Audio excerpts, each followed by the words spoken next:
Chapter 1. This book is to be neither an accusation nor a confession, and least of all an adventure. For death is not an adventure to those who stand face to face with it. It will try simply to tell of a generation of men who, even though they may have escaped its shells, were destroyed by the war. We are at rest 5 miles behind the front. Yesterday we were relieved, and now our bellies are full of beef and haricot beans.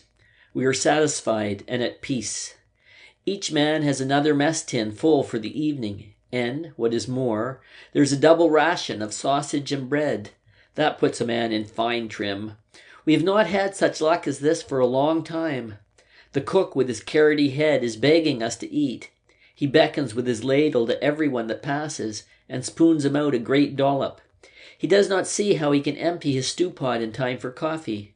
Jaden and Mueller have produced 2 wash basins, and had them filled up to the brim as a reserve. In Jaden, this is voracity. In Mueller, it is foresight. Where Jaden puts it all is a mystery, for he is and always will be as thin as a rake. What's more important still is the issue of a double ration of smokes. 10 cigars, 20 cigarettes, and 2 quids of chew per man. Now that is decent. I have exchanged my chewing tobacco with Kaczynski for his cigarettes, which means I have 40 altogether. That's enough for a day. It is true we have no right to this windfall. The Prussian is not so generous. We have only a miscalculation to thank for it. 14 days ago, we had to go up and relieve the front line. It was fairly quiet on our sector, so the quartermaster who remained in the rear had requisitioned the usual quantity of rations, and provided for the full company of 150 men. But on the last day, an astonishing number of English field guns opened up on us with high explosive, drumming ceaselessly on our position, so that we suffered heavily and came back only 80 strong. Last night we moved back and settled down to get a good sleep for once. Kaczynski is right when he says it would not be such a bad war if only one could get a little more sleep. In the line, we have had next to none, and 14 days is a long time at one stretch. It was noon before the first of us crawled out of our quarters. Half an hour later, every man had his mess tin, and we gathered at the cookhouse, which smelt greasy and nourishing. At the head of the queue, of course, were the hungriest. Little Albert Kropp, the clearest thinker among us, and therefore the first to be lance corporal. Mueller, who still carries his school textbooks with him, dreams of examinations, and during a bombardment mutters propositions in physics. Lear, who wears a full beard and has a preference for the girls from officers' brothels. He swears that they are obliged by an army order to wear silk chemises and to bathe before entertaining guests of the rank of major and upwards. And as the fourth, myself, Paul Bäumer, all 4 are 19 years of age, and all 4 joined up from the same class as volunteers for the war. Close behind us were our friends, Jaden, a skinny locksmith of our own age, the biggest eater of the company. He sits down to eat as thin as a grasshopper, and gets up as big as a bug in the family way. Hyoesthus, of the same age, a peat digger who can easily hold a ration loaf in his hand and say, "Guess what I've got in my fist?" Then Dettering, a peasant, who thinks of nothing but his farmyard and his wife. And finally, Stanislaw Kaczynski, the leader of our group, shrewd, cunning, and hard-bitten, 40 years of age, with a face of the soil, blue eyes, bent shoulders, and a remarkable nose for dirty weather, good food, and soft jobs. Our gang formed the head of the queue before the cookhouse. We were growing impatient, for the cook paid no attention to us. Finally, Kaczynski called out to him, "Say, Heinrich, open up the soup kitchen. Anyone can see the beans are done." He shook his head sleepily. "You must all be there first." Jaden grinned. "We are all here." The sergeant cook still took no notice. "That may do for you," he said, "but where are the others?" "They won't be fed by you today. They're either in the dressing station or pushing up daisies." The cook was quite disconcerted as the facts dawned on him. He was staggered. "And I have cooked for 150 men." Kropp poked him in the ribs. "Then for once we'll have enough. Come on, begin." Suddenly a vision came over Jaden. His sharp, mousy features began to shine. His eyes grew small with cunning. His jaws twitched, and he whispered hoarsely, "Man, then you've got bread for 150 men too, eh?" The sergeant cook nodded, absent-minded and bewildered. Jayden seized him by the tunic. "And sausage?" Ginger nodded again. Jayden's chaps quivered. "Tobacco too?" "Yes, everything." Jayden beamed. "What a bean feast! That's all for us. Each man gets, wait a bit, yes, practically 2 issues. Then Ginger stirred himself and said, "That won't do." Then we got excited and began to crowd around. "Why won't that do, you old carrot?" demanded Kaczynski. 80 men can't have what is meant for 150. "We'll soon show you," growled Mueller. "I don't care about the stew, but I can only issue rations for 80 men, persisted Ginger. Kaczynski got angry. "You might be generous for once. You haven't drawn food for 80 men. You've drawn it for the second company. Good. Let's have it then. We are the second company." We began to jostle the fellow. No one felt kindly toward him, for it was his fault that the food twice came up to us in the line too late and cold. Under shell fire, he wouldn't bring his kitchen up near enough, so that our soup carriers had to go much further than those of the other companies.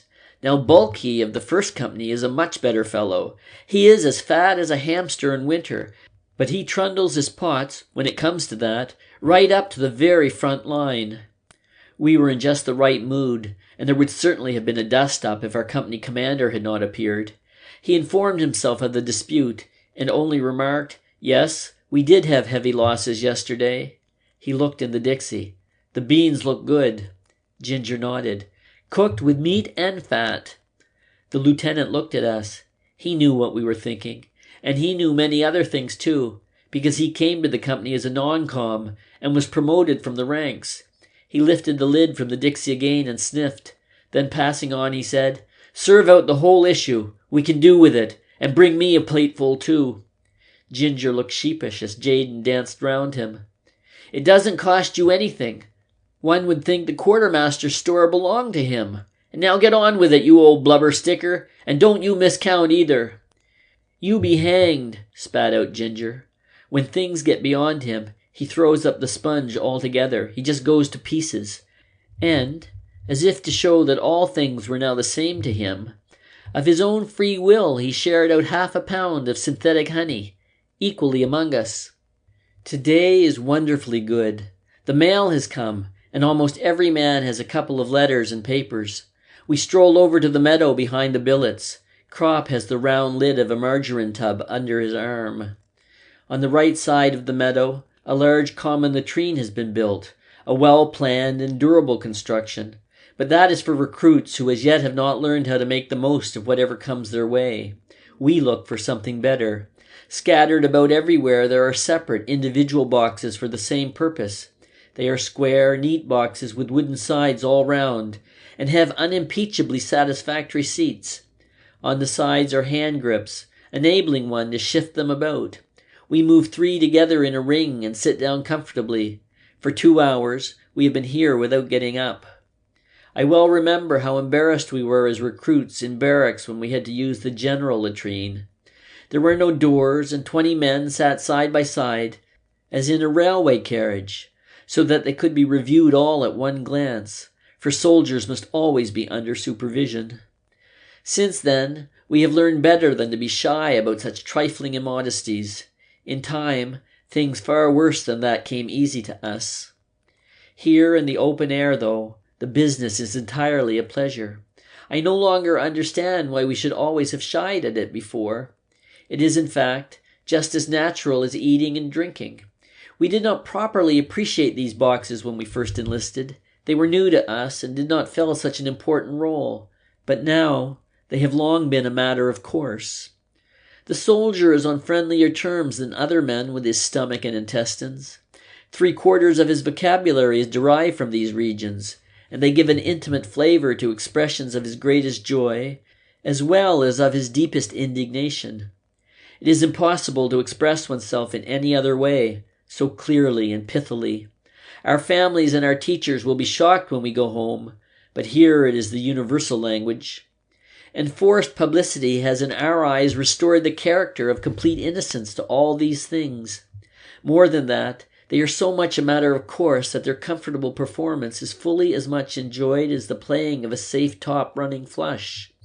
Not for nothing was the word latrine roomer invented. These places are the regimental gossip shops and common rooms. We feel ourselves for the time being better off than in any palatial white-tiled convenience. There, it can only be hygienic. Here, it is beautiful. These are wonderfully carefree hours. Over us is the blue sky. On the horizon float the bright yellow, sunlit observation balloons and the many little white clouds of the anti-aircraft shells. Often they rise in a sheaf as they follow after an airman. We hear the muffled rumble of the front only as very distant thunder. Bumblebees droning by quite drown it. Around us stretches the flowery meadow. The grasses sway their tall spears.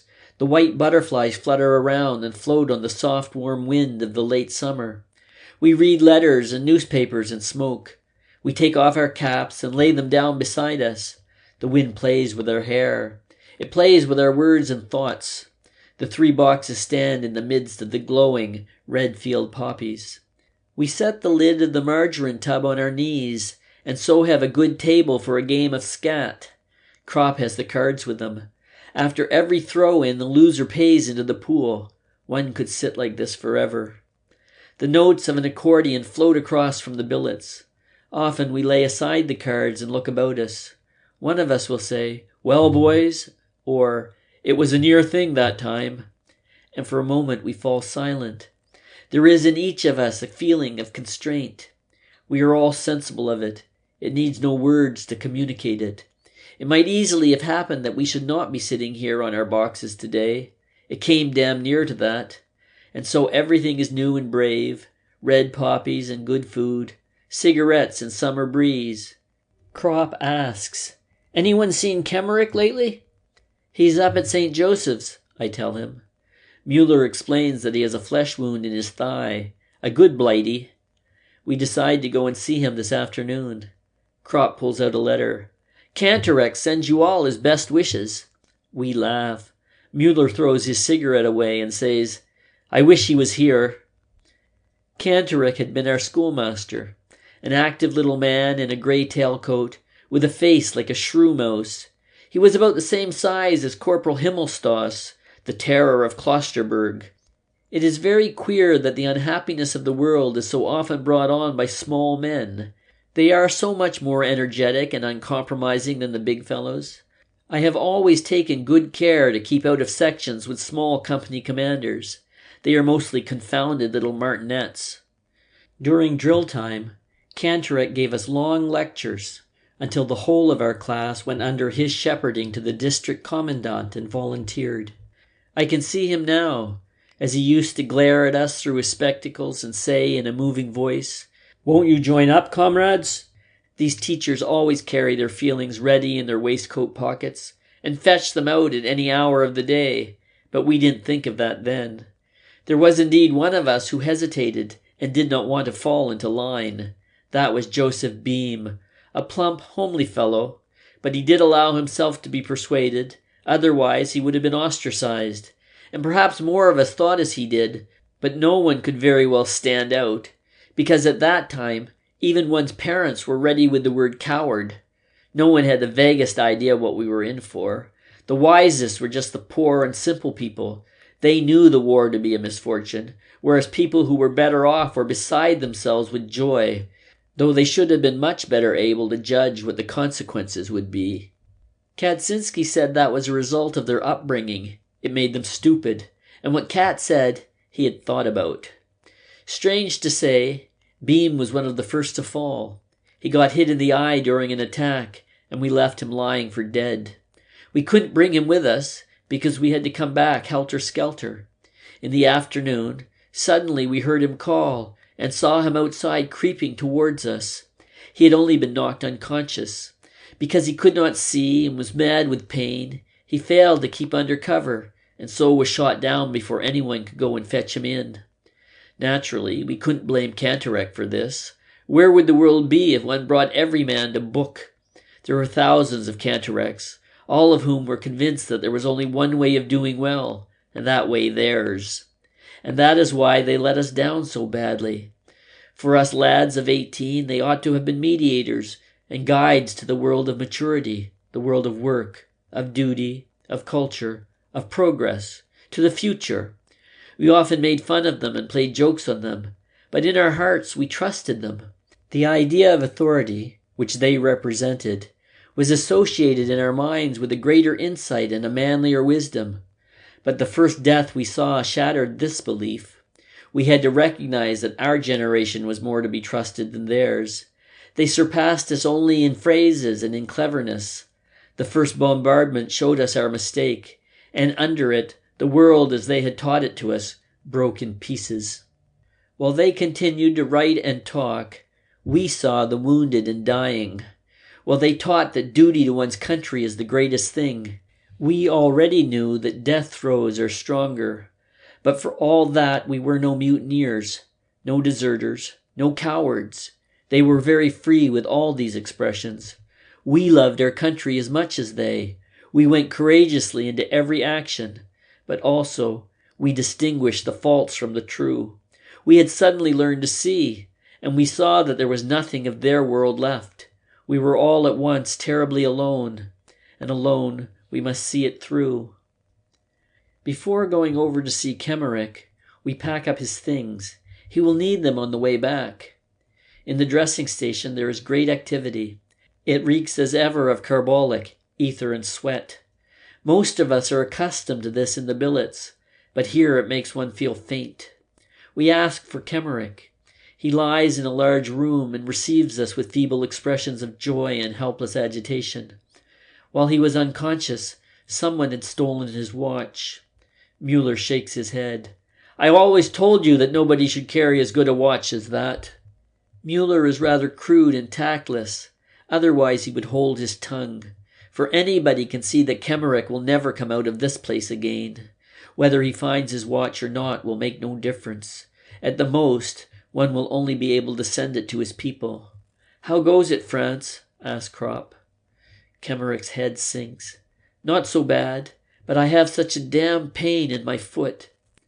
We look at his bed covering. His leg lies under a wire basket. The bed covering arches over it. I kick Mueller on the shin, for he is just about to tell Kemmerich what the orderlies told us outside, that Kemmerich had lost his foot. The leg is amputated. He looks ghastly yellow and wan. In his face there are already the strained lines that we know so well. We have seen them now hundreds of times. They are not so much lines as marks. Under the skin, the life no longer pulses. It is already pressed out to the boundaries of the body. Death is working through from within. It already has command in the eyes. Here lies our comrade Kemmerich, who, a little while ago, was roasting horseflesh with us and squatting in the shell holes. He it is still, and yet it is not he any longer. His features have become uncertain and faint, like a photographic plate on which two pictures have been taken. Even his voice sounds like ashes. I think of the time when we went away. His mother, a good plump matron, brought him to the station. She wept continually. Her face was bloated and swollen. Kemmerich felt embarrassed, for she was the least composed of all. She simply dissolved into fat and water. Then she caught sight of me and took hold of my arm again and again, and implored me to look after Franz out there. Indeed, he did have a face like a child, and such frail bones that after 4 weeks pack-carrying, he already had flat feet. But how can a man look after anyone in the field? Now you will be soon going home, says Kropp. You would have had to wait at least 3 or 4 months for your leave. Kemmerich nods. I cannot bear to look at his hands. They are like wax. Under the nails is the dirt of the trenches. It shows through blue-black like poison. It strikes me that these nails will continue to grow, like long, fantastic cellar plants, long after Kemmerich breathes no more. I see the picture before me. They twist themselves into corkscrews and grow, and with them the hair on the decayed skull, just like grass in a good soil, just like grass. How can it be possible? Mueller leans over. We have brought your things, Franz. Kemmerich signs with his hand. Put them under the bed. Mueller does so. Kemmerich starts on again about the watch. How can one calm him without making him suspicious? Mueller reappears with a pair of airman's boots. They are fine English boots of soft yellow leather, which reach to the knee and lace all the way. They are things to be coveted. Mueller is delighted at the sight of them. He matches their soles against his own clumsy boots and says, "Will you be taking them with you then, France?" We all three have the same thought. Even if he should get better, he would be able to use only one. They are no use to him. But as things are now, it is a pity that they should stay here. The orderlies will of course grab them as soon as he is dead. "Won't you leave them with us?" Mueller repeats. Kemmerich doesn't want to. They are his most prized possessions. "Well, we could exchange," suggests Mueller again. "Out here one can make some use of them." Still Kemmerich is not to be moved. I tread on Mueller's foot. Reluctantly he puts the fine boots back again under the bed. We talk a little more and then take our leave. "Cheerio, France." I promise him to come back in the morning. Mueller talks of doing so too. He is thinking of the lace-up boots and means to be on the spot. Kemmerich groans. He is feverish. We get hold of an orderly outside and ask him to give Kemmerich a dose of morphia. He refuses. "If we were to give morphia to everyone, we would have to have tubs full." "You only attend to officers properly," says Kropp viciously. I hastily intervene and give him a cigarette. He takes it. "Are you usually allowed to give it then?" I ask him. He is annoyed. "If you don't think so, then why do you ask?" I press a couple more cigarettes into his hand. "Do us the favor." "Well, all right," he says. Kropp goes in with him. He doesn't trust him and wants to see. We wait outside. Mueller returns to the subject of the boots. "They would fit me perfectly. In these boots I get blister after blister. Do you think he will last till tomorrow after drill? If he passes out in the night, we know where the boots—" Kropp returns. "Do you think—" he asks. "Done for," says Mueller emphatically. We go back to the huts. I think of the letter that I must write tomorrow to Kemmerich's mother. I am freezing. I could do with a tot of rum. Mueller pulls up some grass and chews it. Suddenly, little Kropp throws his cigarette away, stamps on it savagely, and looking round him with a broken and distracted face stammers, "Damn shit! The damn shit!" We walk on for a long time. Kropp has calmed himself. We understand. He sees red. Out here every man gets like that sometime. "What has Kantorek written to you?" Mueller asks him. He laughs. "We are the Iron Youth." We all three smile bitterly. Kropp rails. He is glad that he can speak. Yes, that's the way they think, these 100,000 Kantoreks. Iron Youth. Youth! We are none of us more than 20 years old. But young? Youth?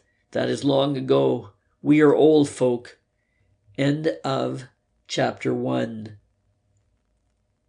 Chapter 2.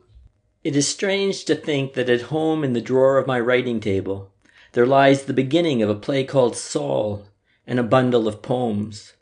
Many an evening I have worked over them. We all did something of the kind. But that has become so unreal to me that I cannot comprehend it any more.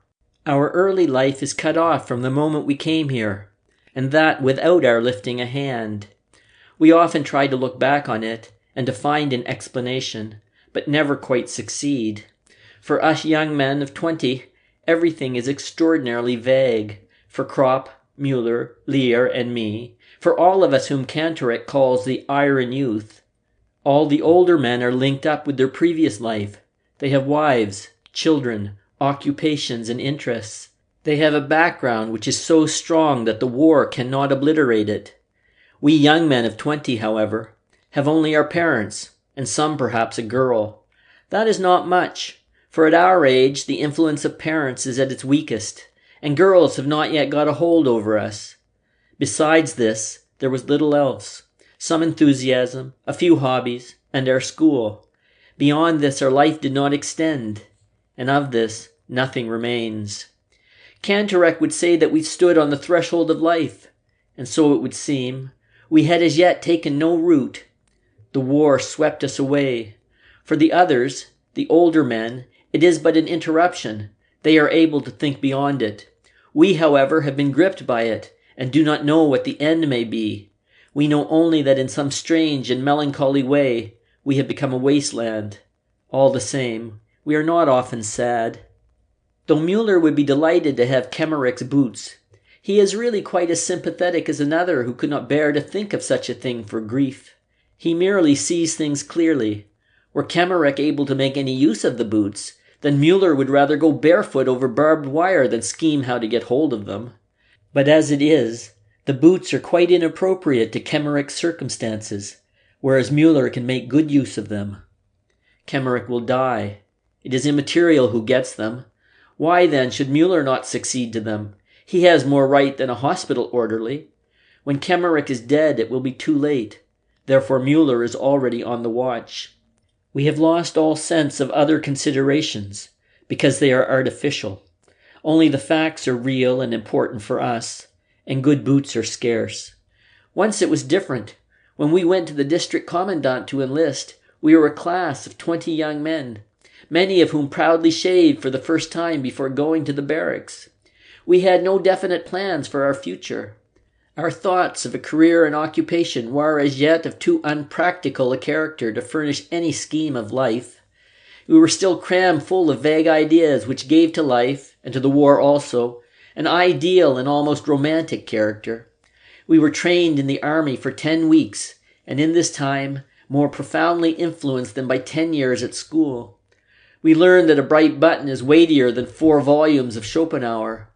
At first astonished, then embittered, and finally indifferent, we recognize that what matters is not the mind, but the boot brush, not intelligence, but the system, not freedom, but drill. We became soldiers with eagerness and enthusiasm, but they have done everything to knock that out of us. After 3 weeks, it was no longer incomprehensible to us that a braided postman should have more authority over us than had formerly our parents, our teachers, and the whole gamut of culture from Plato to Goethe. With our young, awakened eyes, we saw that the classical conception of the fatherland, held by our teachers, resolved itself here into a renunciation of personality, such as one would not ask of the meanest servant: salutes, springing to attention, parade marches, presenting arms, right wheel, left wheel, clicking the heels, insults, and 1,000 petty-fogging details. We had fancied our task would be different, only to find we were to be trained for heroism as though we were circus ponies. But we soon accustomed ourselves to it. We learned, in fact, that some part of these things was necessary, but the rest merely show. Soldiers have a fine nose for such distinctions. By 3s and 4s, our class was scattered over the platoons among Frisian fishermen, peasants, and laborers, with whom we soon made friends. Kropp, Müller, Kemmerich, and I went to No. 9 platoon under Corporal Himmelstoss.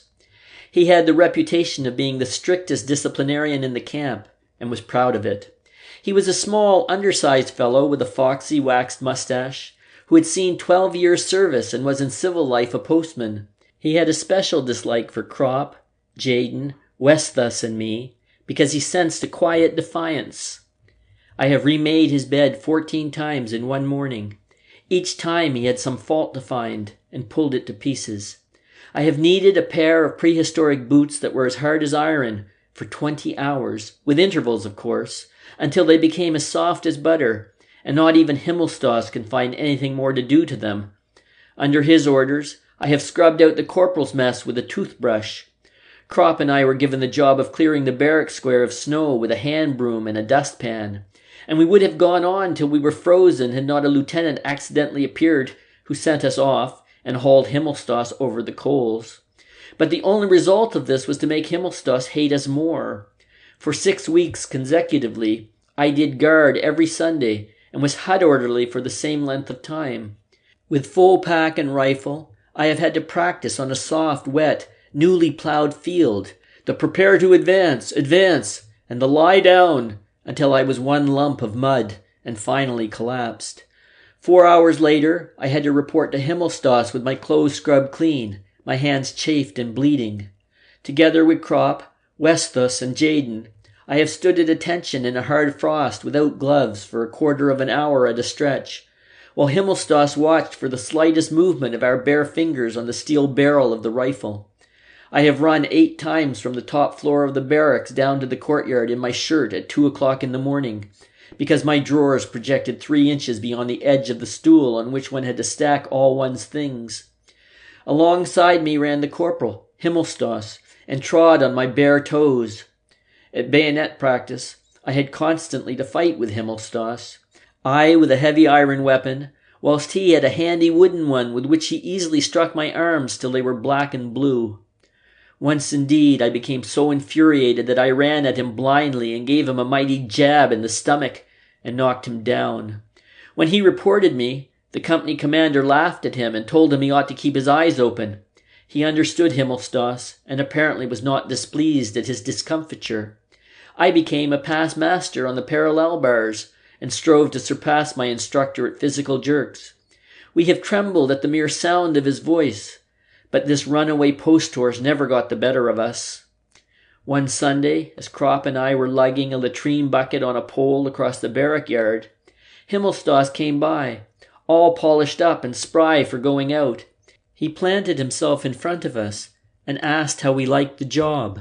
In spite of ourselves, we tripped and emptied the bucket over his legs. He raved, but the limit had been reached. "That means clink," he yelled. But Kropp had had enough.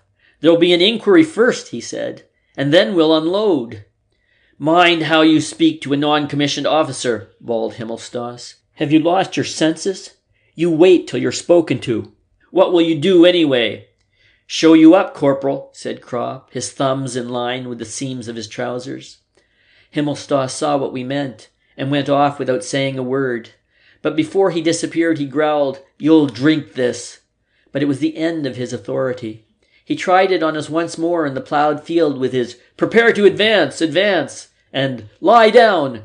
We obeyed each order, since an order's an order and has to be obeyed, but we did it so slowly that Himmelstas became desperate. Carefully, we went down on our knees, then on our hands, and so on. In the meantime, quite infuriated, he had given another command, but before we had even begun to sweat, he was hoarse. After that, he left us in peace. He did indeed always refer to us as swine, but there was, nevertheless, a certain respect in his tone. There were many other staff corporals, the majority of whom were more decent, but above all, each of them wanted to keep his good job there at home as long as possible, and that he could only do by being strict with the recruits. Practically every conceivable polishing job in the entire camp fell to us, and we often howled with rage. Many of us became ill through it. Wolf actually died of inflammation of the lung, but we would have felt ridiculous had we hauled down our colors. We became hard, suspicious, pitiless, vicious, tough, and that was good, for these attributes had been entirely lacking in us. Had we gone into the trenches without this period of training, most of us would certainly have gone mad. Only thus were we prepared for what awaited us. We did not break down, but endured. Our 20 years, which made many another thing so grievous, helped us in this, but by far the most important was that it awakened in us a strong, practical sense of esprit de corps, which in the field developed into the finest thing that arose out of the war, comradeship. I sit by Kemmerich's bed. He is sinking steadily. Around us is a great commotion. A hospital train has arrived, and the wounded fit to be moved are being selected. The doctor passes by Kemmerich's bed without once looking at him. "Next time, Franz," I say. He raises himself on the pillow with his elbows. "They have amputated my leg." He knows it too, then. I nod and answer. "You must be thankful you've come off with that." He is silent. I resume. "It might have been both legs, Franz. Wegler has lost his right arm.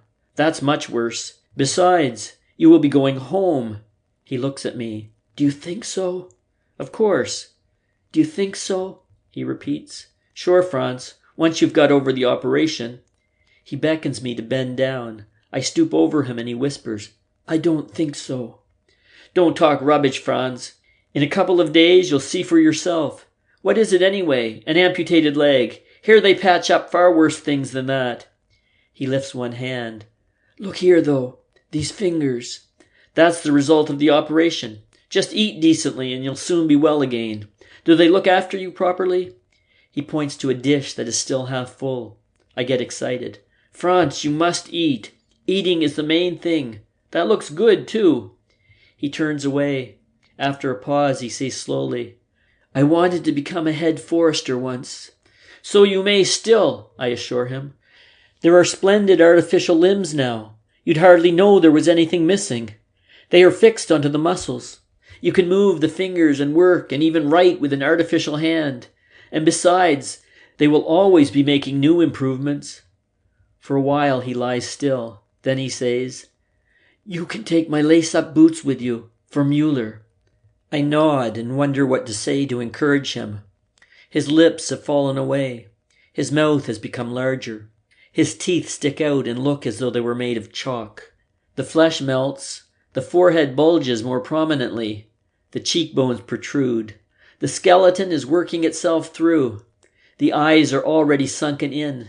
In a couple of hours it will be over. He is not the first that I have seen thus, but we grew up together, and that always makes it a bit different. I have copied his essays. At school he used to wear a brown coat with a belt and shiny sleeves. He was the only one of us, too, who could do the giant's turn on the horizontal bar. His hair flew in his face like silk when he did it. Cantorek was proud of him for it. But he couldn't endure cigarettes. His skin was very white. He had something of the girl about him. I glance at my boots. They are big and clumsy. The breeches are tucked into them. And standing up, one looks well built and powerful in these great drain pipes. But when we go bathing and strip, suddenly we have slender legs again and slight shoulders. We are no longer soldiers, but little more than boys. No one would believe that we could carry packs. It is a strange moment when we stand naked. Then we become civilians, and almost feel ourselves to be so. When bathing, Franz Kemmerich looked as slight and frail as a child. There he lies now. But why? The whole world ought to pass by his bed and say, "That is Franz Kemmerich, 19.5 years old. He doesn't want to die. Let him not die." My thoughts become confused. This atmosphere of carbolic and gangrene clogs the lungs. It is a thick gruel. It suffocates. It grows dark. Kemmerich's face changes color. It lifts from the pillow and is so pale that it gleams. The mouth moves slightly. I draw near to him. He whispers, "If you find my watch, send it home." I do not reply. It is no use any more. No one can console him. I am wretched with helplessness. This forehead with its hollow temples, this mouth that is now merely a slit, this sharp nose, and the fat, weeping woman at home to whom I must write, if only the letter were sent off already. Hospital orderlies go to and fro with bottles and pails. One of them comes up, casts a glance at Kemmerich, and goes away again. You can see he is waiting. Apparently he wants the bed. I bend over Franz and talk to him as though that could save him. "Perhaps you will go to the convalescent home at Klosterberg, among the villas, Franz. Then you can look out from the window across the fields to the 2 trees on the horizon. It is the loveliest time of the year now, when the corn ripens. At evening the fields in the sunlight look like mother of pearl, and the lane of poplars by the Klosterbach where we used to catch sticklebacks. You can build an aquarium again and keep fish in it, and you can go out without asking anyone. You can even play the piano if you want to." I lean down over his face, which lies in the shadow. He still breathes, lightly. His face is wet. He is crying. What a fine mess I have made of it with my foolish talk. "But Franz," I put my arm round his shoulder and put my face against his. "Will you sleep now?" He does not answer. The tears run down his cheeks. I would like to wipe them away, but my handkerchief is too dirty. An hour passes. I sit tensely and watch his every movement in case he may perhaps say something. What if he were to open his mouth and cry out? But he only weeps, his head turned aside. He does not speak of his mother or his brothers and sisters. He says nothing. All that lies behind him. He's entirely alone now, with his little life of 19 years, and cries because it leaves him. This is the most disturbing and hardest parting that ever I have seen. Although it was pretty bad too with Tijen, who called for his mother, a big bear of a fellow, who with wild eyes full of terror held off the doctor from his bed with a dagger until he collapsed. Suddenly, Kemerick groans and begins to gurgle. I jump up, stumble outside and demand, "Where is the doctor? Where is the doctor?" As I catch sight of the white apron, I seize hold of it. "Come quick! Franz Kemerick is dying!" He frees himself and asks an orderly standing by, "Which will that be?" He says, "Bed 26, amputated thigh." He sniffs. "How should I know anything about it? I've amputated 5 legs today." He shoves me away, says to the hospital orderly, "You see to it," and runs off to the operating room. I tremble with rage as I go along with the orderly. The man looks at me and says, "One operation after another since 5 o'clock this morning. You know today alone there have been 16 deaths. Yours is the 17th. There will probably be 20 altogether." I become faint. All at once I cannot do any more. I won't revile any more. It is senseless. I could drop down and never rise up again. We are by Kemerick's bed. He is dead. The face is still wet from the tears. The eyes are half open and yellow, like old horn buttons. The orderly pokes me in the ribs. "Are you taking his things with you?" I nod. He goes on, "We must take him away at once. We want the bed. Outside they are lying on the floor." I collect the things, untie Kemerick's identification disc and take it away. The orderly asks about the paybook. I say that it is probably in the orderly room and go. Behind me, they are already hauling Franz onto a waterproof sheet. Outside the door, I am aware of the darkness and the wind as a deliverance. I breathe as deep as I can and feel the breeze in my face, warm and soft as never before. Thoughts of girls, of flowery meadows, of white clouds suddenly come into my head. My feet begin to move forward in my boots. I go quicker. I run. Soldiers pass me by. I hear their voices without understanding. The earth is streaming with forces which pour into me through the soles of my feet. The night crackles electrically. The front thunders like a concert of drums. My limbs move supplely. I feel my joints strong. I breathe the air deeply. The night lives. I live. I feel a hunger greater than comes from the belly alone. Mueller stands in front of the hut and waits for me. I give him the boots. We go in and he tries them on. They fit well. He roots among his supplies and offers me a fine piece of saveloy. With it goes hot tea and rum. End of chapter 2.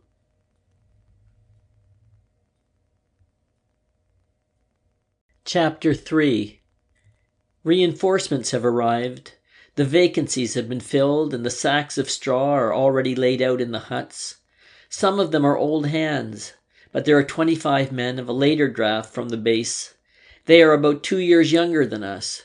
Kropp nudges me. "Seen the infants?" I nod. We stick out our chests, shave in the open, shove our hands in our pockets, inspect the recruits and feel ourselves to be Stone Age veterans. Kaczynski joins us. We stroll past the horse boxes and go over to the reinforcements, who have already been issued with gas masks and coffee. "Long time since you've had anything decent to eat, eh?" Kat asked one of the youngsters. He grimaces. "For breakfast, turnip bread. Lunch, turnip stew. Supper, turnip cutlets and turnip salad." Kat gives a knowing whistle. "Bread made of turnips. You've been in luck. It's nothing new for it to be made of sawdust. But what do you say to haricot beans? Have some?" The youngster turns red. "You can't kid me." Kaczynski merely says, "Fetch your mess tin." We follow curiously. He takes us to a tub beside his straw sack. It is nearly half full of a stew of beef and beans. Kaczynski plants himself in front of it like a general and says, "Sharp eyes and light fingers. That's what the Prussians say." We are surprised. "Great guts, Kat. How did you come by that?" I ask him.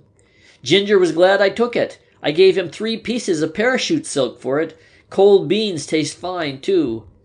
Grudgingly, he gives the youngster a portion and says, "Next time you come with your mess tin, have a cigar or a chew of tobacco in your other hand. Get me?" Then he turns to us. You get off scot-free, of course. Kaczynski never goes short. He has a sixth sense. There are such people everywhere, but one does not appreciate it at first. Every company has one or two.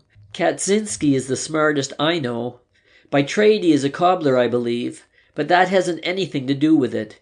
He understands all trades. It's a good thing to be friends with him, as Kropp and I are, and Haya Westus too, more or less. But Haya is rather the executive arm, operating under Kat's orders when things come to blows. For that he has his qualifications. For example, we land at night in some entirely unknown spot, a sorry hole that has been eaten out to the very walls. We are quartered in a small dark factory adapted to the purpose.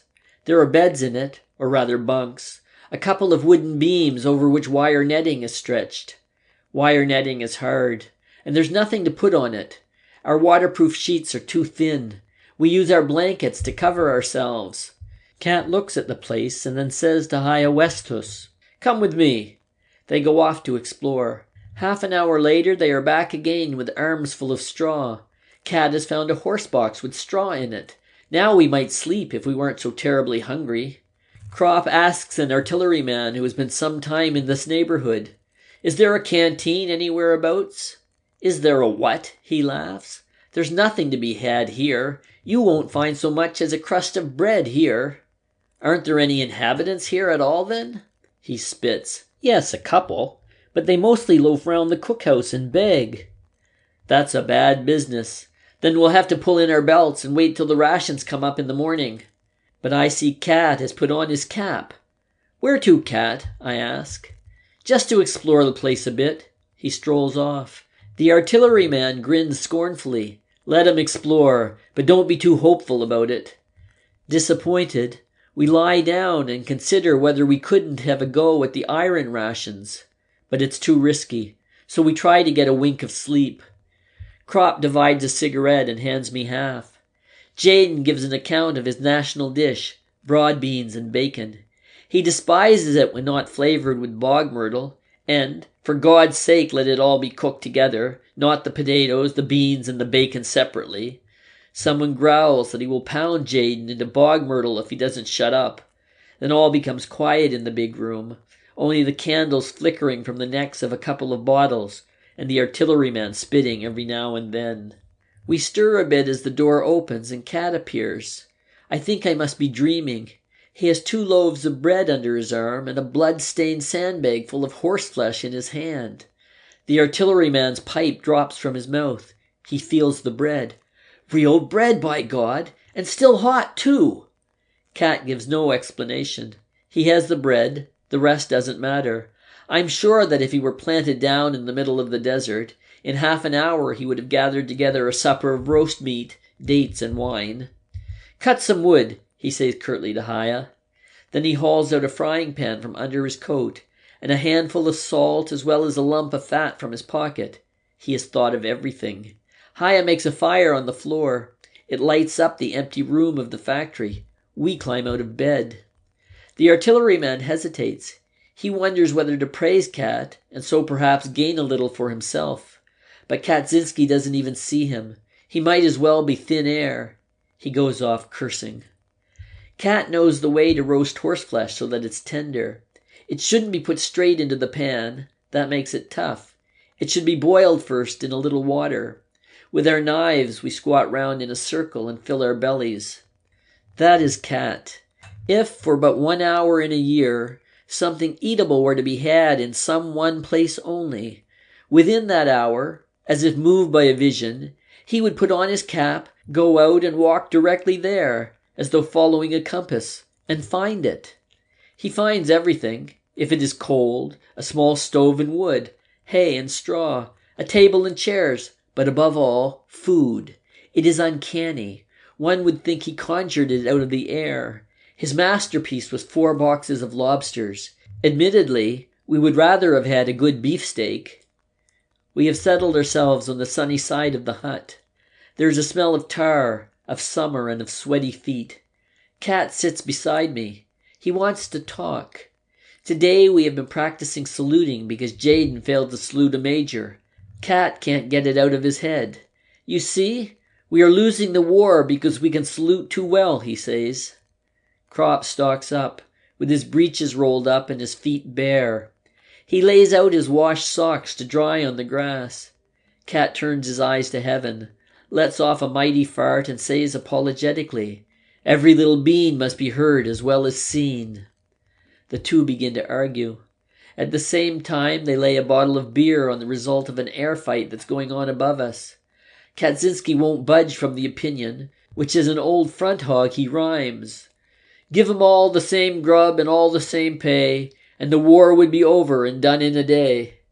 Crop, on the other hand, is a thinker. He proposes that a declaration of war should be a kind of popular festival with entrance tickets and bands, like a bullfight. Then in the arena, the ministers and generals of the two countries, dressed in bathing drawers and armed with clubs, can have it out among themselves. Whoever survives, his country wins. That would be much simpler and more just than this arrangement, where the wrong people do the fighting. The subject is dropped. Then the conversation turns to drill. A picture comes before me, burning midday in the barrack yard. The heat hangs over the square. The barracks are deserted. Everything sleeps. All one hears is the drummers practicing. They have installed themselves anywhere and practice brokenly, dully, monotonously.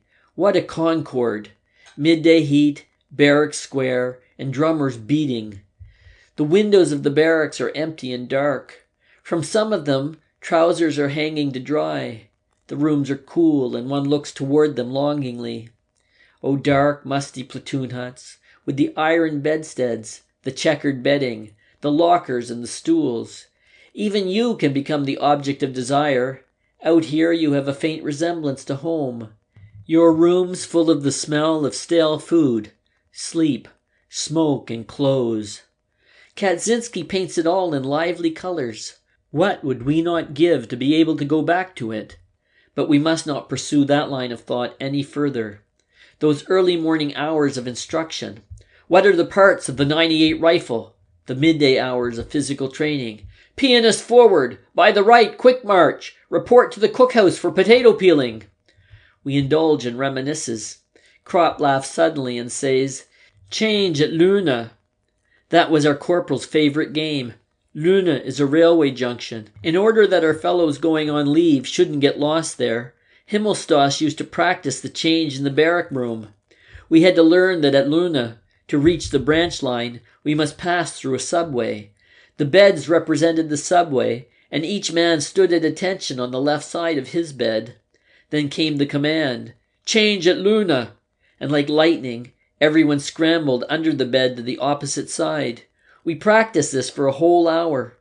Meanwhile, the German aeroplane had been shot down. Like a comet, it bursts into a streamer of smoke and falls headlong. Crop has lost the bottle of beer. Disgruntled, he counts out the money from his wallet. "Surely Himmelstoss was a very different fellow as a postman," say I, after Albert's disappointment has subsided. "Then how does it come that he's such a bully as a drill sergeant?" The question revives Crop, more particularly as there's no more beer in the canteen. "It's not only Himmelstoss, there are lots of them.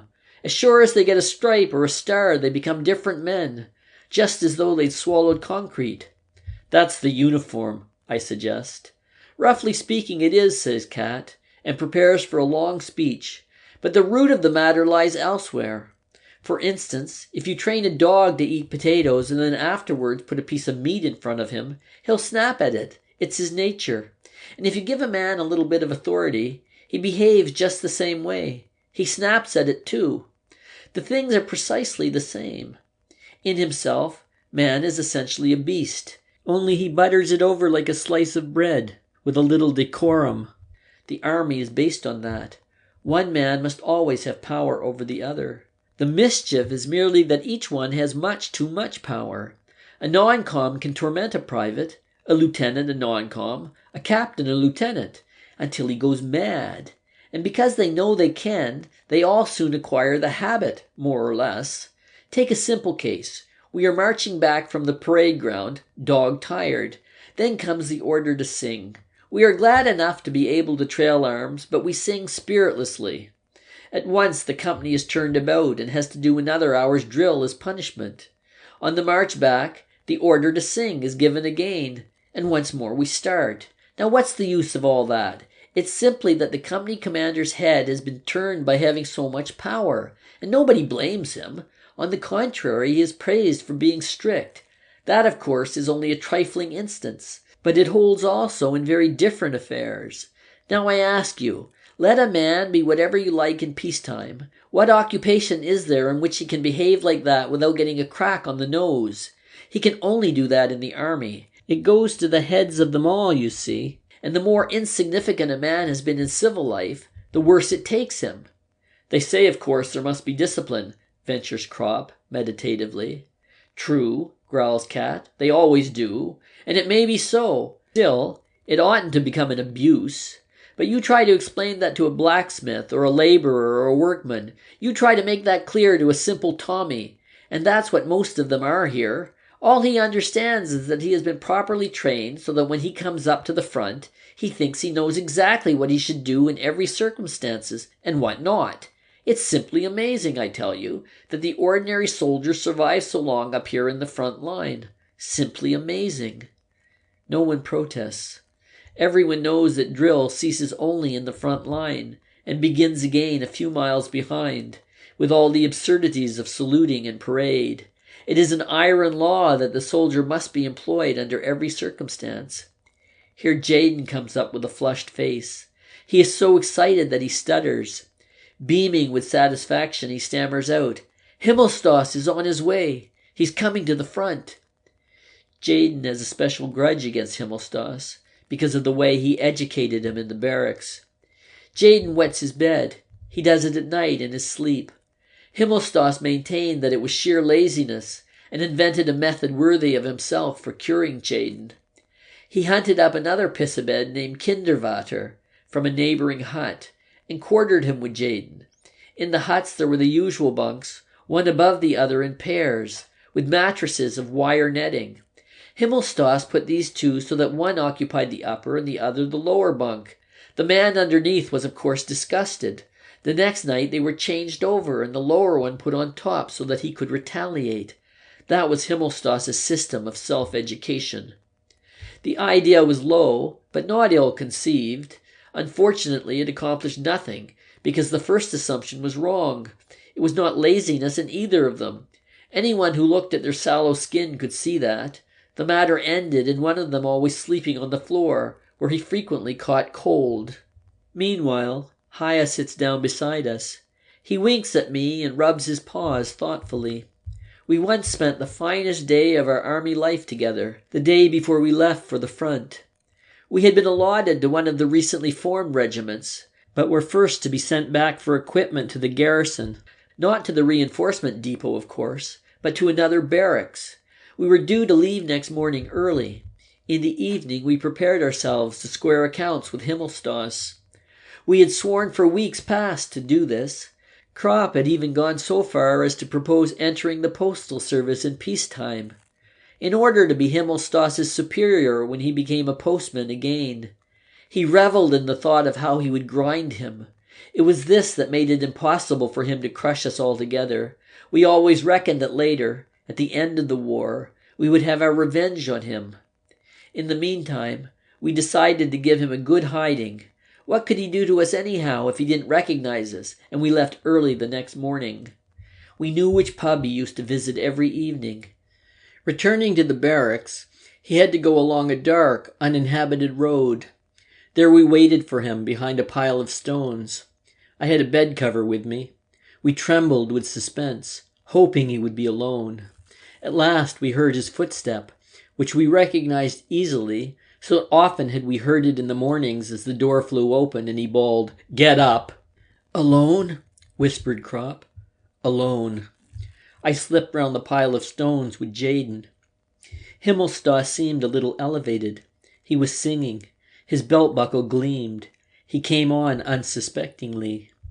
We seized the bed cover, made a quick leap, threw it over his head from behind, and pulled it round him so that he stood there in a white sack, unable to raise his arms. The singing stopped. The next moment, Hyacinthus was there, and spreading out his arms, he shoved us back in order to be first in. He put himself in position with evident satisfaction, raised his arm like a signal mast and his hand like a coal shovel, and fetched such a blow on the white sack as would have felled an ox. Himmelstas was thrown down. He rolled 5 yards and started to yell, but we were prepared for that and had brought a cushion. Haya squatted down, laid the cushion on his knees, felt where Himmelstas's head was, and pressed it down on the pillow. Immediately his voice was muffled. Haya let him get a gasp of air every so often, when he would give a mighty yell that was immediately hushed. Jaden unbuttoned Himmelstas's braces and pulled down his trousers, holding the whip meantime in his teeth. Then he stood up and set to work. It was a wonderful picture. Himmelstas on the ground, Haya bending over him with a fiendish grin and his mouth open with bloodlust, Himmelstas's head on his knees.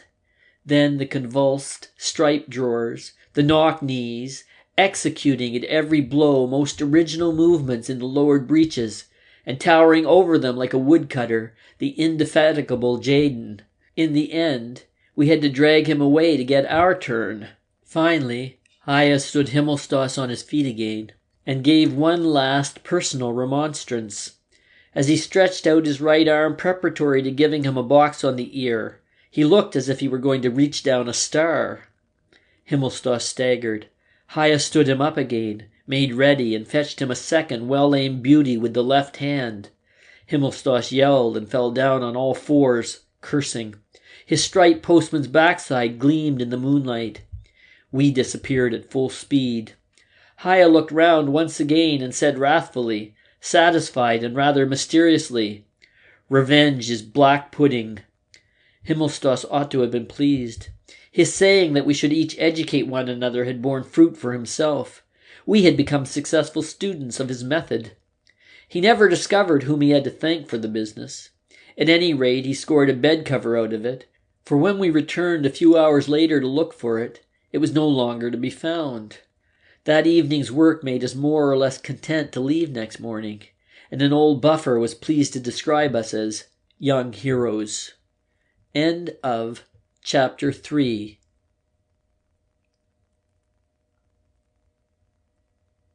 Chapter 4.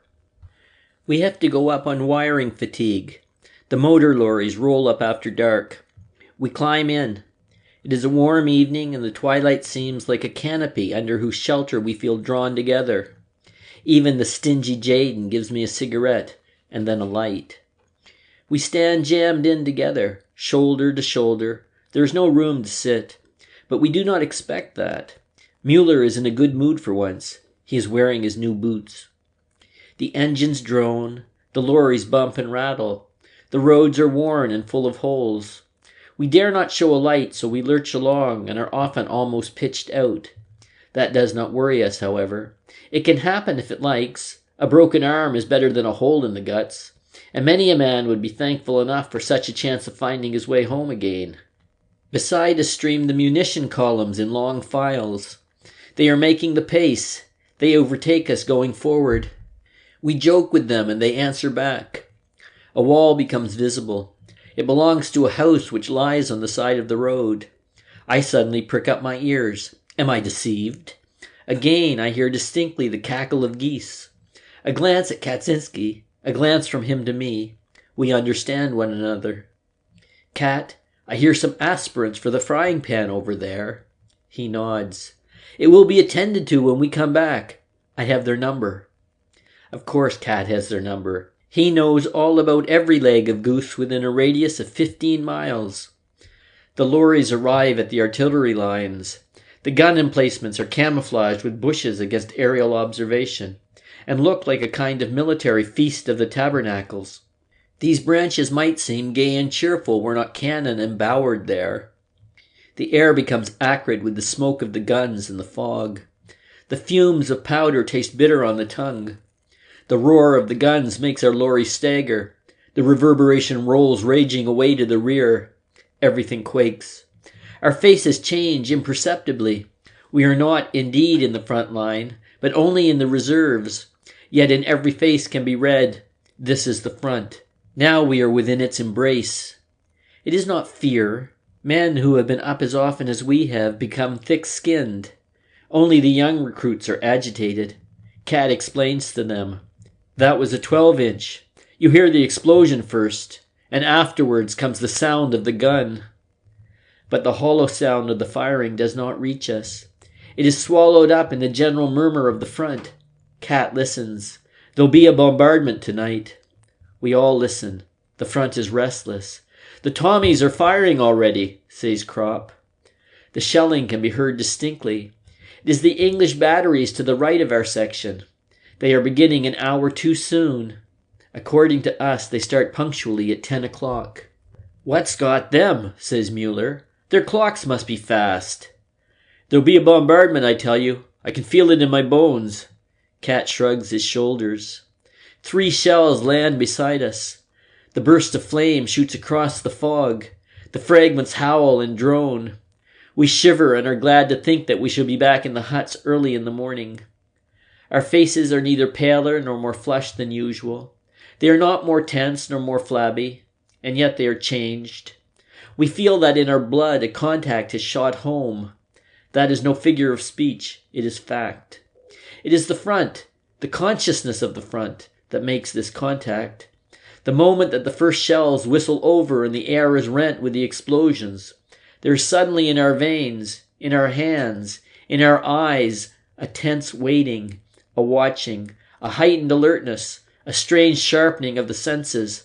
The body with one bound is in full readiness. It often seems to me as though it were the vibrating, shuddering air that with a noiseless leap springs upon us, or as though the front itself emitted an electric current, which awakened unknown nerve centers. Every time it is the same. We start out for the front plain soldiers, either cheerful or gloomy. Then come the first gun emplacements, and every word of our speech has a new ring. When Cat stands in front of the hut and says, "There'll be a bombardment," that is merely his own opinion.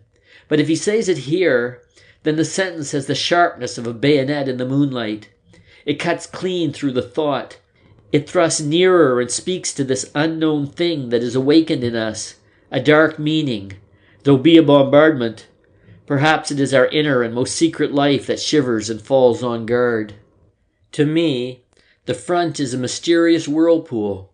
Though I am in still water, far away from its center, I feel the whirl of the vortex sucking me slowly, irresistibly, inescapably into itself. From the earth, from the air, sustaining forces pour into us, mostly from the earth. To no man does the earth mean so much as to the soldier. When he presses himself down upon her long and powerfully, when he buries his face and his limbs deep in her from the fear of death by shellfire, then she is his only friend, his brother, his mother. He stifles his terror and his cries in her silence and her security.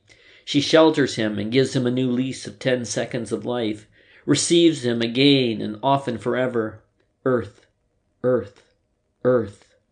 Earth with thy folds and hollows and holes, into which a man may fling himself and crouch down. In the spasm of terror, under the hailing of annihilation, in the bellowing death of the explosions, O earth, thou granted us the greatest resisting surge of new-won life. Our being, almost utterly carried away by the fury of the storm, streams back through our hands from thee. And we, thy redeemed ones, bury ourselves in thee, and through the long minutes in a mute agony of hope, bite into thee with our lips. At the sound of the first droning of the shells, we rush back, in one part of our being, 1,000 years. By the animal instinct that is awakened in us, we are led and protected. It is not conscious. It is far quicker, much more sure, less fallible than consciousness. One cannot explain it. A man is walking along without thought or heed. Suddenly he throws himself down on the ground and a storm of fragments flies harmlessly over him. Yet he cannot remember either to have heard the shell coming or to have thought of flinging himself down. But had he not abandoned himself to the impulse, he would now be a heap of mangled flesh. It is this other, this second sight in us, that has thrown us to the ground and saved us, without our knowing how. If it were not so, there would not be one man alive from Flanders to the Vosges. We march up, moody or good-tempered soldiers. We reach the zone where the front begins, and become, on the instant, human animals. An indigent-looking wood receives us. We pass by the soup kitchens. Under cover of the wood we climb out. The lorries turn back. They are to collect us again in the morning, before dawn. Mist and the smoke of guns lie breast high over the fields. The moon is shining. Along the road troops file. Their helmets gleam softly in the moonlight. The heads and the rifles stand out above the white mist, nodding heads, rocking carriers of guns. Further on the mist ends. Here the heads become figures. Coats, trousers, and boots appear out of the mist as from a milky pool. They become a column. The column marches on, straight ahead. The figures resolve themselves into a block. Individuals are no longer recognizable. The dark wedge presses onward, fantastically topped by the heads and weapons floating off on the milky pool. A column, not men at all. Guns and munition wagons are moving along a crossroad. The backs of the horses shine in the moonlight. Their movements are beautiful. They toss their heads and their eyes gleam. The guns and the wagons float before the dim background of the moonlit landscape. The riders in their steel helmets resemble knights of a forgotten time. It is strangely beautiful and arresting. We push on to the pioneer dump. Some of us load our shoulders with pointed and twisted iron stakes. Others thrust smooth iron rods through the rolls of wire and go off with them. The burdens are awkward and heavy. The ground becomes more broken. From ahead come warnings. Look out! Deep shell hole on the left. Mind! Trenches! Our eyes peer out. Our feet and our sticks feel in front of us before they take the weight of the body. Suddenly, the line halts. I bump my face against the roll of wire carried by the man in front and curse. There are some shell-smashed lorries in the road. Another order. Cigarettes and pipes out! We are getting near the line. In the meantime, it has become pitch dark. We skirt a small wood, and then have the front line immediately before us. An uncertain, red glow spreads along the skyline from one end to the other. It is in perpetual movement, punctuated with the bursts of flames from the muzzles of the batteries. Balls of light rise up high above it, silver and red spheres which explode and rain down in showers of red, white, and green stars. French rockets go up, which unfold a silk parachute to the air and drift slowly down. They light up everything as bright as day. Their light shines on us, and we see our shadows sharply outlined on the ground. They hover for the space of a minute before they burn out. Immediately, fresh ones shoot up to the sky, and again, green, red, and blue stars. Bombardment, says Cat. The thunder of the guns swells to a single heavy roar, and then breaks up again into separate explosions. The dry bursts of the machine guns rattle. Above us, the air teems with invisible, swift movement, with howls, pipings, and hisses.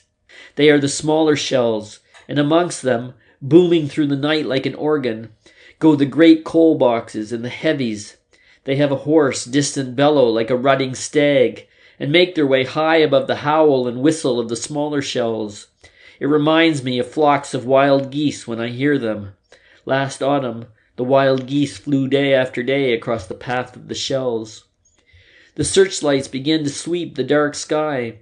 They slide along it like gigantic tapering rulers. One of them pauses and quivers a little. Immediately, a second is beside him. A black insect is caught between them and tries to escape. The airman. He hesitates, is blinded, and falls. At regular intervals, we ram in the iron stakes. 2 men hold a roll, and the others spool off the barbed wire. It is that awful stuff with close-set long spikes. I am not used to unrolling it and tear my hand. After a few hours, it is done. But there is still some time before the lorries come. Most of us lie down and sleep.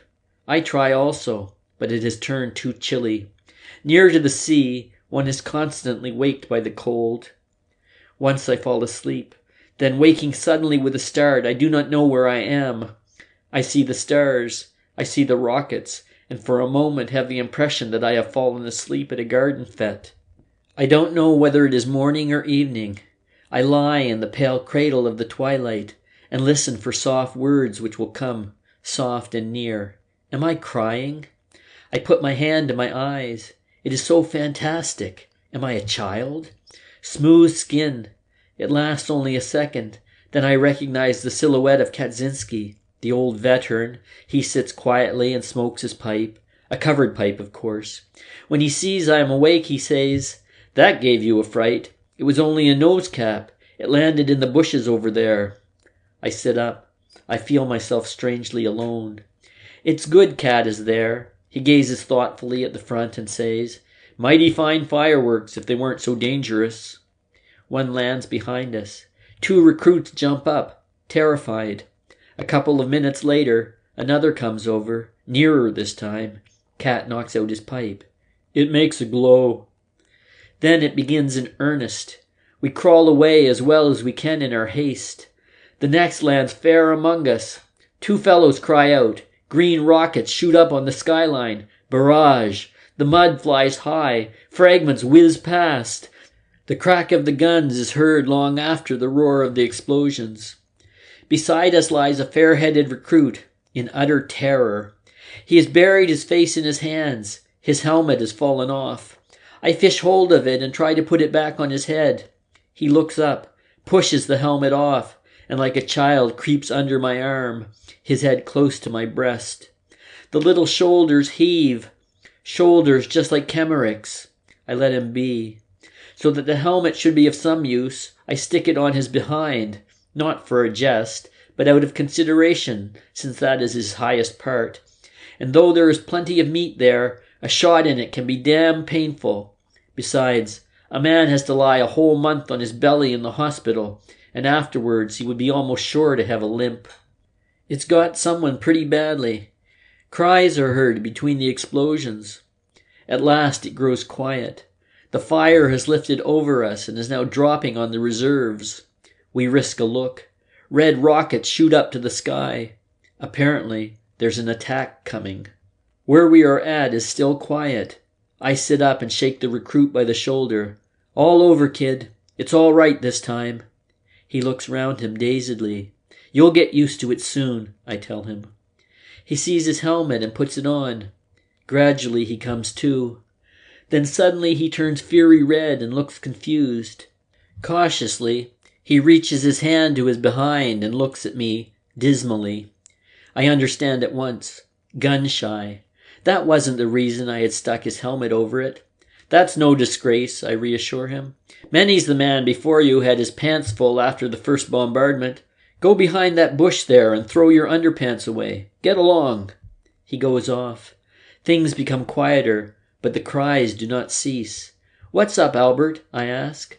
"A couple of columns over there have got it in the neck." The cries continue. It is not men. They could not cry so terribly. "Wounded horses," says Cat. It's unendurable. It is the moaning of the world. It is the martyred creation, wild with anguish, filled with terror and groaning. We are pale. Dietering stands up. "God, for God's sake, shoot them!" He is a farmer and very fond of horses. It gets under his skin.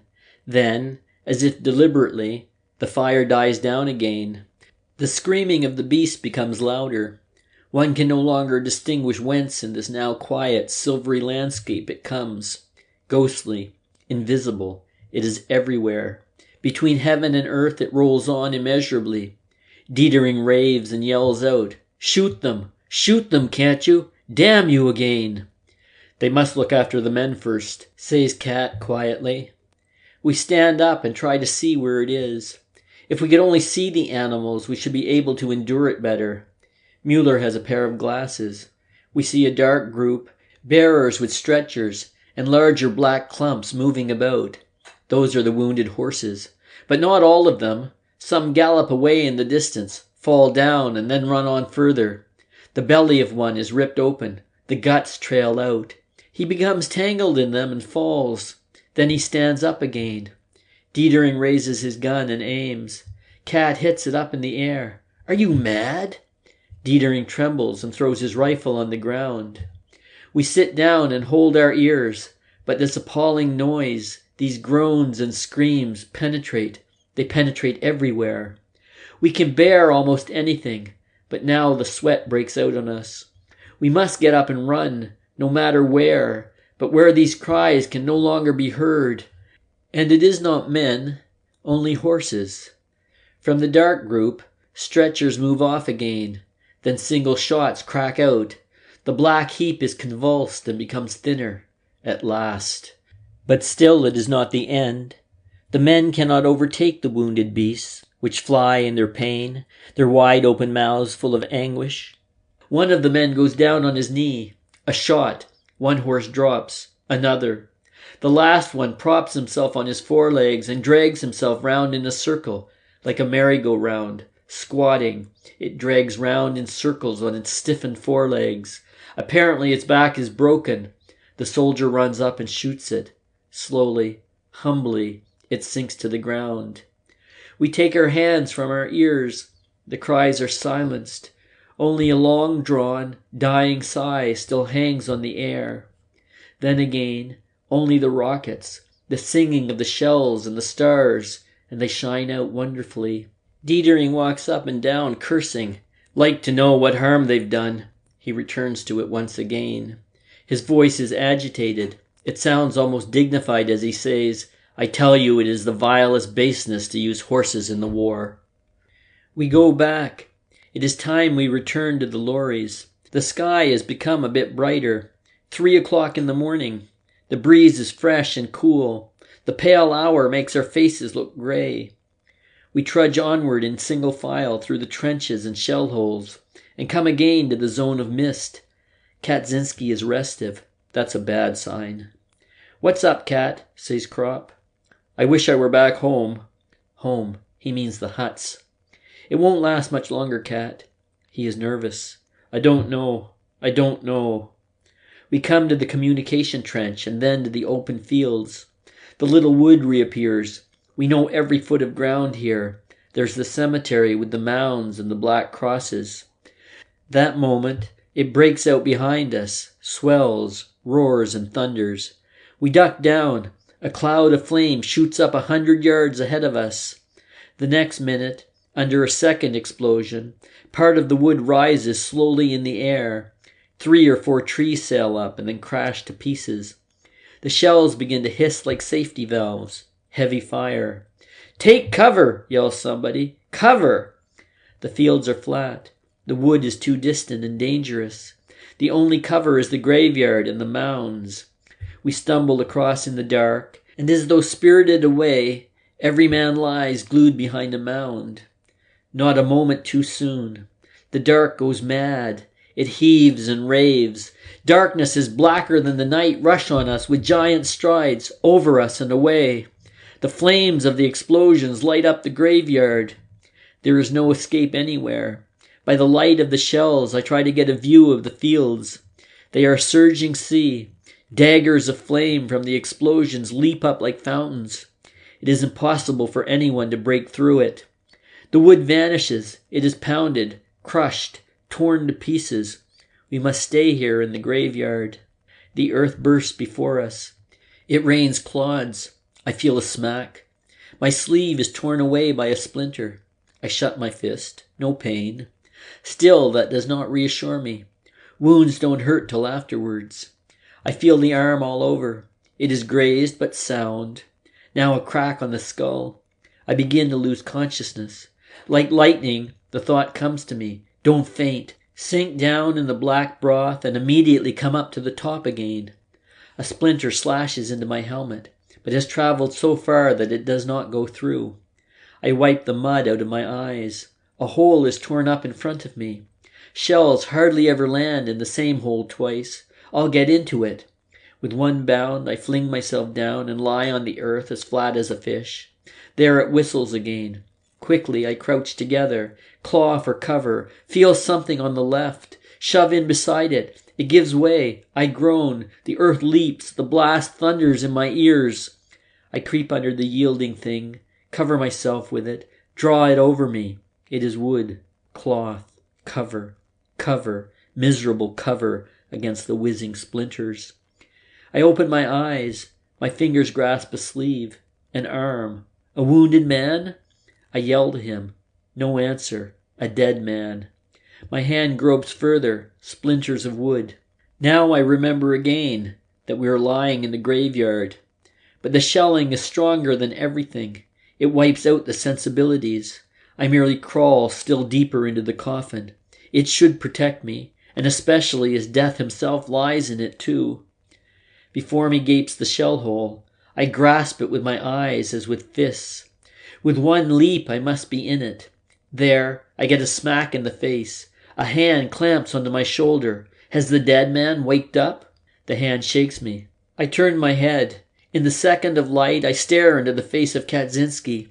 He has his mouth wide open and is yelling. I hear nothing. He rattles me, comes nearer. In a momentary lull, his voice reaches me. Gas! Gas! Gas! Pass it on! I grab for my gas mask. Some distance from me there lies someone. I think of nothing but this. That fellow there must know. Gas! Gas! I call. I lean toward him. I swipe at him with the satchel. He doesn't see. Once again, he merely ducks. It's a recruit. I look at Cat desperately. He has his mask ready. I pull out mine too. My helmet falls to one side. It slips over my face. I reach the man. His satchel is on the side nearest me. I seize the mask, pull it over his head. He understands. I let go and with a jump drop back into the shell hole. The dull thud of the gas shells mingles with the crashes of the high explosives. A bell sounds between the explosions. Gongs and metal clappers warning everyone. Gas! Gas! Gas! Someone plumps down behind me. Another. I wipe the goggles of my mask clear of the moist breath. It is Cat, Crop, and someone else. All four of us lie there in heavy, watchful suspense and breathe as lightly as possible. These first minutes with the mask decide between life and death. Is it tightly woven? I remember the awful sights in the hospital. The gas patients who in day-long suffocation coughed their burnt lungs up in clots. Cautiously, the mouth applied to the valve, I breathe. The gas still creeps over the ground and sinks into all hollows. Like a big, soft jellyfish, it floats into our shell hole and lolls there, obscenely. I nudge Cat. It is better to crawl out and lie on top than to stay here where the gas collects most. But we don't get as far as that. A second bombardment begins. It is no longer as though the shells roared. It is the earth itself raging. With a crash, something black bears down on us. It lands close beside us, a coffin thrown up. I see Cat move and I crawl across. The coffin has hit the fourth man in her hole on his outstretched arm. He tries to tear off his gas mask with the other hand. Crop seizes him just in time, twists the hand sharply behind his back, and holds it fast. Cat and I proceed to free the wounded arm. The coffin lid is loose and bursts open. We are easily able to pull it off. We toss the corpse out. It slides down to the bottom of the shell hole. Then we try to loosen the underpart. Fortunately, the man swoons and Crop is able to help us. We no longer have to be careful, but work away till the coffin gives with a sigh before the spade that we have dug in under it. It has grown lighter. Cat takes a piece of the lid, places it under the shattered arm, and we wrap all our bandages round it. For the moment, we can do no more. Inside the gas mask, my head booms and roars. It is nigh bursting. My lungs are tight. They breathe always the same hot, used-up air. The veins on my temples are swollen. I feel I am suffocating. A grey light filters through to us. I climb out over the edge of the shell hole. In the dirty twilight lies a leg torn clean off. The boot is quite whole. I take that all in at a glance. Now, someone stands up a few yards distant. I polish the windows. In my excitement, they are immediately dimmed again. I peer through them. The man there no longer wears his mask. I wait some seconds. He has not collapsed. He looks around and makes a few paces. Rattling in my throat, I tear my mask off too and fall down. The air streams into me like cold water. My eyes are bursting. The wave sweeps over me and extinguishes me.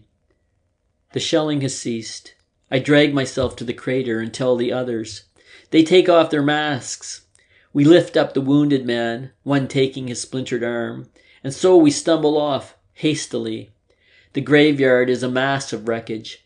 Coffins and corpses lie strewn about.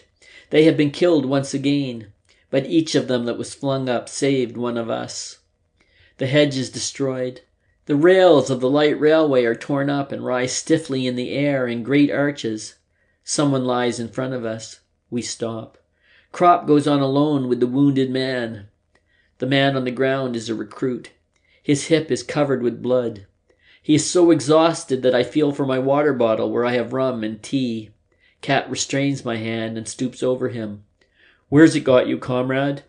His eyes move. He is too weak to answer. We cut off his trousers carefully. He groans. "Gently, gently, it is much better." If he has been hit in the stomach, he oughtn't to drink anything. There's no vomiting. That's a good sign. We lay the hip bare. It is one mass of mincemeat and bone splinters. The joint has been hit.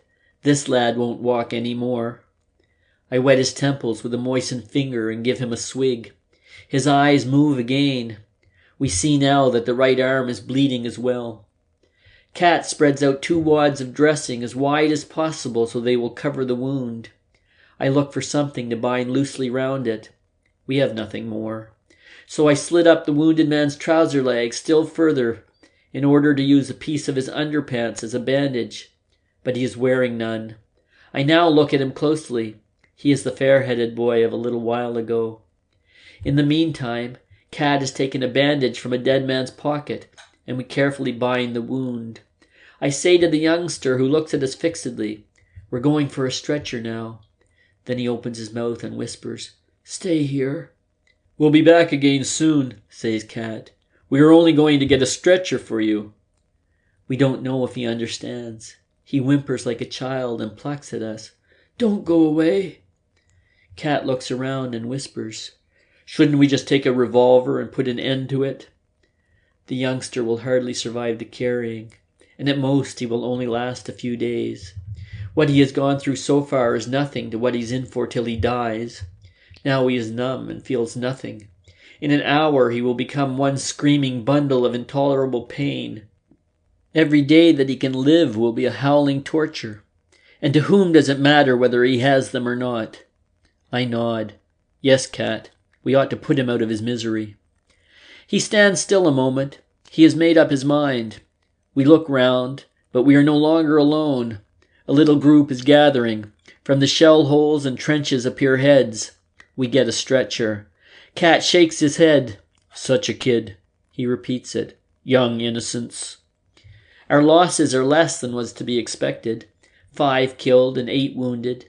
It was in fact quite a short bombardment. 2 of our dead lie in the upturned graves. We had merely to throw the earth in on them. We go back. We trot off silently in single file, one behind the other. The wounded are taken to the dressing station. The morning is cloudy. The bearers make a fuss about numbers and tickets. The wounded whimper. It begins to rain. An hour later we reach our lorries and climb in. There's more room now than there was. The rain becomes heavier. We take our waterproof sheets and spread them over our heads. The rain rattles down and flows off at the sides in streams. The lorries bump through the holes and we rock to and fro in a half sleep. 2 men in the front of the lorry have long forked poles. They watch for telephone wires which hang crosswise over the road, so densely that they might easily pull our heads off. The 2 fellows take them at the right moment on their poles and lift them over behind us. We hear their call, "Mind wire!" Dip the knee in a half sleep and straighten up again. Monotonously, the lorries sway. Monotonously come the calls. Monotonously falls the rain. It falls on our heads and on the heads of the dead up in the line, on the body of the little recruit with the wound that is so much too big for his hip. It falls on Kemmerich's grave. It falls in our hearts. An explosion sounds somewhere. We wince. Our eyes become tense. Our hands are ready to vault over the side of the lorry into the ditch by the road. It goes no further. Only the monotonous cry, "Mind wire!" Our knees bend. We are again half asleep. End of Chapter 4.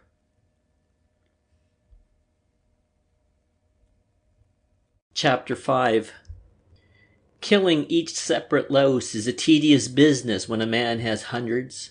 The little beasts are hard, and the everlasting cracking with one's fingernails very soon becomes wearisome.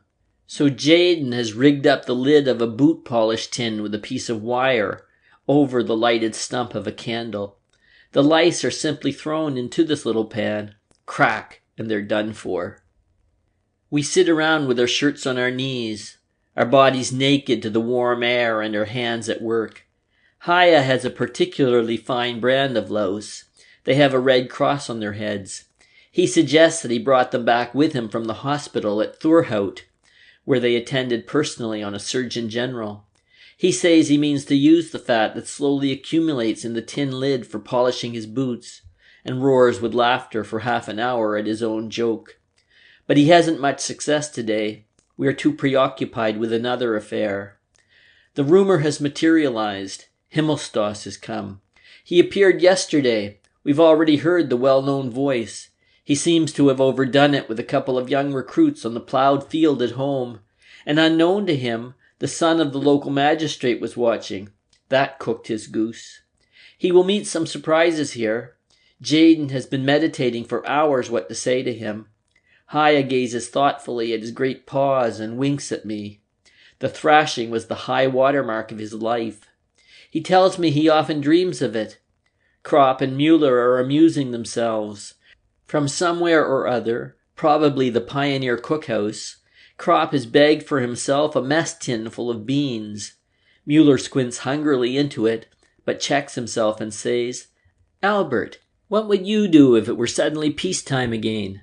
"There won't be any civil life," says Albert bluntly.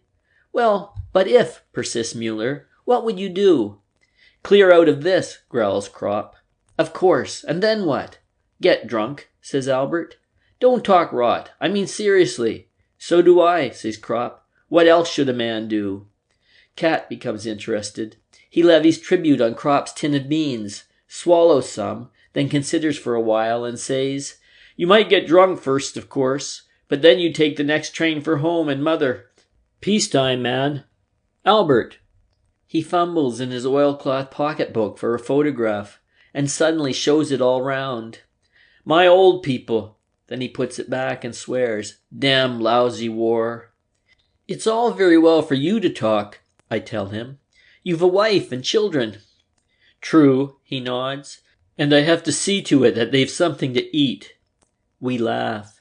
"They won't lack for that, Cat. You'd scrounge it from somewhere." Mueller is insatiable and gives himself no peace. He wakes Haya Westos out of his dream. "Haya, what would you do if it was peacetime?" "Give you a kick in the backside for the way you talk," I say. "How does it come about exactly?" "How does the cow shit come on the roof?" retorts Mueller laconically and turns to Haya Westos again. It is too much for Haya. He shakes his freckled head. "You mean when the war's over?" "Exactly. You've said it." "Well, there'd be women, of course, eh?" Haya licks his lips. "Sure." "By Jove, yes," says Haya, his face melty. "Then I'd grab some good buxom dame, some real kitchen wench with plenty to get hold of, you know, and jump straight into bed. Just you think, boys, a real feather bed with a spring mattress. I wouldn't put trousers on again for a week." Everyone is silent. The picture is too good. Our flesh creeps. At last Mueller pulls himself together and says, "And then what?" A pause. Then Haya explains rather awkwardly. "If I were a non-com, I'd stay with the Prussians and serve out my time." "Haya, you've got a screw loose, surely," I say. "Have you ever dug peat?" he retorts good-naturedly. "You try it." Then he pulls a spoon out of the top of his boot and reaches over into Crop's mess tin. "It can't be worse than digging trenches," I venture. Haya chews and grins. "It lasts longer, though, and there's no getting out of it either. But man, surely it's better at home." "Some ways," says he, and with open mouth sinks into a daydream. You can see what he is thinking. There is the mean little hut on the moors, the hard work on the heath from morning till night in the heat, the miserable pay, the dirty labourer's clothes. "In the army in peacetime, you've nothing to trouble about," he goes on. "Your food's found every day, or else you kick up a row. You've a bed, every week clean underwear, like a perfect gent. You do your non-com's duty. You have a good suit of clothes. In the evening you're a free man and go off to the pub." Haya is extraordinarily set on his idea. He's in love with it. "And when your 12 years are up, you get your pension and become a village bobby, and you can walk about the whole day."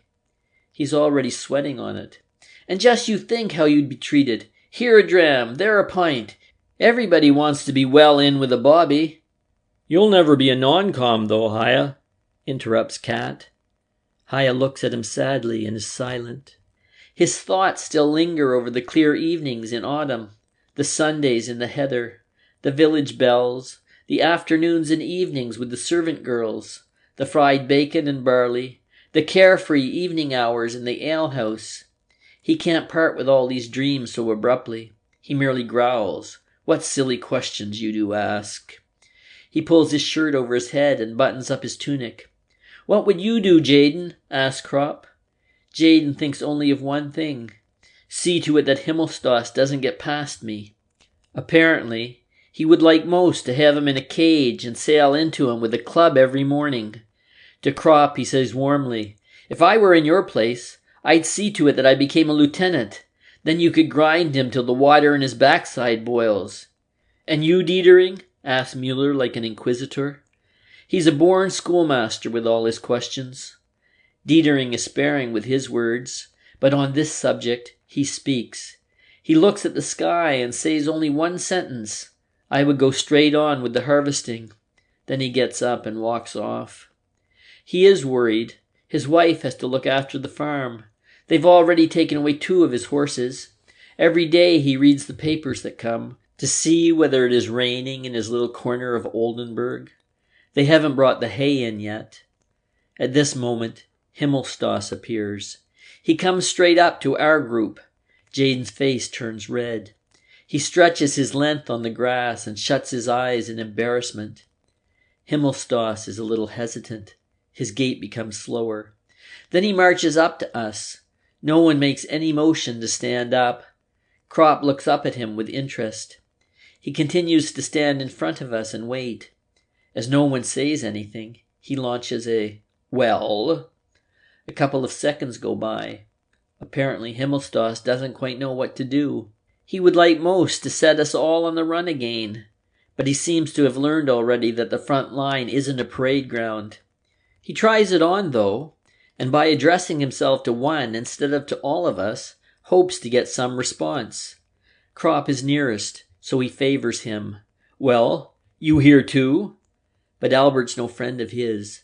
"A bit longer than you, I fancy," he retorts. The red mustache twitches. "You don't recognize me any more, what?" Jaden now opens his eyes. "I do, though." Himmelstas turns to him. "Jaden, isn't it?" Jaden lifts his head. "And do you know what you are?" Himmelstas is disconcerted. "Since when have we become so familiar? I don't remember that we ever slept in the gutter together." He has no idea what to make of the situation. He didn't expect this open hostility, but he is on his guard. Someone has already dinned some rot into him about getting a shot in the back. The question about the gutter makes Jaden so mad that he becomes almost witty. "No, you slept there by yourself." Himmelstas begins to boil, but Jaden gets in ahead of him. He must bring off his insult. "Wouldn't you like to know what you are? A dirty hound, that's what you are.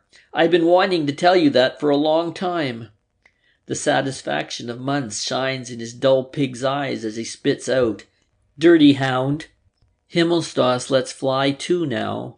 "What's that, you muckrake? You dirty peat stealer! Stand up there! Bring your heels together when your superior officer speaks to you. Jaden winks solemnly. You take a run and jump it yourself, Himmelstoss. Himmelstoss is a raging book of army regulations. The Kaiser couldn't be more insulted. Jaden, I command you as your superior officer, stand up. Anything else you would like? Asked Jaden. Will you obey my order or not? Jaden replies, without knowing it, in the well-known classical phrase. At the same time, he ventilates his backside. I'll have you court-martialed, storms Himmelstoss. We watch him disappear in the direction of the orderly room. Haya and Jaden burst into a regular peat digger's bellow. Haya laughs so much that he dislocates his jaw, and suddenly stands there helpless with his mouth wide open. Albert has to put it back again by giving it a blow with his fist. Cad is troubled. If he reports you, it'll be pretty serious. Do you think he will? Asked Jaden. Sure to, I say.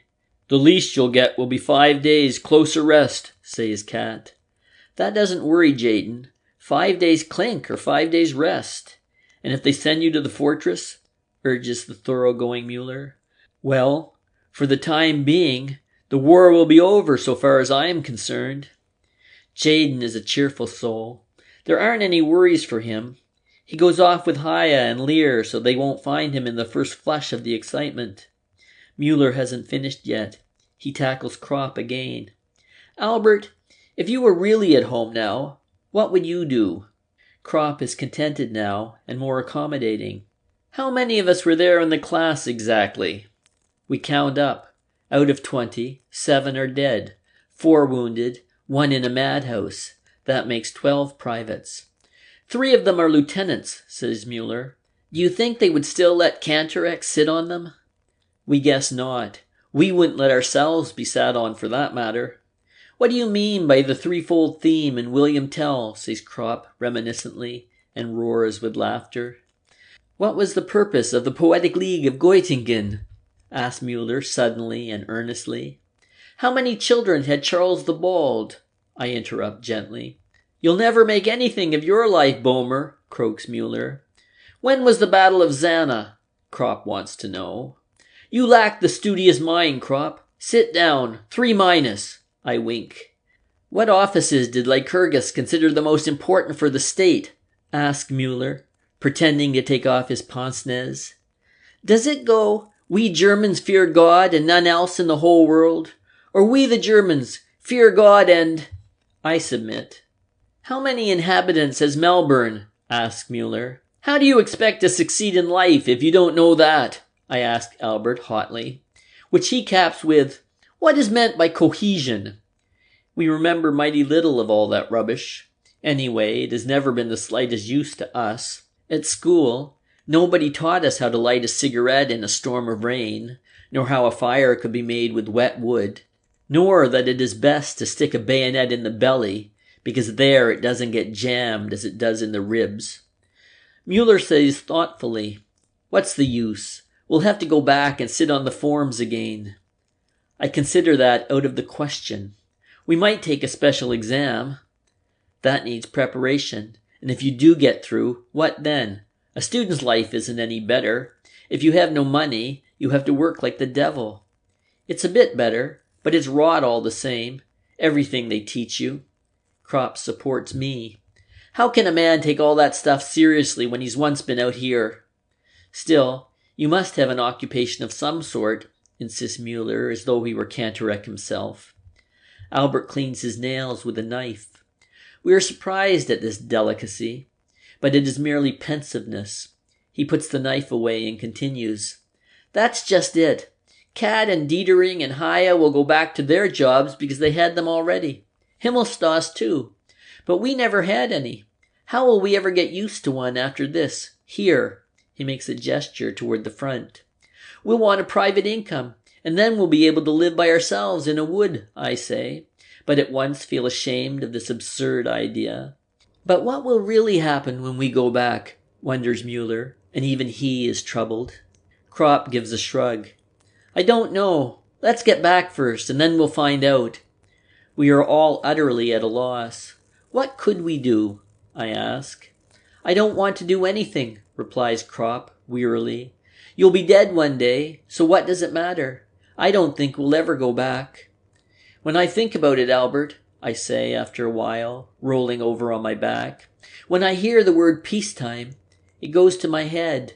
And if it really came, I think I would do some unimaginable thing, something, you know, that it's worth having lain here in the muck for. But I can't even imagine anything. All I do know is that this business about professions and studies and salaries and so on, it makes me sick. It is and always was disgusting. I don't see anything. I don't see anything at all, Albert. All at once, everything seems to me confused and hopeless. Crop feels it too. It will go pretty hard with us all, but nobody at home seems to worry much about it. 2 years of shells and bombs. A man won't peel that off as easy as a sock. We agree that it's the same for everyone, not only for us here, but everywhere. For everyone who is of our age. To some more and to others less. It is the common fate of our generation. Albert expresses it. The war has ruined us for everything. He is right. We are not youth any longer. We don't want to take the world by storm. We are fleeing. We fly from ourselves, from our life. We were 18 and had begun to love life and the world, and we had to shoot it to pieces. The first bomb, the first explosion burst in our hearts. We are cut off from activity, from striving, from progress. We believe in such things no longer. We believe in the war. The orderly room shows signs of life. Himmelstoss seems to have stirred them up. At the head of the column trots the fat sergeant major. It is queer that almost all pay sergeant majors are fat. Himmelstoss follows him, thirsting for vengeance. His boots gleam in the sun. We get up. Where's Jayden? The sergeant puffs. No one knows, of course. Himmelstoss glowers at us wrathfully. You know very well. You won't say. That's the fact of the matter. Out with it. Fatty looks round inquiringly, but Jayden is not to be seen. He tries another way. Jayden will report at the orderly room in 10 minutes. Then he steams off with Himmelstoss in his wake. I have a feeling that next time we go up wiring, I'll be letting a bundle of wire fall on Himmelstoss's leg, hints Crop. We'll have quite a lot of jokes with him, laughs Mueller. That is our sole ambition, to knock the conceit out of a postman. I go into the hut and put Jayden wise. He disappears. Then we change our posse and lie down again to play cards. We know how to do that, to play cards, to swear and to fight. Not much for 20 years, and yet too much for 20 years. Half an hour later, Himmelstoss is back again. Nobody pays any attention to him. He asks for Jayden. We shrug our shoulders. Then you'd better find him, he persists. Haven't you been to look for him? Crop lies back in the grass and says, Have you ever been out here before? That's none of your business, retorts Himmelstoss. I expect an answer. Very good, says Crop, getting up. See up there where those little white clouds are? Those are anti-aircraft. We were over there yesterday. 5 dead and 8 wounded. It was a lot of fun. Next time when you go up with us, before they die, the fellows will come up to you, click their heels and ask stiffly, Please may I go? Please may I hop it? We've been waiting here a long time, for someone like you. He sits down again and Himmelstoss disappears like a comet. 3 days CB, Cat conjectures. Next time I'll let fly, I say to Albert. But that is the end. The case comes up for trial in the evening. In the orderly room sits our lieutenant, Bertink, and calls us in, one after another. I have to appear as a witness and explain the reason for Jayden's insubordination. The story of the bedwetting makes an impression. Himmelstoss is recalled and I repeat my statement. Is that right? Bertink asks Himmelstoss. He tries to evade the question, but in the end has to confess, for Crop tells the same story. Why didn't someone report the matter then? Asks Bertink. We are silent. He must know himself how much use it is reporting such things in the army. It isn't usual to make complaints in the army. He understands it all right, though, and lectures Himmelstoss, making it plain to him that the front isn't a parade ground. Then comes Jayden's turn, who gets a long sermon and 3 days open arrest. He gives Crop a wink and 1 day's open arrest. It can't be helped, he says to him regretfully. He is a decent fellow. Open arrest is quite pleasant. The Clink was once a fowl house. There we can visit the prisoners. We know how to manage it. Close arrest would have meant the cellar. They used to tie us to a tree, but that is forbidden now. In many ways we are treated quite like men. An hour after Jaden and Crop are settled in behind their wire netting, we make our way into them. Jaden greets us crowing. Then we play scat far into the night. Jaden wins, of course, the lucky wretch. When we break up, Kat says to me, "What do you say to some roast goose?" "Not bad," I agree. We climb up on a munition wagon. The ride costs us 2 cigarettes. Kat has marked the spot exactly. The shed belongs to a regimental headquarters. I agree to get the goose and receive my instructions. The outhouse is behind the wall and the door shuts with just a peg. Kat hoists me up. I rest my foot in his hands and climb over the wall. Kat keeps watch below. I wait a few moments to accustom my eyes to the darkness. Then I recognize the shed. Softly I steal across, lift the peg, pull it out and open the door. I distinguish 2 white patches. 2 geese. That's bad. If I grab one, the other will cackle. Well, both of them. If I'm quick, it can be done. I make a jump. I catch hold of one and the next instant the second. Like a madman, I bash their heads against the wall to stun them. But I haven't quite enough weight. The beasts cackle and strike out with their feet and wings. I fight desperately. But Lord, what a kick a goose has. They struggle and I stagger about. In the dark, these white patches are terrifying. My arms have grown wings and I'm almost afraid of going up into the sky, as though I held a couple of captive balloons in my fists. Then the row begins. One of them gets his breath and goes off like an alarm clock. Before I can do anything, something comes in from outside. I feel a blow, lie outstretched on the floor and hear awful growls. A dog. I steal a glance to the side. He makes a snap at my throat. I lie still and tuck my chin into my collar. It's a bulldog. After an eternity, he withdraws his head and sits down beside me. But if I make the least movement, he growls. I consider. The only thing to do is to get hold of my small revolver, and that too before anyone arrives. Inch by inch, I move my hand toward it. I have the feeling that it lasts an hour. The slightest movement and then an awful growl. I lie still and try again. When at last I have the revolver, my hand starts to tremble. I press it against the ground and then say over to myself, jerk the revolver up, fire before he has a chance to grab, and then jump up. Slowly I take a deep breath and become calmer. Then I hold my breath, whip up the revolver. It cracks. The dog leaps howling to one side. I make for the door of the shed and fall head over heels over one of the damn geese. At full speed I seize it again, and with a swing, toss it over the wall and clamber up. No sooner am I on top than the dog is up again, as lively as ever, and springs at me. Quickly I let myself drop. 10 paces away stands Cat with the goose under his arm. As soon as he sees me, we run. At last we can take a breather. The goose is dead. Cat saw to that in a moment. We intend to roast it without telling anybody. I fetch a stove and wood from the hut, and we crawl into a small deserted lean-to which we use for such purposes. The single window space is heavily curtained. There is a sort of hearth, an iron plate set on some bricks. We kindle a fire. Cat plucks and cleans the goose. We put the feathers carefully to one side. We intend to make 2 cushions out of them, with the inscription, "Sleep soft under shell fire." The sound of the gunfire from the front penetrates into our refuge. The glow of the fire lights up our faces. Shadows dance on the wall. Sometimes a heavy crash and the hut shivers. Airplane bombs. Once we hear a stifled cry. A hut must have been hit. Airplanes drone. The tack-tack of machine guns breaks out. But no light that could be observed shows from us. We sit opposite one another, Cat and I, 2 soldiers in shabby coats, cooking a goose in the middle of the night.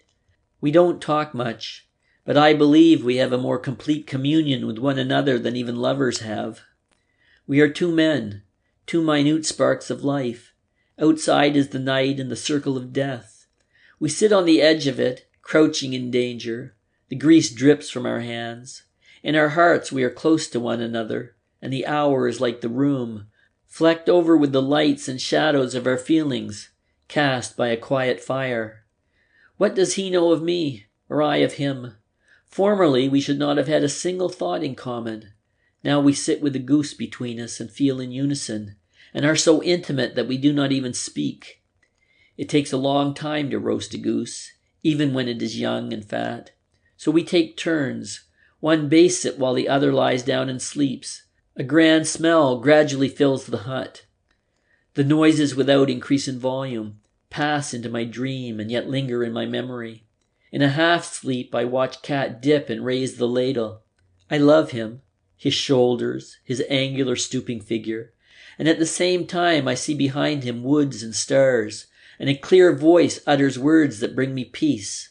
To me, a soldier in big boots, belt, and knapsack, taking the road that lies before him under the high heaven, quickly forgetting and seldom sorrowful, forever pressing on under the wide night sky. A little soldier and a clear voice, and if anyone were to caress him, he would hardly understand. This soldier with the big boots and shut heart, who marches because he is wearing big boots and has forgotten all else but marching. Beyond the skyline is a country with flowers, lying so still that he would like to weep. There are sights there that he has not forgotten, because he never possessed them. Perplexing, yet lost to him. Are not his 20 summers there? Is my face wet? And where am I? Cat stands before me. His gigantic, stooping shadow falls upon me like home. He speaks gently. He smiles and goes back to the fire. Then he says, "It's done." "Yes, Cat." I stir myself. In the middle of the room shines the brown goose. We take out our collapsible forks and our pocket knives, and each cuts off a leg. With it we have army bread dipped in gravy. We eat slowly and with gusto. "How does it taste, Cat?" "Good. And yours?" "Good, Cat." We are brothers, and press on one another the choicest pieces. Afterwards I smoke a cigarette and Cat a cigar. There is still a lot left. "How would it be, Cat, if we took a bit to Crop and Jaden?" "Sure," says he. We carve off a portion and wrap it up carefully in newspaper. The rest we thought of taking over to the hut. Cat laughs and simply says, "Jaden." I agree. We will have to take it all. So we go off to the fowl house to wake them, but first we pack away the feathers. Crop and Jaden take us for magicians. Then they get busy with their teeth. Jaden holds a wing in his mouth with both hands like a mouth organ and gnaws. He drinks the gravy from the pot and smacks his lips. "May I never forget you." We go to our hut. Again there is the lofty sky with the stars and the oncoming dawn. And I pass on beneath it, a soldier with big boots and a full belly, a little soldier in the early morning. But by my side, stooping and angular, goes Cat, my comrade. The outlines of the huts are upon us in the dawn, like a dark, deep sleep. End of Chapter 5.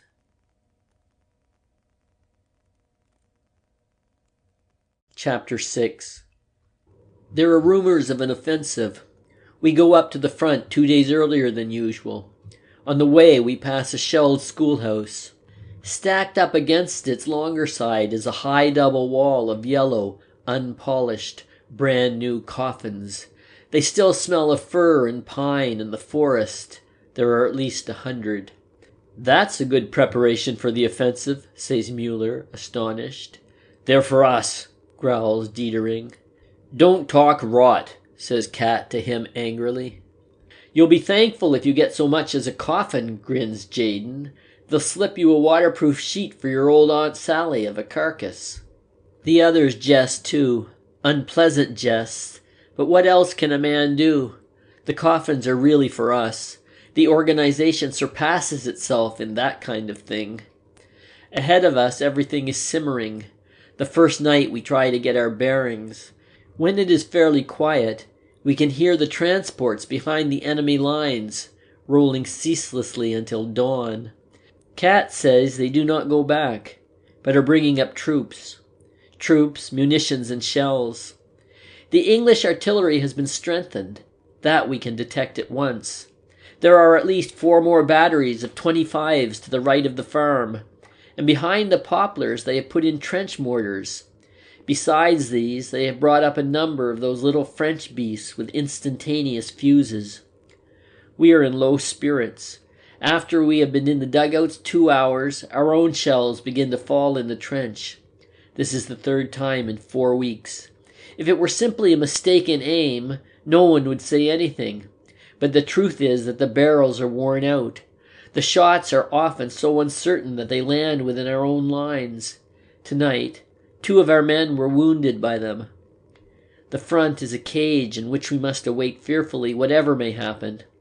We lie under the network of arching shells and live in a suspense of uncertainty. Over us, chance hovers. If a shot comes, we can duck. That is all. We neither know nor can determine where it will fall. It is this chance that makes us indifferent. A few months ago I was sitting in a dugout, playing scat. After a while I stood up and went to visit some friends in another dugout.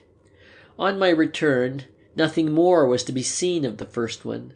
It had been blown to pieces by a direct hit. I went back to the second and arrived just in time to lend a hand digging it out. In the interval, it had been buried. It is just as much a matter of chance that I am still alive as that I might have been hit. In a bomb-proof dugout, I may be smashed to atoms and in the open may survive 10 hours bombardment unscathed. No soldier outlives 1,000 chances, but every soldier believes in chance and trusts his luck. We must look out for our bread. The rats have become much more numerous lately because the trenches are no longer in good condition. Dietering says it is a sure sign of a coming bombardment. The rats here are particularly repulsive. They are so fat, the kind we call corpse rats. They have shocking, evil, naked faces, and it is nauseating to see their long, nude tails. They seem to be mighty hungry. Almost every man has had his bread gnawed. Crop wrapped his in his waterproof sheet and put it under his head, but he cannot sleep because they run over his face to get at it. Dietering meant to outwit them. He fastened a thin wire to the roof and suspended his bread from it. During the night, when he switched on his pocket torch, he saw the wire swinging to and fro. On the bread was riding a fat rat. At last we put a stop to it. We cannot afford to throw the bread away, because already we have practically nothing left to eat in the morning, so we carefully cut off the bits of bread that the animals have gnawed. The slices we cut off are heaped together in the middle of the floor. Each man takes out his spade and lies down prepared to strike. Dietering, Crop, and Cat hold their pocket lamps ready. After a few minutes we hear the first shuffling and tugging. It grows. Now it is the sound of many little feet. Then the torches switch on and every man strikes at the heap, which scatters with a rush. The result is good. We toss the bits of rat over the parapet and again lie in wait. Several times we repeat the process. At last the beasts get wise to it, or perhaps they have scented the blood. They return no more. Nevertheless, before morning, the remainder of the bread on the floor has been carried off. In the adjoining sector they attacked 2 large cats and a dog, bit them to death, and devoured them. Next day there is an issue of Idamar cheese. Each man gets almost a quarter of a cheese. In one way that is all to the good, for Idamar is tasty. But in another way it is vile, because the fat red balls have long been a sign of a bad time coming. Our forebodings increase as rum is served out. We drink it, of course, but are not greatly comforted. For days we loaf about and make war on the rats. Ammunition and hand grenades become more plentiful. We even overhaul the bayonets, that is to say, the ones that have a saw on the blunt edge. If the fellows over there catch a man with one of those, he's killed at sight. In the next sector some of our men were found whose noses were cut off, and their eyes poked out with their own saw bayonets. Their mouths and noses were stuffed with sawdust so that they suffocated. Some of the recruits have bayonets of this kind. We take them away and give them the ordinary kind. But the bayonet has practically lost its importance. It is usually the fashion now to charge with bombs and spades only. The sharpened spade is a more handy and many-sided weapon. Not only can it be used for jabbing a man under the chin, but it is much better for striking with because of its greater weight. And if one hits between the neck and shoulder, it easily cleaves down as far as the chest. The bayonet frequently jams on the thrust, and then a man has to kick hard on the other fellow's belly to pull it out again, and in the interval he may easily get one himself, and what's more, the blade often gets broken off. At night they send over gas. We expect the attack to follow and lie with our masks on, ready to tear them off as soon as the first shadow appears. Dawn approaches without anything happening. Only the everlasting, nerve-wracking roll behind the enemy lines. Trains, trains, lorries, lorries. But what are they concentrating? Our artillery fires on it continually, but still it does not cease. We have tired faces and avoid each other's eyes. "It will be like the Somme," says Kat gloomily. "There we were shelled steadily for 7 days and nights." Kat has lost all his fun since we have been here, which is bad, for Kat is an old front hog and can smell what is coming. Only Jaden seems pleased with the good rations and the rum. He thinks we might even go back to rest without anything happening at all. It almost looks like it. Day after day passes. At night I squat in the listening post. Above me, the rockets and parachute lights shoot up and float down again. I am cautious and tense. My heart thumps. My eyes turn again and again to the luminous dial of my watch. The hands will not budge. Sleep hangs on my eyelids. I work my toes in my boots in order to keep awake. Nothing happens till I am relieved. Only the everlasting rolling, over there. Gradually we grow calmer and play scat and poker continually. Perhaps we will be lucky. All day the sky is hung with observation balloons. There is a rumor that the enemy are going to put tanks over and use low-flying planes for the attack. But that interests us less than what we hear of the new flamethrowers. We wake up in the middle of the night. The earth booms. Heavy fire is falling on us. We crouch into corners. We distinguish shells of every caliber. Each man lays hold of his things and looks again every minute to reassure himself that they are still there. The dugout heaves. The night roars and flashes. We look at each other in the momentary flashes of light, and with pale faces and pressed lips shake our heads. Every man is aware of the heavy shells tearing down the parapet, rooting up the embankment and demolishing the upper layers of concrete. When a shell lands in the trench, we note how the hollow, furious blast is like a blow from the paw of a raging beast of prey. Already by morning, a few of the recruits are green and vomiting. They are too inexperienced. Slowly, the grey light trickles into the post and pales the flashes of the shells. Morning has come. The explosion of mines mingles with the gunfire. That is the most dementing convulsion of all. The whole region where they go up becomes one grave. The reliefs go out. The observers stagger in, covered with dirt and trembling. One lies down in silence in the corner and eats. The other, a reservist reinforcement, sobs. Twice he has been flung over the parapet by the blast of the explosions, without getting any more than shell shock. The recruits are eyeing him. We must watch them. These things are catching. Already some lips begin to quiver. It is good that it is growing daylight. Perhaps the attack will come before noon.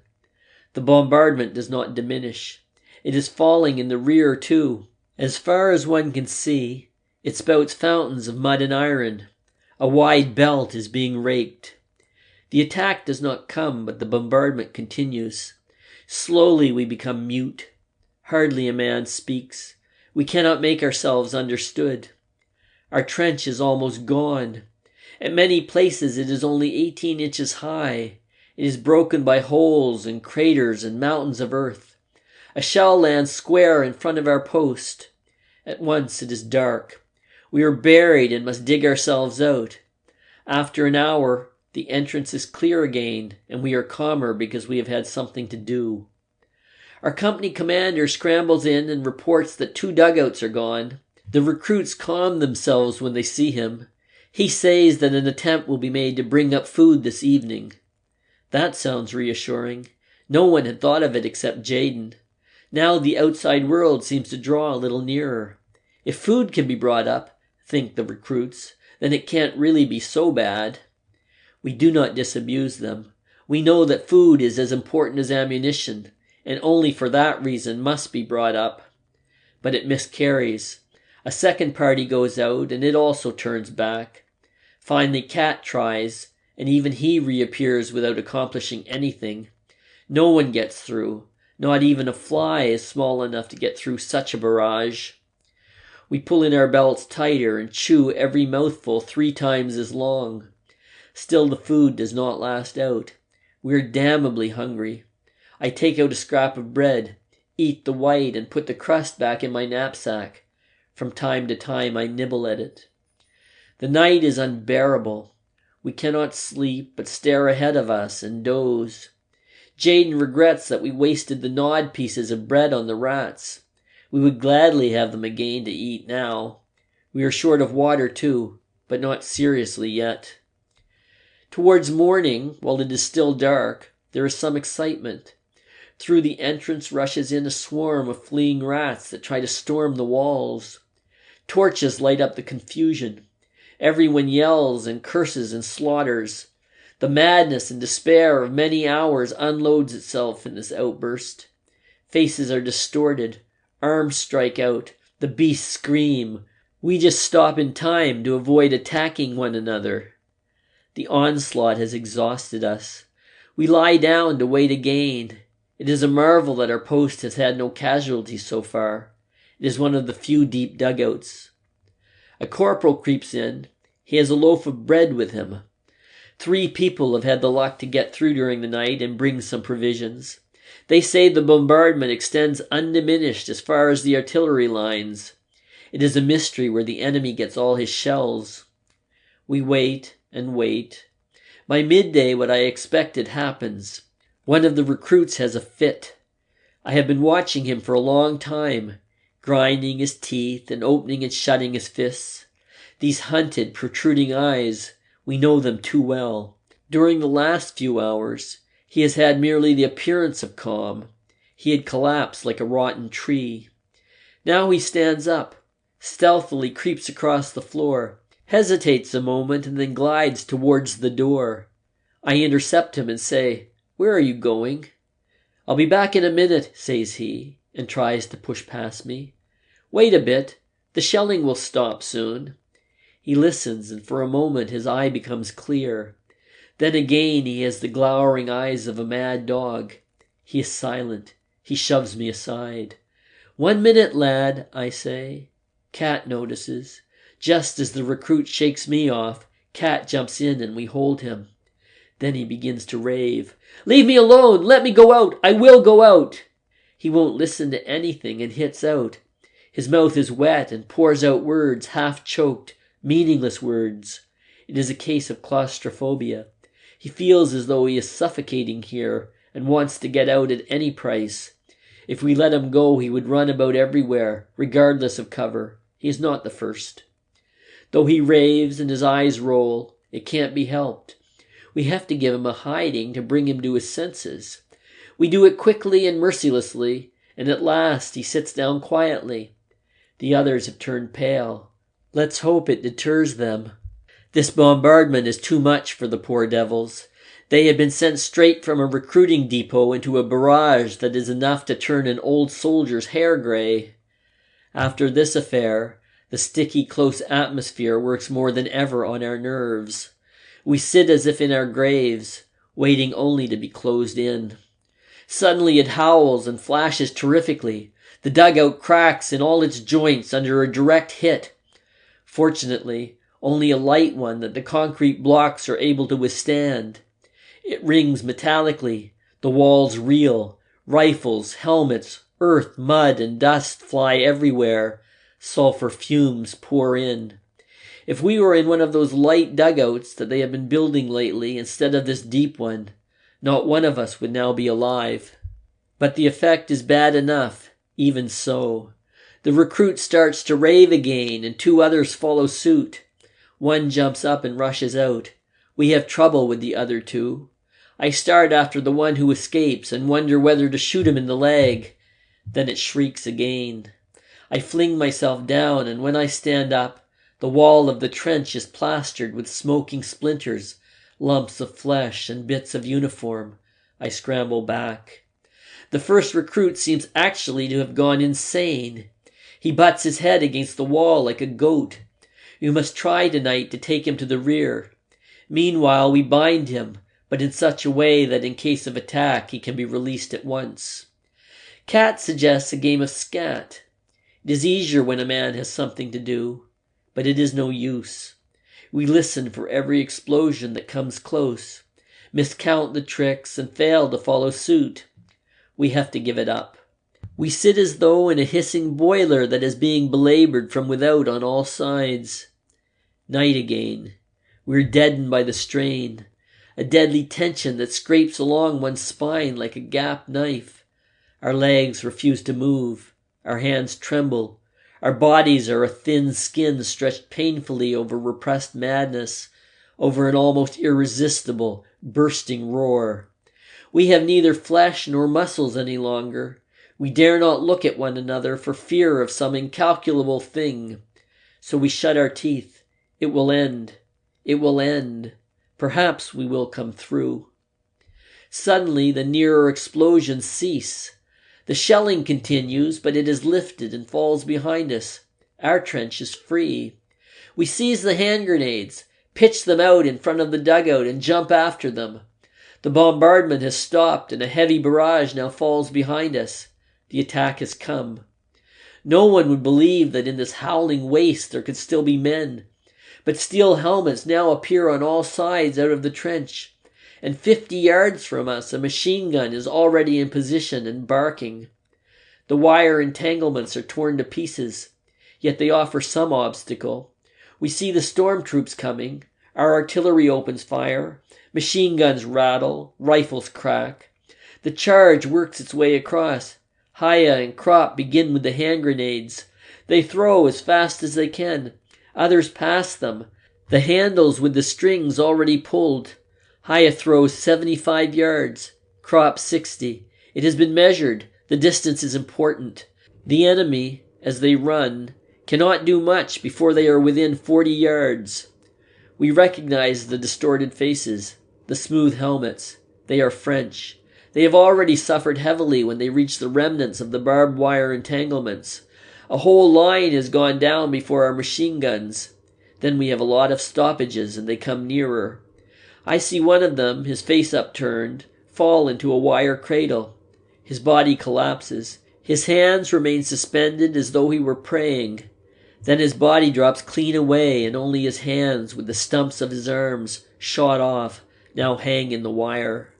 The moment we are about to retreat, 3 faces rise up from the ground in front of us. Under one of the helmets, a dark pointed beard and 2 eyes that are fastened on me. I raise my hand, but I cannot throw into those strange eyes. For one mad moment, the whole slaughter whirls like a circus round me, and these 2 eyes that are alone motionless. Then the head rises up, a hand, a movement, and my hand grenade flies through the air and into him. We make for the rear, pull wire cradles into the trench, and leave bombs behind us with the string pulled, which ensure us a fiery retreat. The machine guns are already firing from the next position. We have become wild beasts. We do not fight. We defend ourselves against annihilation. It is not against men that we fling our bombs. What do we know of men in this moment when death with hands and helmets is hunting us down? Now, for the first time in 3 days, we can see his face. Now, for the first time in 3 days, we can oppose him. We feel a mad anger. No longer do we lie helpless, waiting on the scaffold. We can destroy and kill, to save ourselves and be revenged. We crouch behind every corner, behind every barrier of barbed wire, and hurl heaps of explosives at the feet of the advancing enemy before we run.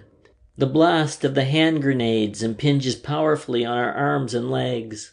Crouching like cats, we run on, overwhelmed by this wave that bears us along, that fills us with ferocity, turning us into thugs, into murderers, into God only knows what devils. This wave that multiplies our strength with fear and madness and greed of life, seeking and fighting for nothing but our deliverance.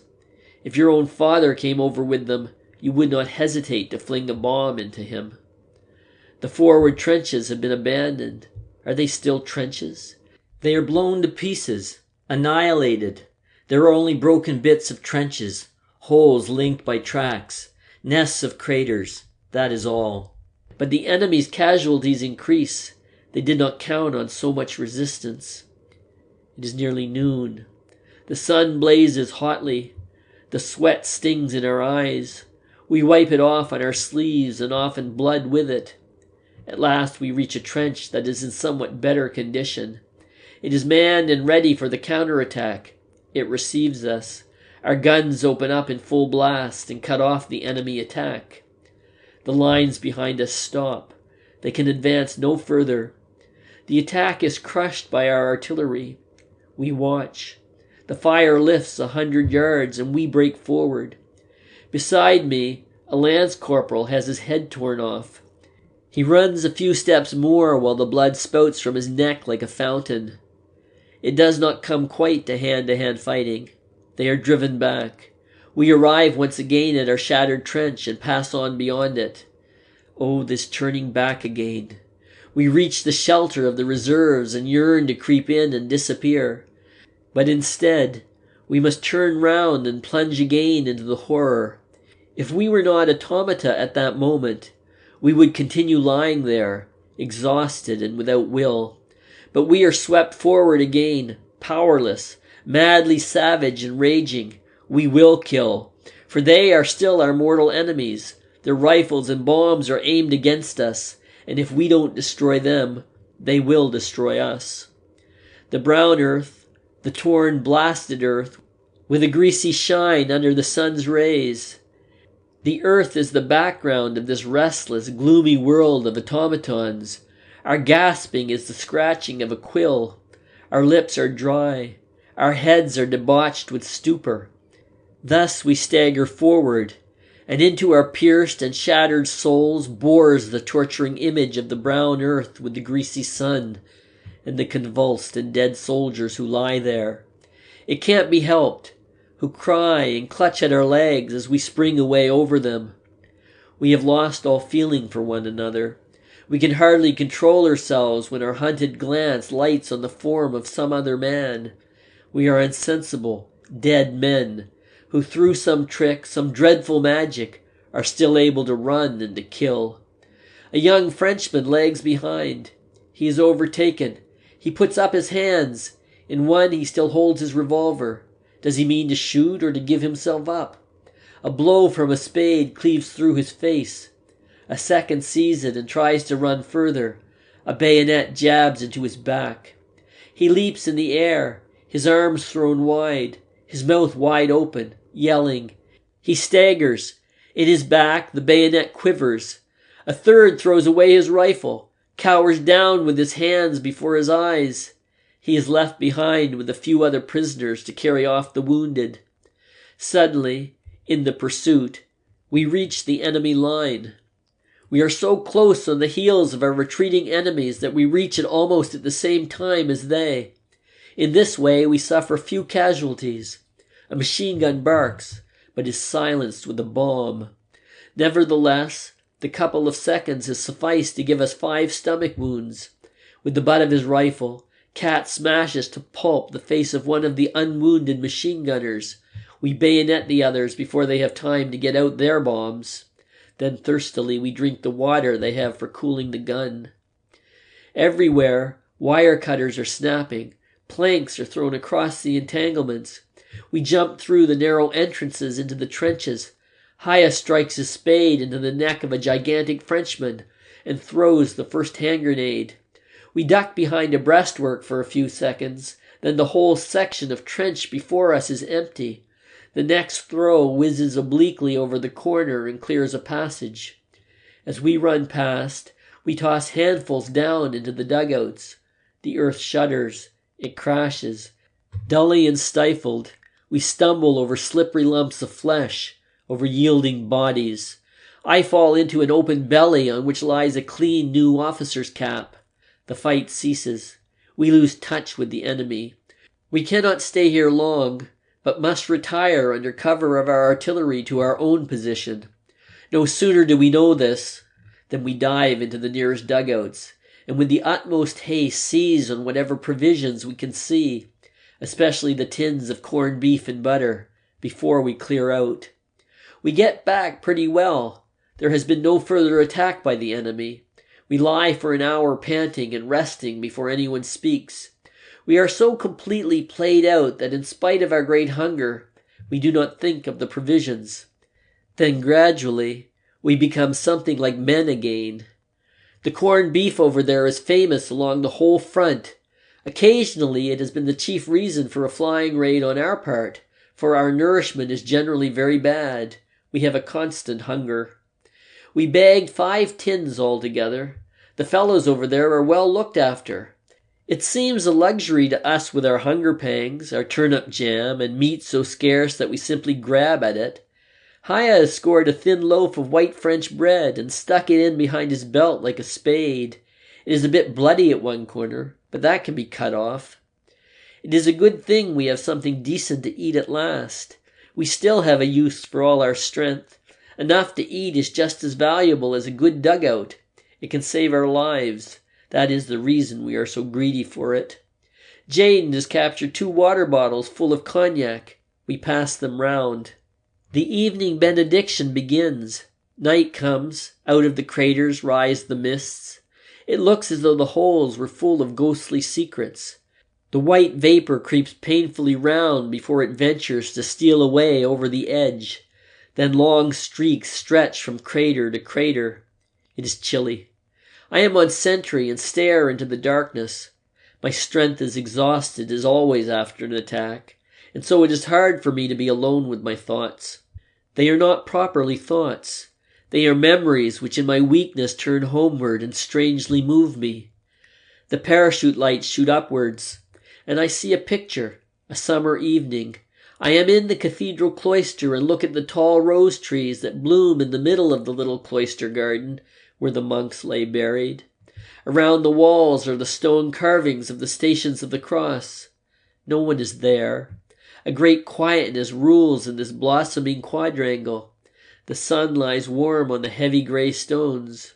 I place my hand upon them and feel the warmth.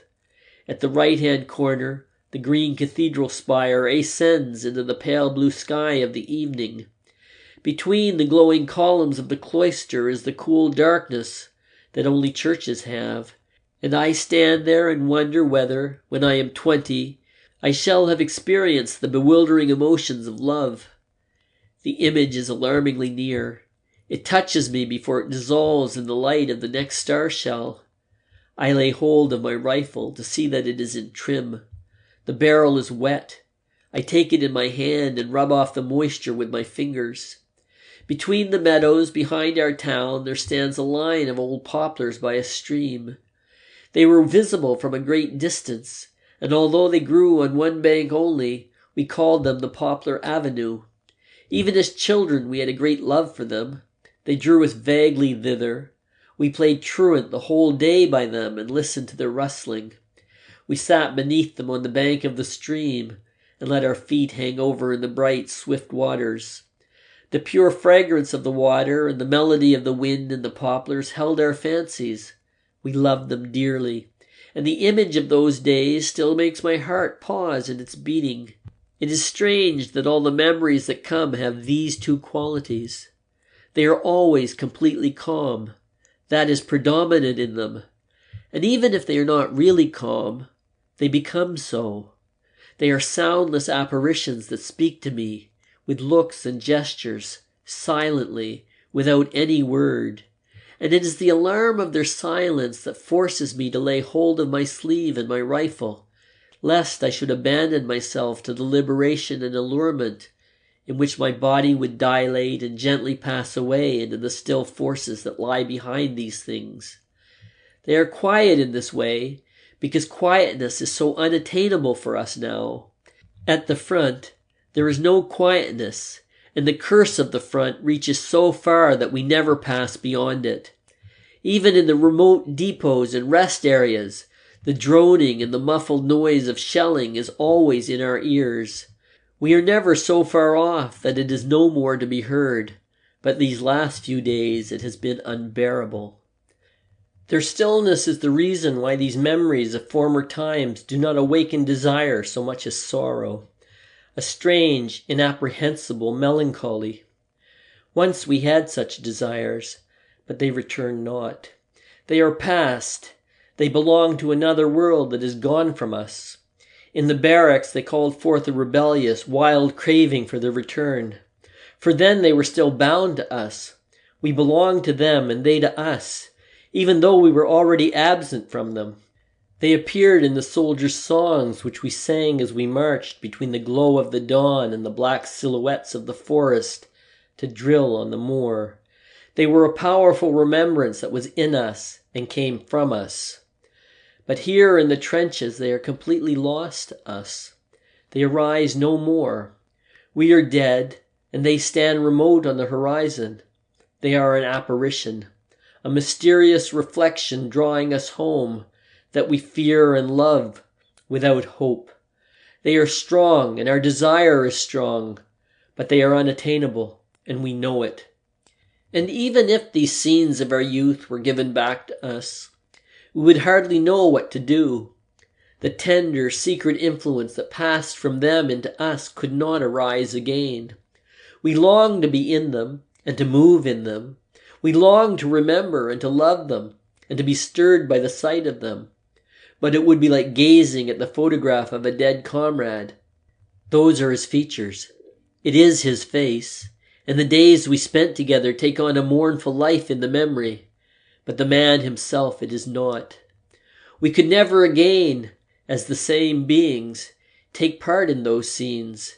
It was not any recognition of their beauty and their significance that attracted us, but the communion, the feeling of a comradeship with the things and events of our existence, which cut us off and made the world of our parents a thing incomprehensible to us. For then we surrendered ourselves to events and were lost in them. And the least little thing was enough to carry us down the stream of eternity. Perhaps it was only the privilege of our youth, but as yet we recognized no limits and saw nowhere an end. We had that thrill of expectation in the blood which united us with the course of our days. Today we would pass through the scenes of our youth like travelers. We are burnt up by hard facts. Like tradesmen, we understand distinctions, and like butchers, necessities. We are no longer untroubled, we are indifferent. We long to be there, but could we live there? We are forlorn like children, and experienced like old men. We are crude and sorrowful and superficial. I believe we are lost. My hands grow cold and my flesh creeps, and yet the night is warm. Only the mist is cold, this mysterious mist that trails the dead before us and sucks from them their last creeping life.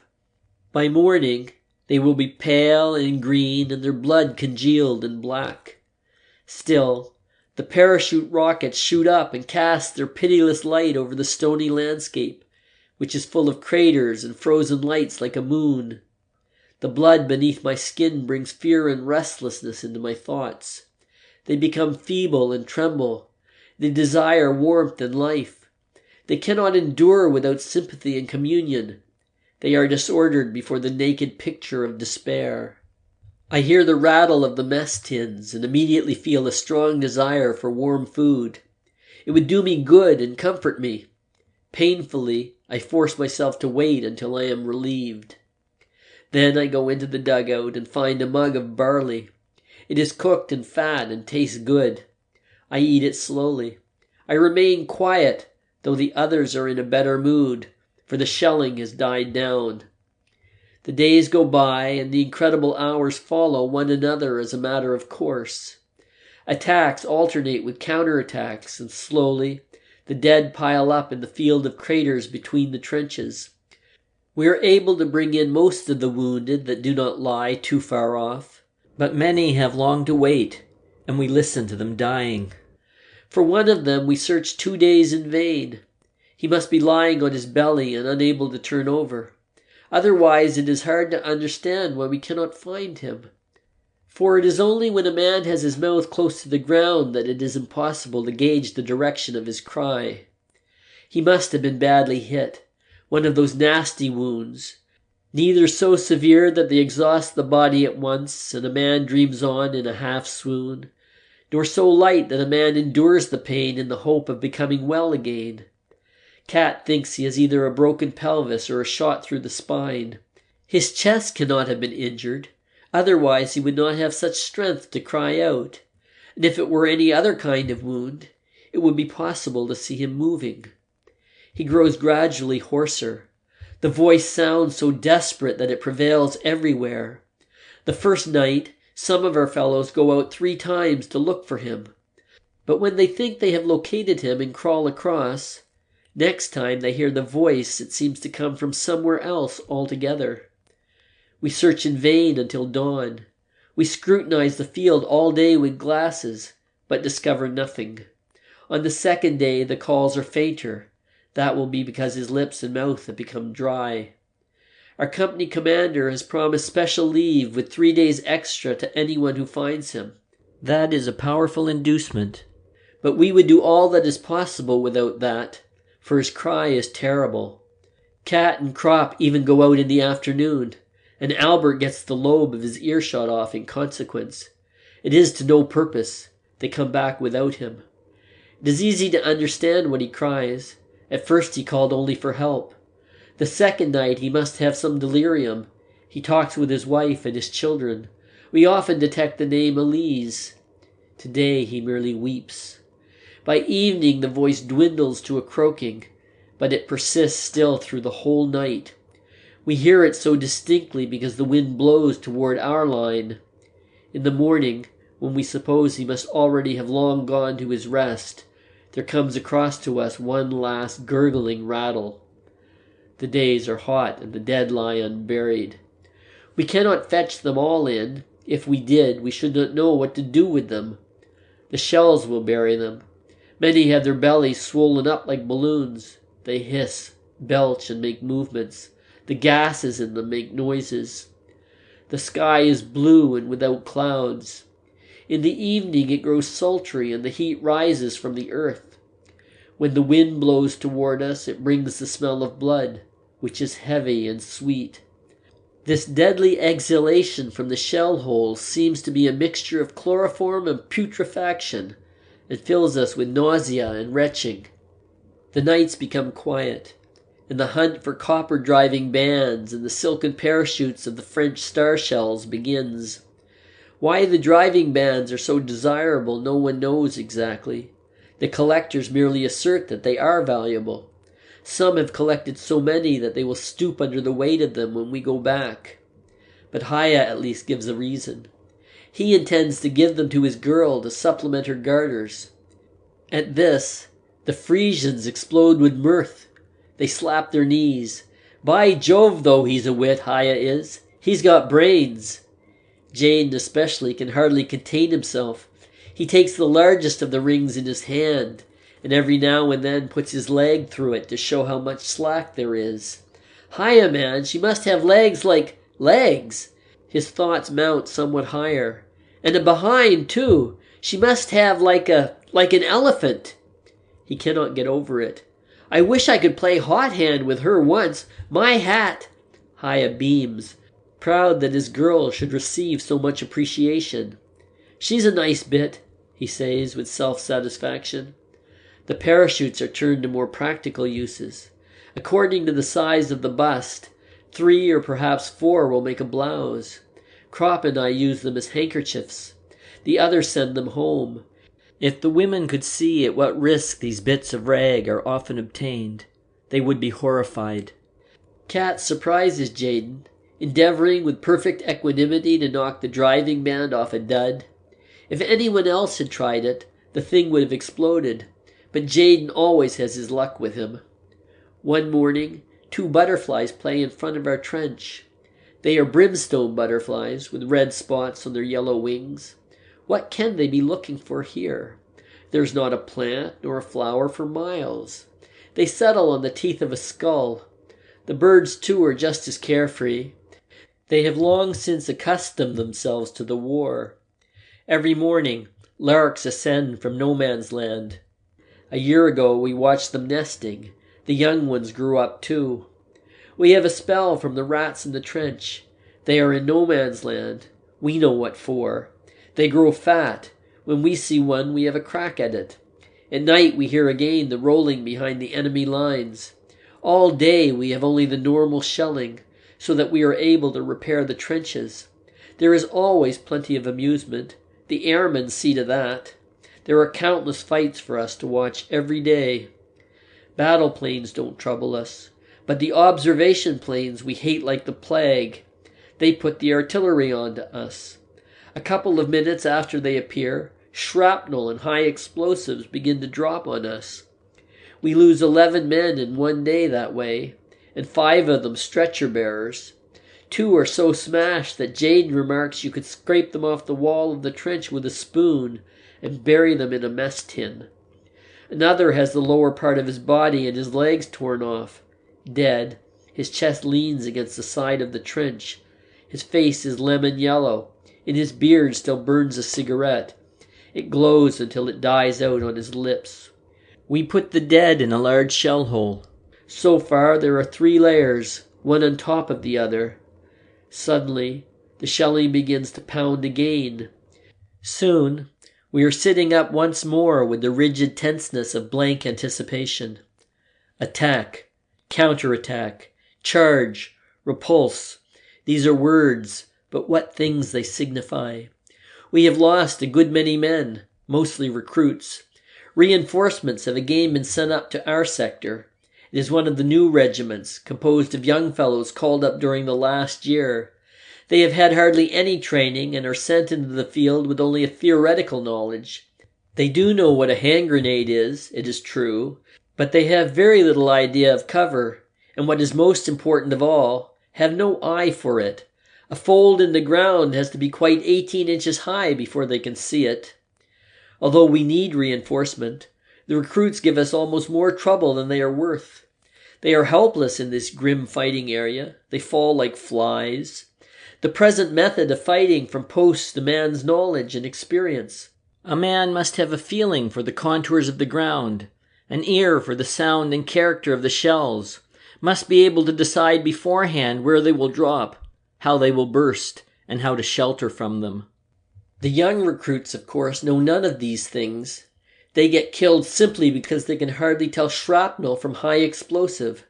They are mown down because they are listening anxiously to the roar of the big coal boxes falling far in the rear and miss the light, piping whistle of the low-spreading little daisy cutters. They flock together like sheep instead of scattering, and even the wounded are shot down like hares by the airmen.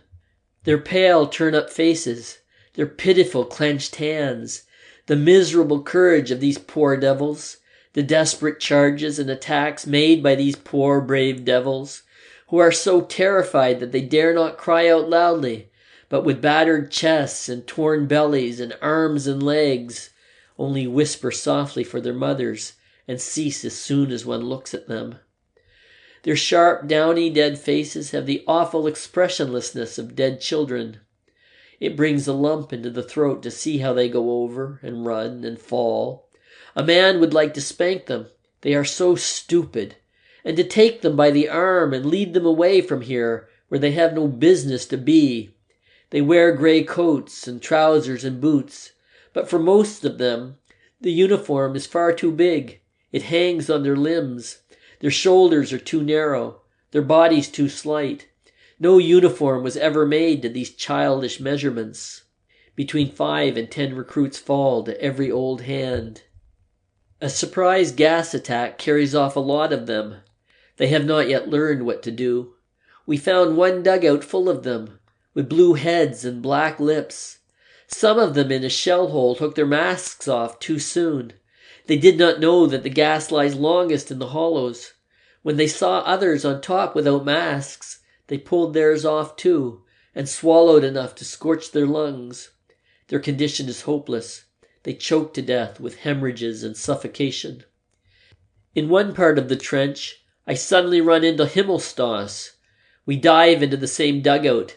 Breathless, we are all lying one beside the other, waiting for the charge. When we run out again, although I am very excited, I suddenly think, where's Himmelstoss? Quickly, I jump back into the dugout and find him with a small scratch, lying in a corner, pretending to be wounded. His face looks sullen. He is in a panic. He is new to it too. But it makes me mad that the young recruit should be out there, and he here. Get out! I spit. He does not stir. His lips quiver. His mustache twitches. Out! I repeat. He draws up his legs, crouches back against the wall, and shows his teeth like a cur. I seize him by the arm and try to pull him up. He barks. That is too much for me. I grab him by the neck and shake him like a sack. His head jerks from side to side. You lump, will you get out? You hound, you skunk, sneak out of it, would you? His eye becomes glassy. I knock his head against the wall. You cow! I kick him in the ribs. You swine! I push him toward the door and shove him out head first. Another wave of our attack has just come up. A lieutenant is with them. He sees us and yells, Forward! Forward! Join in! Follow! And the word of command does what all my banging could not. Himmelstoss hears the order, looks round him as if awakened, and follows on. I come after and watch him go over. Once more he is the smart Himmelstoss of the parade ground. He has even outstripped the lieutenant and is far ahead. Bombardment, barrage, curtain fire, mines, gas, tanks, machine guns, hand grenades. Words, but they hold the horror of the world. Our faces are encrusted. Our thoughts are devastated. We are weary to death. When the attack comes, we shall have to strike many of the men with our fists to waken them and make them come with us. Our eyes are burnt. Our hands are torn. Our knees bleed. Our elbows are raw.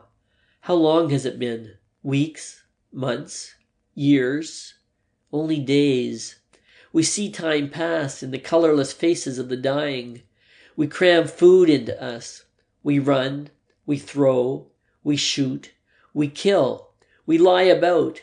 We are feeble and spent, and nothing supports us but the knowledge that there are still feebler, still more spent, still more helpless ones there who, with staring eyes, look upon us as gods that escaped death many times.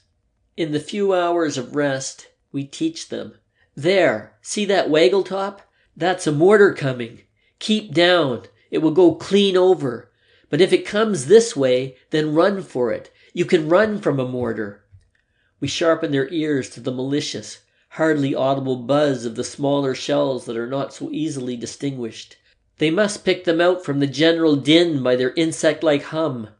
We explain to them that these are far more dangerous than the big ones that can be heard long beforehand. We show them how to take cover from aircraft, how to simulate a dead man when one is overrun in an attack, how to time hand grenades so that they explode half a second before hitting the ground. We teach them to fling themselves into holes as quick as lightning before the shells with instantaneous fuses. We show them how to clean up a trench with a handful of bombs. We explain the difference between the fuse length of the enemy bombs and our own. We put them wise to the sound of gas shells, show them all the tricks that can save them from death. They listen. They are docile. But when it begins again, in their excitement, they do everything wrong. Hyoestos drags off with a great wound in his back, through which the lung pulses at every breath. I can only press his hand. "It's all up, Paul," he groans and bites his arm because of the pain. We see men living with their skulls blown open.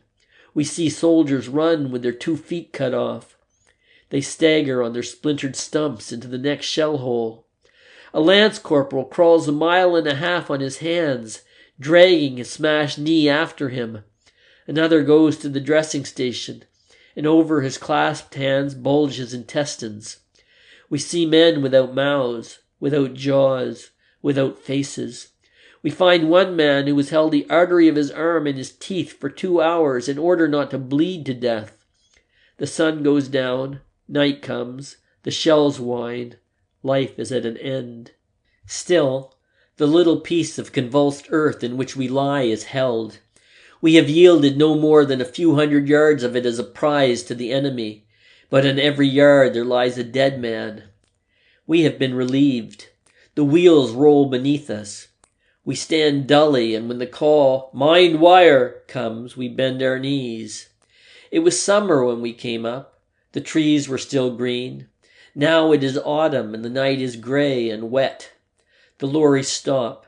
We climb out, a confused heap, a remnant of many names. On either side stand people, dark, calling out the numbers of the regiments, the companies. And at each call, a little group separates itself off, a small handful of dirty, pallid soldiers, a dreadfully small handful, and a dreadfully small remnant. Now someone is calling the number of our company. It is, yes, the company commander. He has got one too. His arm is in a sling. We go over to him, and I recognize Kat and Albert. We stand together, lean against each other, and look at one another. And we hear the number of our company called again and again. He will call a long time. They do not hear him in the hospitals and shell holes. Once again, "Second company, this way." And then more softly, "Nobody else, second company." He is silent, and then huskily he says, "Is that all?" and gives the order, "Number." The morning is gray. It was still summer when we came up, and we were 150 strong. Now we freeze. It is autumn. The leaves rustle. The voices flutter out wearily. 1, 2, 3, 4, and cease at 32. And there is a long silence before the voice asks, "Anyone else?" and waits, and then says softly, "In squads," and then breaks off and is only able to finish, "Second company," with difficulty. "Second company, march easy." A line, a short line, trudges off into the morning. 32 men. End of chapter 6.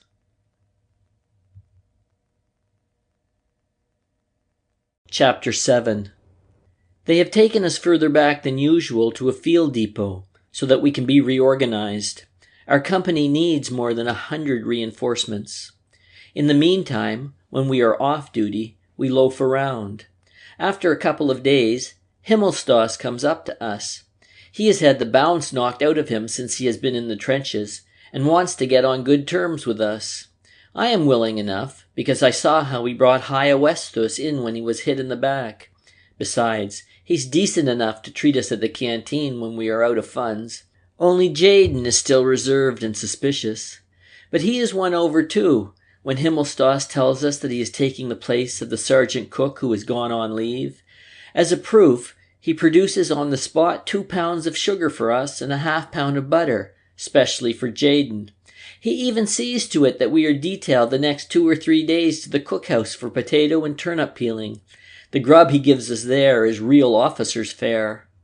Thus, for the moment, we have the 2 things a soldier needs for contentment: good food and rest. That's not much when one comes to think of it. A couple of years ago we would have despised ourselves terribly, but now we are quite happy. It is all a matter of habit, even the front line. Habit is the explanation of why we seem to forget things so quickly. Yesterday we were under fire. Today we act the fool and go foraging through the countryside. Tomorrow we go up to the trenches again. We forget nothing, really, but so long as we have to stay here in the field, the front line days, when they are past, sink down in us like a stone. They are too serious for us to be able to reflect on them at once. If we did that, we should have been destroyed long ago. I soon found out this much. Terror can be endured so long as a man simply ducks, but it kills if a man thinks about it. Just as we turn into animals when we go up to the line, because that is the only thing which brings us through safely, so we turn into wags and loafers when we are out resting. We can do nothing else. It is a sheer necessity. We want to live at any price, so we cannot burden ourselves with feelings which, though they might be ornamental enough in peacetime, would be out of place here. Kemmerich is dead. Hyoestus is dying. They will have a job with Hans Kramer's body at the Judgment Day, piecing it together after a direct hit. Martens has no legs anymore. Meyer is dead. Max is dead. Bayer is dead. Hammerling is dead. There are 120 wounded men lying somewhere or other. It is a damnable business. But what has it to do with us now? We live. If it were possible for us to save them, then it would be seen how much we cared. We would have a shot at it, though we went under ourselves. For we can be damn quixotic when we like. Fear we do not know much about. Terror of death, yes, but that is a different matter. That is physical. But our comrades are dead. We cannot help them. They have their rest, and who knows what is waiting for us. We will make ourselves comfortable and sleep, and eat as much as we can stuff into our bellies, and drink and smoke so that the hours are not wasted. Life is short. The terror of the front sinks deep down when we turn our backs upon it. We make grim, coarse jests about it.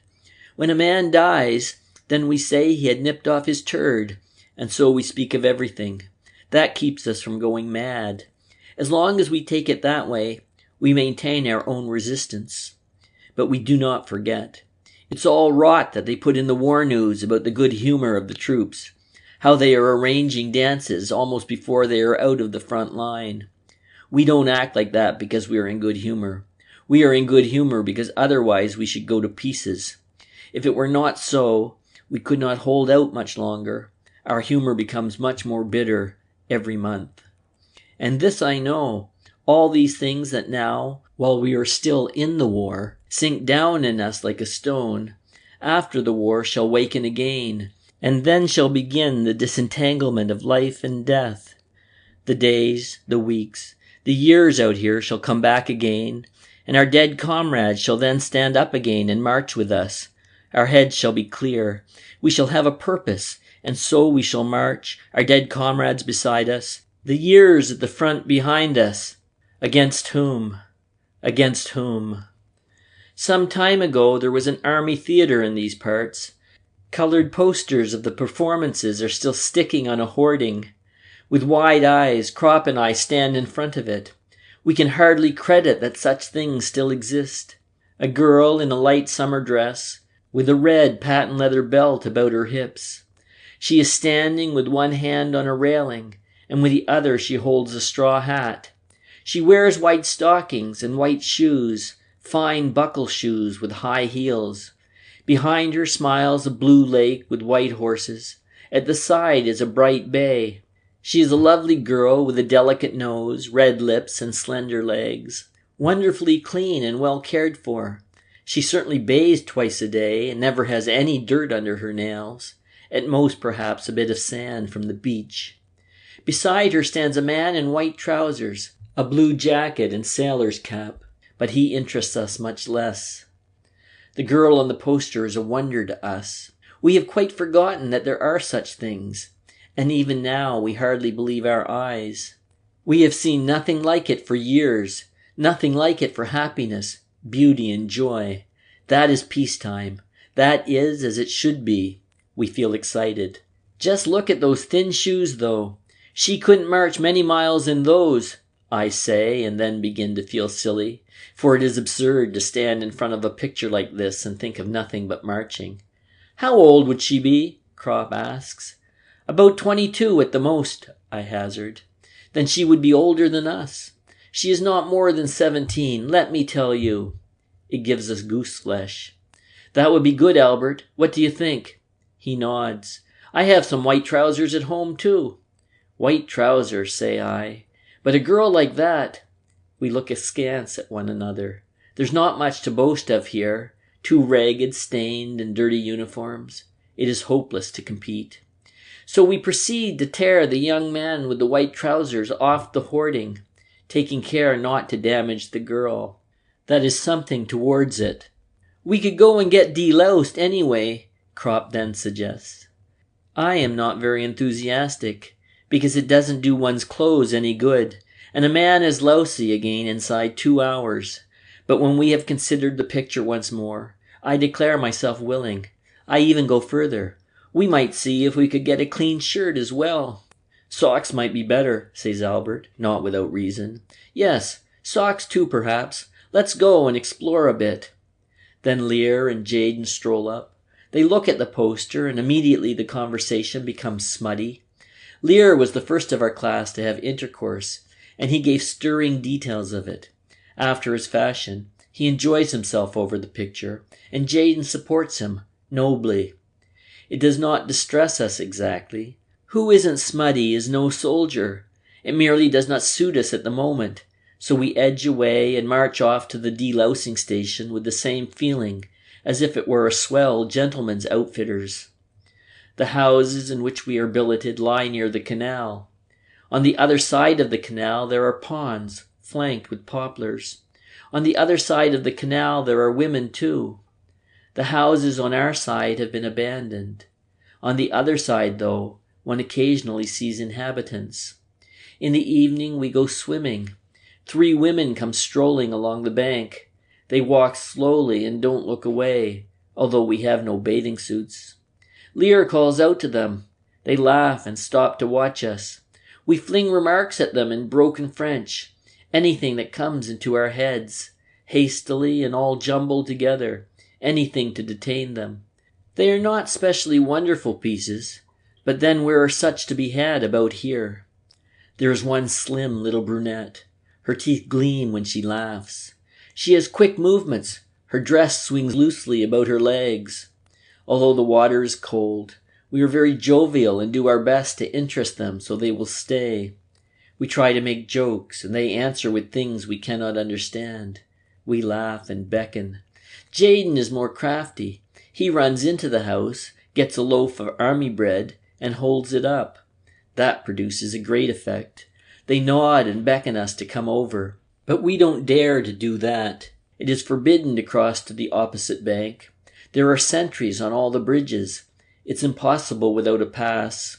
So we indicate that they should come over to us. But they shake their heads and point to the bridge. They are not allowed to pass either. They turn away and walk slowly down the canal, keeping along the towpath all the way. We accompany them swimming. After a few 100 yards, they turn off and point to a house that stands a little distance away, among the trees and shrubbery. Lear asks if they live there. They laugh. Sure, that's their house. We call out to them that we would like to come, sometime when the guard cannot see us, at night. Tonight. They raise their hands, put them together, rest their faces on them, and shut their eyes. They understand. The slim brunette does a 2-step. The blonde girl twitters, "Bread, good." Eagerly, we assure them that we will bring some with us, and other tasty bits too. We roll our eyes and try to explain with our hands. Lear nearly drowns trying to demonstrate a sausage. If it were necessary, we would promise them a whole quartermaster's store. They go off and frequently turn and look back. We climb out on the bank on our side of the canal and watch to see whether they go into the house, for they might easily have been lying. Then we swim back. No one can cross the bridge without leave, so we will simply have to swim over at night.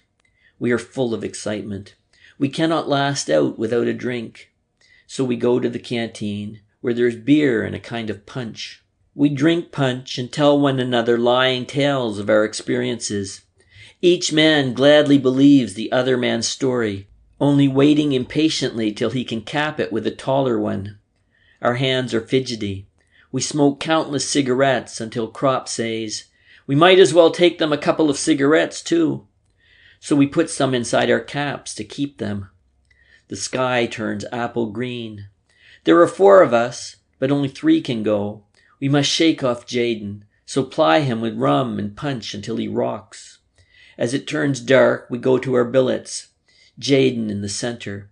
We are all glowing and full of a lust for adventure. The little brunette is mine. We settled that by cutting for her. Jaden drops on his sack of straw and snores. Once he wakes up and grins so craftily that we are alarmed and begin to think he is cheating, and that we have given him the punch to no purpose. Then he drops back again and sleeps on. We each get hold of a whole army loaf and wrap it up in newspaper. The cigarettes we put in too, as well as 3 good rations of liver sausage that were issued to us this evening. That makes a decent present. We stow the things carefully in our boots. We have to take them to protect our feet against treading on wire and broken glass on the other bank. As we must swim for it, we can take no other clothes, but it is not far and quite dark. We make off with our boots in our hands. Swiftly we slip into the water, lie on our backs and swim, holding the boots with their contents up over our heads. We climb out carefully on the opposite bank, take out the packages and put on our boots. We put the things under our arms, and so, all wet and naked, clothed only in our boots, we break into a trot. We find the house at once. It lies among the trees. Lear tips over a root and skins his elbow. "No matter," he says gaily. The windows are shuttered. We slip round the house and try to peer through the cracks. Then we grow impatient. Suddenly Crop hesitates. "What if there's a major in with them?"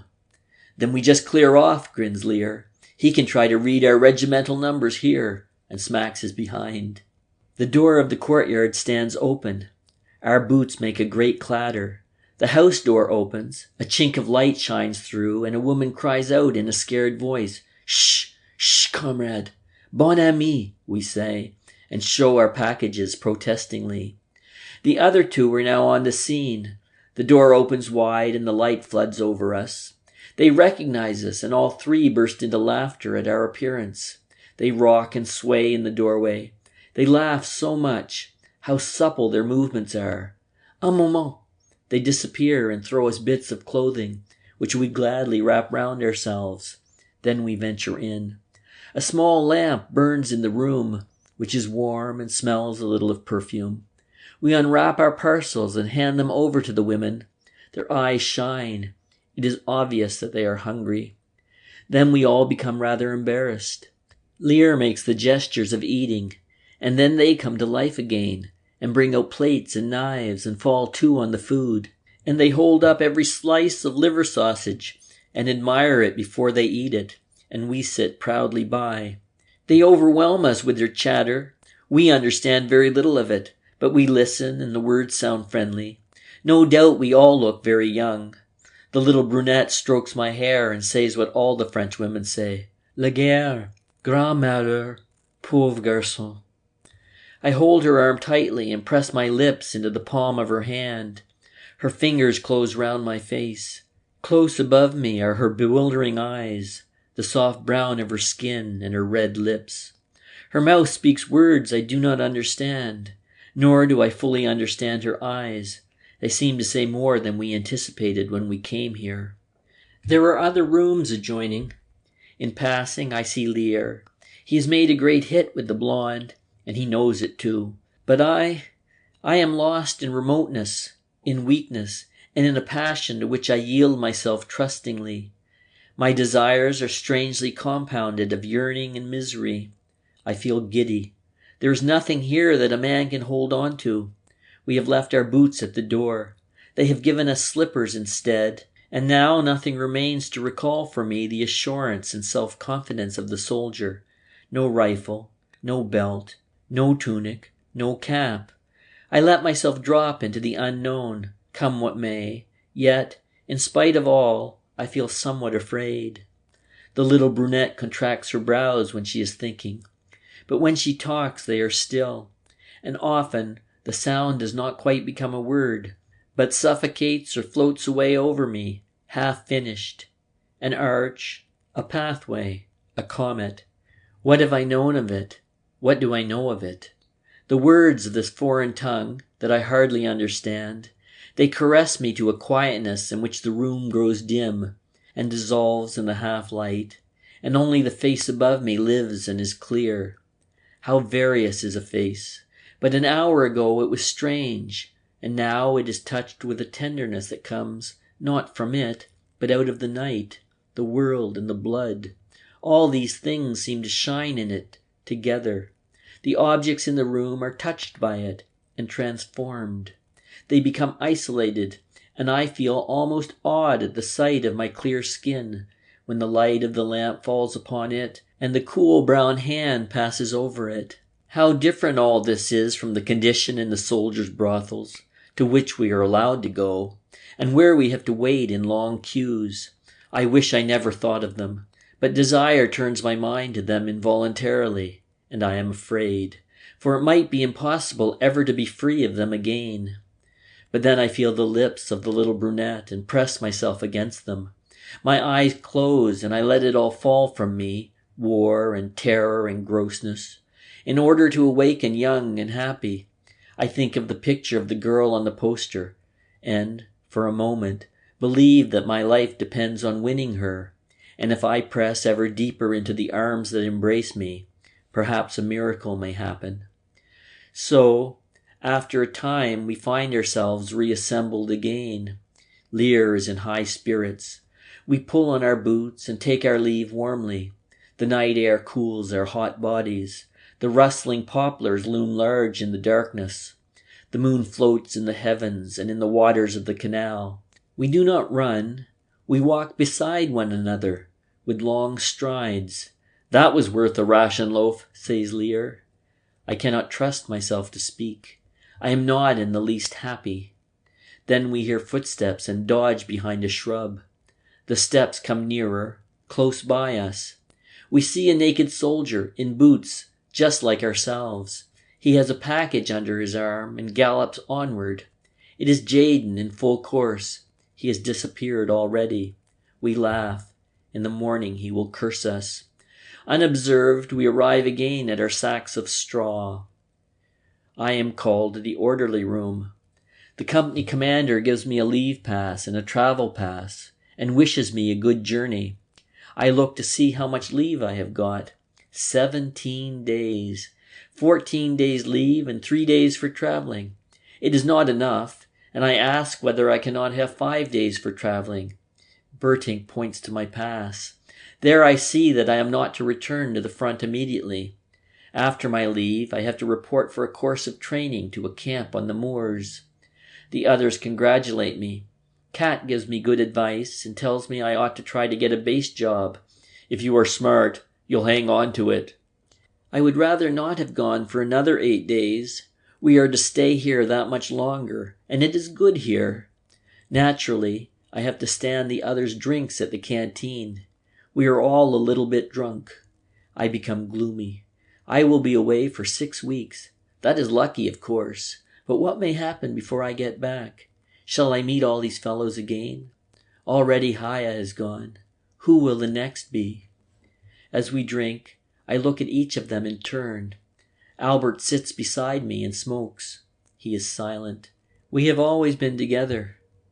Opposite squats Kat with his drooping shoulders, his broad thumb and calm voice. Mueller with the protruding teeth and the booming laugh. Jaden with his mousy eyes. Lear, who has grown a full beard and looks at least 40. Over us hangs a dense cloud of smoke. Where would a soldier be without tobacco? The canteen is his refuge, and beer is far more than a drink. It is a token that a man can move his limbs and stretch in safety. We do it ceremonially. We stretch our legs out in front of us and spit deliberately. That is the only way. How it all rises up before a man when he is going away the next morning. At night we go again to the other side of the canal. I am almost afraid to tell the little brunette that I am going away. And when I return, we will certainly be far away from here. We will never see one another again. but she merely nods and takes no special notice. At first I am at a loss to understand. Then it suddenly dawns on me. Yes, Lear is right. If I were going up to the front, then she would have again called me pauvre garçon. But merely going on leave, she does not want to hear about that. That is not nearly so interesting. May she go to the devil with her chattering talk. A man dreams of a miracle and wakes up to loaves of bread. Next morning, after I have been deloused, I go to the railhead. Albert and Kat come with me. At the halt, we learn that it will be a couple of hours yet before the train leaves. The other two have to go back to duty. We take leave of one another. Good luck, Kat. Good luck, Albert. They go off and wave once or twice. Their figures dwindle. I know their every step and movement. I would recognize them at any distance. Then they disappear. I sit down on my pack and wait. Suddenly I become filled with a consuming impatience to be gone. I lie down on many a station platform. I stand before many a soup kitchen. I squat on many a bench. Then at last the landscape becomes gloomy, mysterious and familiar. It glides past the western windows with its villages, their thatched roofs like caps, pulled over the whitewashed, half-timbered houses. Its cornfields gleaming like mother of pearl in the slanting light, its orchards, its barns and old lime trees. The names of the stations begin to take on meaning and my heart trembles. The train stamps and stamps onward. I stand at the window and hold on to the frame. These names mark the boundaries of my youth. Smooth meadows, fields, farmyards. A solitary team moves against the skyline along the road that runs parallel to the horizon. A barrier before which peasants stand waiting, girls waving, children playing on the embankment, roads leading into the country, smooth roads without artillery. It is evening, and if the train did not rattle, I should cry out. The plain unfolds itself. In the distance, the soft blue silhouette of the mountain ranges begins to appear. I recognize the characteristic outline of the Dolbenberg, a jagged comb springing up precipitously from the limit of the forests. Behind it should lie the town. But now the sun streams through the world, dissolving everything in its golden red light. The train swings round one curve and then another. Far away in a long line, one behind the other, stand the poplars, unsubstantial, swaying and dark, fashioned out of shadow, light and desire. The field swings round as the train encircles it, and the intervals between the trees diminish. The trees become a block, and for a moment I see one only. Then they reappear from behind the foremost tree, and stand out a long line against the sky, until they are hidden by the first houses. A street crossing. I stand at the window. I cannot drag myself away. The others put their baggage ready for getting out. I repeat to myself the name of the street that we cross over. Bremerstrasse. Bremerstrasse. Below there are cyclists, lorries, men. It is a grey street and a grey subway. It embraces me as though it were my mother. Then the train stops and there is a station with noise and cries and sentries. I pick up my pack and fasten the straps. I take my rifle in my hand and stumble down the steps. On the platform, I look round. I know no one among all the people hurrying to and fro. A Red Cross sister offers me something to drink. I turn away. She smiles at me, too foolishly, so obsessed with her own importance. Just look. I am giving a soldier coffee. She calls me comrade, but I will have none of it. Outside, in front of the station, the stream roars alongside the street. It rushes foaming from the sluices of the mill bridge. There stands the old square watchtower. In front of it, the great mottled lime tree, and behind it, the evening. Here we have often sat. How long ago it is! We have passed over this bridge and breathed the cool, acid smell of the stagnant water. We have leaned over the still water on this side of the loch, where the green creepers and weeds hang from the piles of the bridge. and on hot days we rejoiced in the spouting foam on the other side of the loch, and told tales about our school teachers. I pass over the bridge. I look right and left. The water is as full of weeds as ever, and it still shoots over in gleaming arches. In the tower buildings, laundresses still stand with bare arms, as they used to over the clean linen, and the heat from the ironing pours out through the open windows. Dogs trot along the narrow street. Before the doors of the houses people stand and follow me with their gaze as I pass by, dirty and heavy laden. In the confectioner's we used to eat ices, and there we learned to smoke cigarettes. Walking down the street, I know every shop, the colonial warehouse, the chemist's, the tobacconist's. Then at last I stand before the brown door with its worn latch, and my hand grows heavy. I open the door, and a wonderful freshness comes out to meet me. My eyes are dim. The stairs creak under my boots. Upstairs a door rattles. Someone is looking over the railing. It is the kitchen door that was opened. They are cooking potato cakes. The house reeks of it. And today, of course, is Saturday. That will be my sister leaning over. For a moment I am shy and lower my head.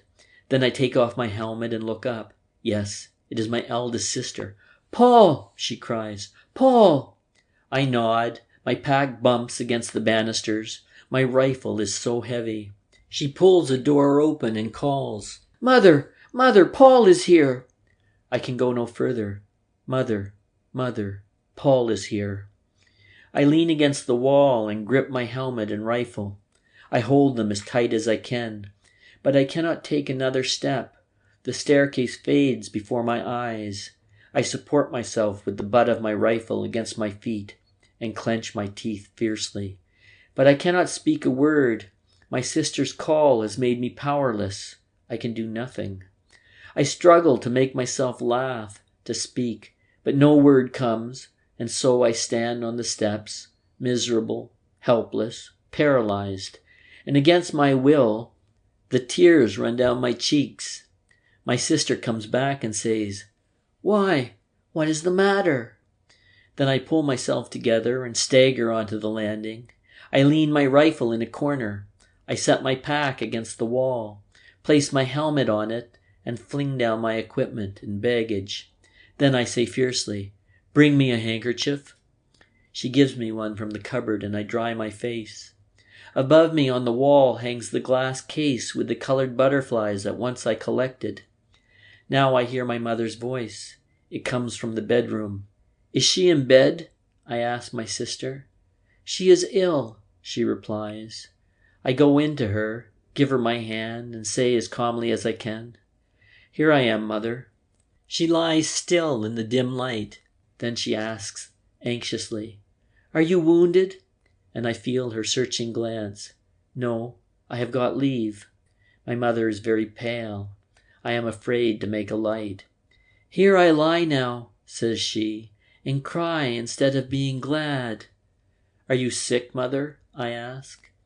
"I am going to get up a little today," she says, and turns to my sister, who is continually running to the kitchen to watch that the food does not burn.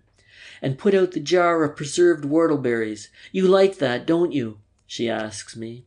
"Yes, Mother. I haven't had any for a long time."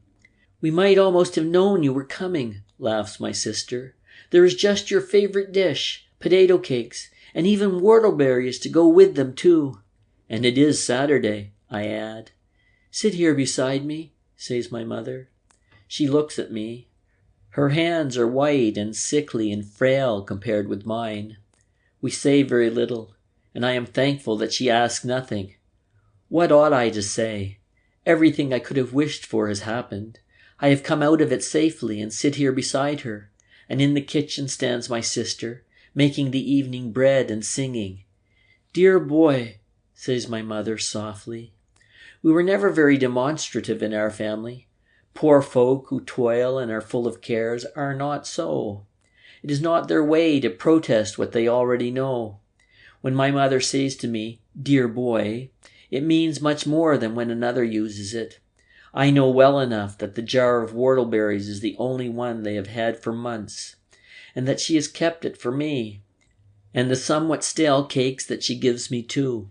She has taken a favorable opportunity of getting a few, and has put them all by for me. I sit by her bed, and through the window the chestnut trees in the beer garden opposite glow in brown and gold.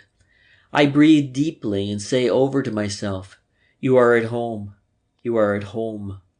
But a sense of strangeness will not leave me. I can find nothing of myself in all these things. There is my mother. There is my sister. There my case of butterflies. And there the mahogany piano. But I am not myself there. There is a distance, a veil between us. I go and fetch my pack to the bedside and turn out the things I have brought. A whole Edamar cheese that Cat provided me with, 2 loaves of army bread, 3/4 of a pound of butter, 2 tins of liver sausage, a pound of dripping, and a little bag of rice. I suppose you can make some use of that. They nod. It is pretty bad for food here, I inquire.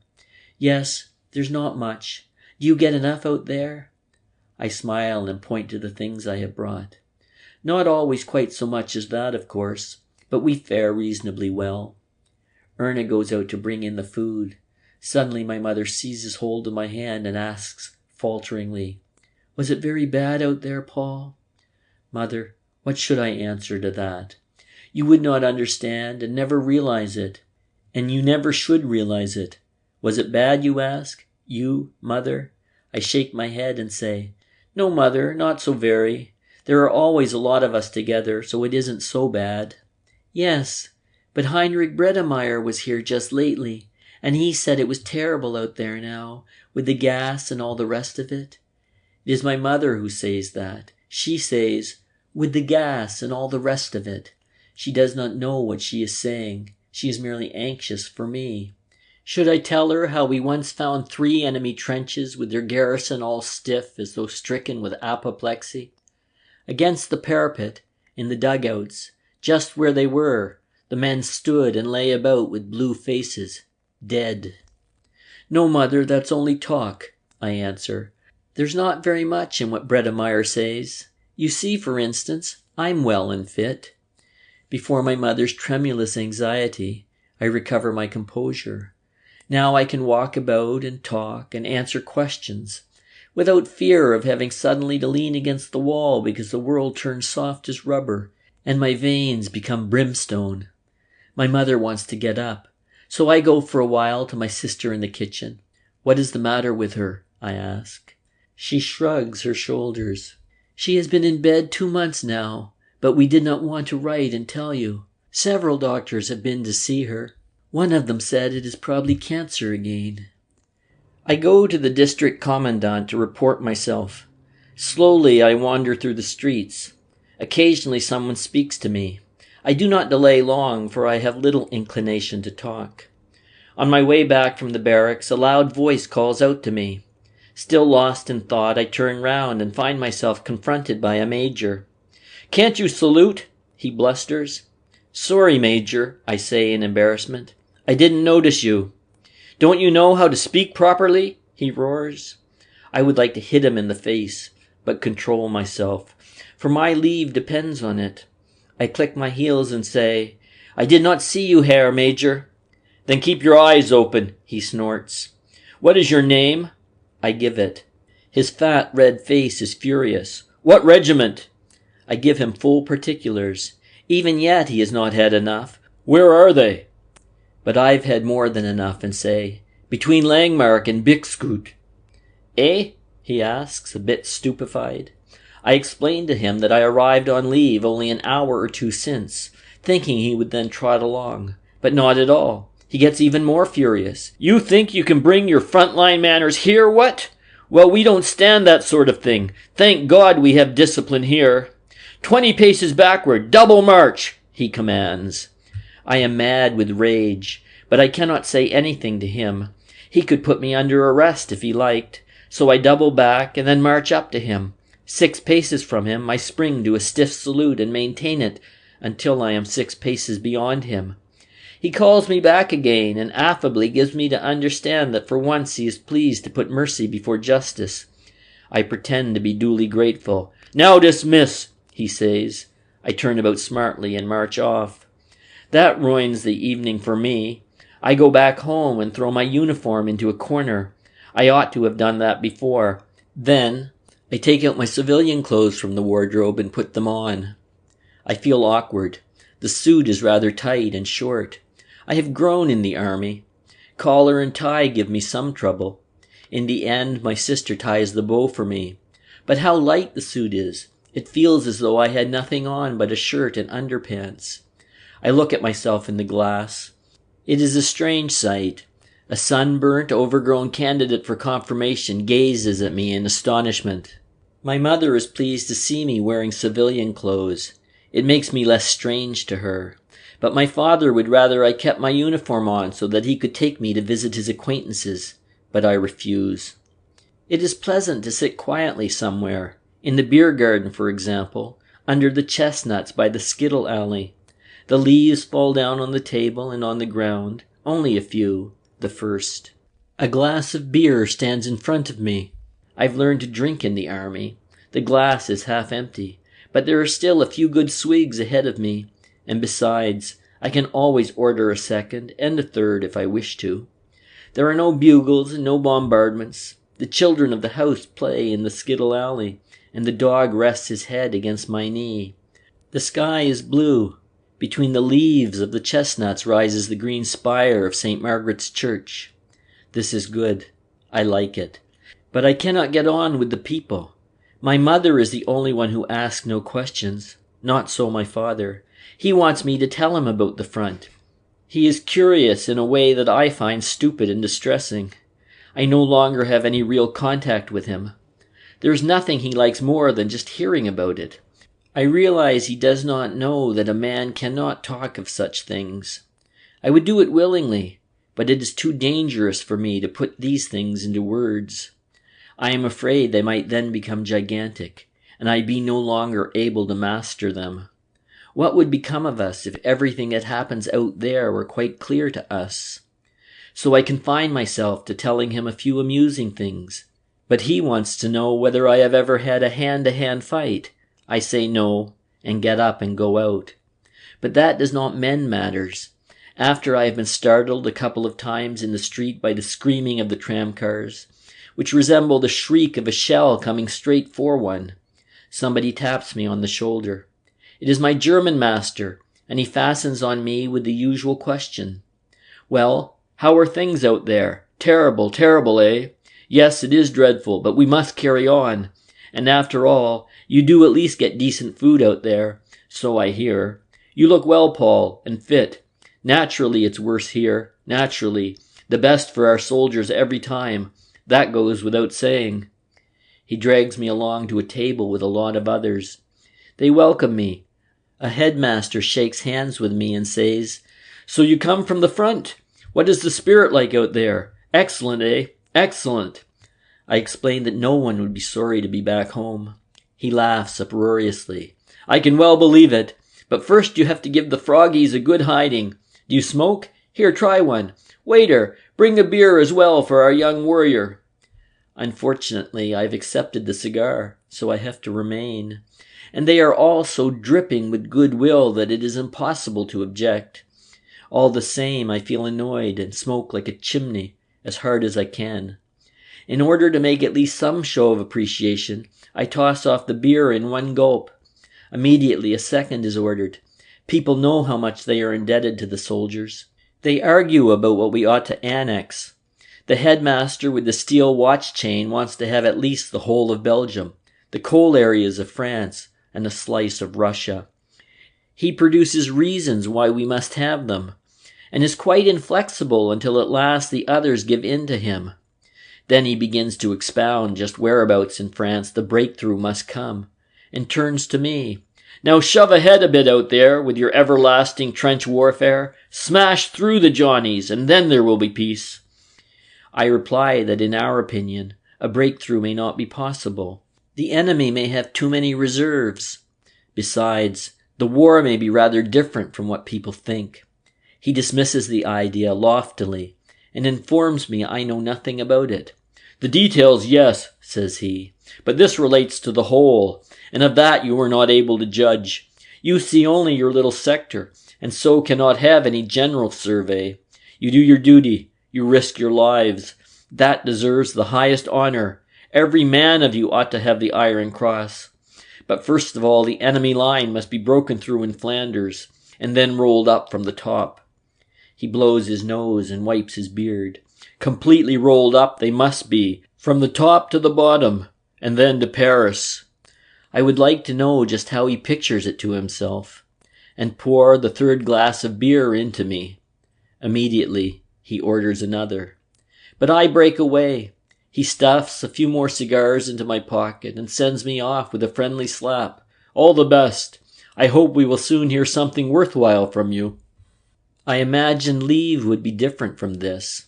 Indeed, it was different a year ago. It is I, of course, that have changed in the interval. There lies a gulf between that time and today.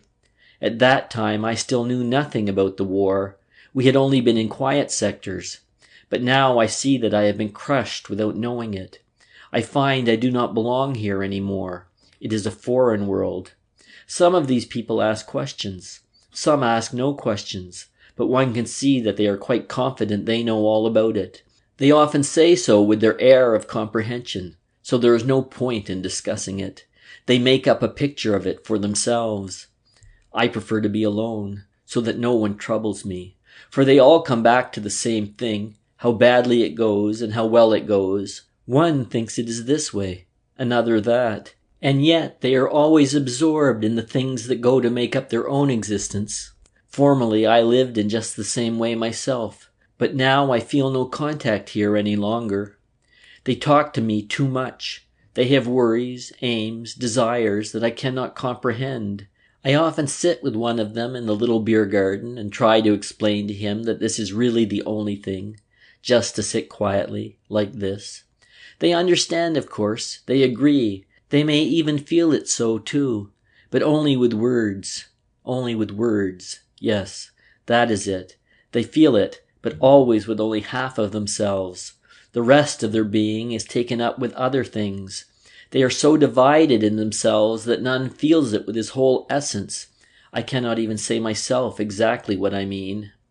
When I see them here, in their rooms, in their offices, about their occupations, I feel an irresistible attraction in it. I would like to be here too, and forget the war. But also it repels me. It is so narrow. How can that fill a man's life? He ought to smash it to bits. How can they do it? While out at the front, the splinters are whining over the shell holes and the star shells go up. The wounded are carried back on waterproof sheets and comrades crouch in the trenches. They are different men here, men I cannot properly understand, whom I envy and despise. I must think of Kat and Albert and Mueller and Jaden. What will they be doing? No doubt they are sitting in the canteen, or perhaps swimming. Soon they will have to go up to the front line again. In my room behind the table stands a brown leather sofa. I sit down on it. On the walls are pasted countless pictures that I once used to cut out of the newspapers. In between are drawings and postcards that have come my way. In the corner is a small iron stove. Against the wall opposite stand the bookshelves with my books. I used to live in this room before I was a soldier. The books I bought gradually with the money I earned by coaching. Many of them are second-hand. All the classics, for example. 1 volume in blue cloth boards cost 1 mark 20 pfennig. I bought them complete because I was thoroughgoing. I did not trust the editors of selections, even though they may have chosen all the best. So I purchased only collected works. I read most of them with laudable zeal, but few of them really appealed to me. I preferred the other books, the moderns, which were of course much dearer.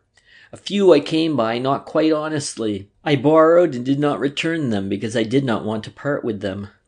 One shelf is filled with school books. They are not so well cared for. They are badly thumbed, and pages have been torn out for certain purposes. Then below are periodicals, papers, and letters all jammed in together with drawings and rough sketches. I want to think myself back into that time. It is still in the room. I feel it at once. The walls have preserved it. My hands rest on the arms of the sofa. Now I make myself at home and draw up my legs so that I can sit comfortably in the corner, in the arms of the sofa. The little window is open. Through it I see the familiar picture of the street with the rising spire of the church at the end. There are a couple of flowers on the table, pen holders, a shell as paperweight, the inkwell. Here, nothing is changed. It will be like this too if I'm lucky, when the war is over and I come back here for good. I will sit here just like this and look at my room and wait. I feel excited, but I do not want to be, for that is not right. I want that quiet rapture again. I want to feel the same powerful, nameless urge that I used to feel when I turned to my books.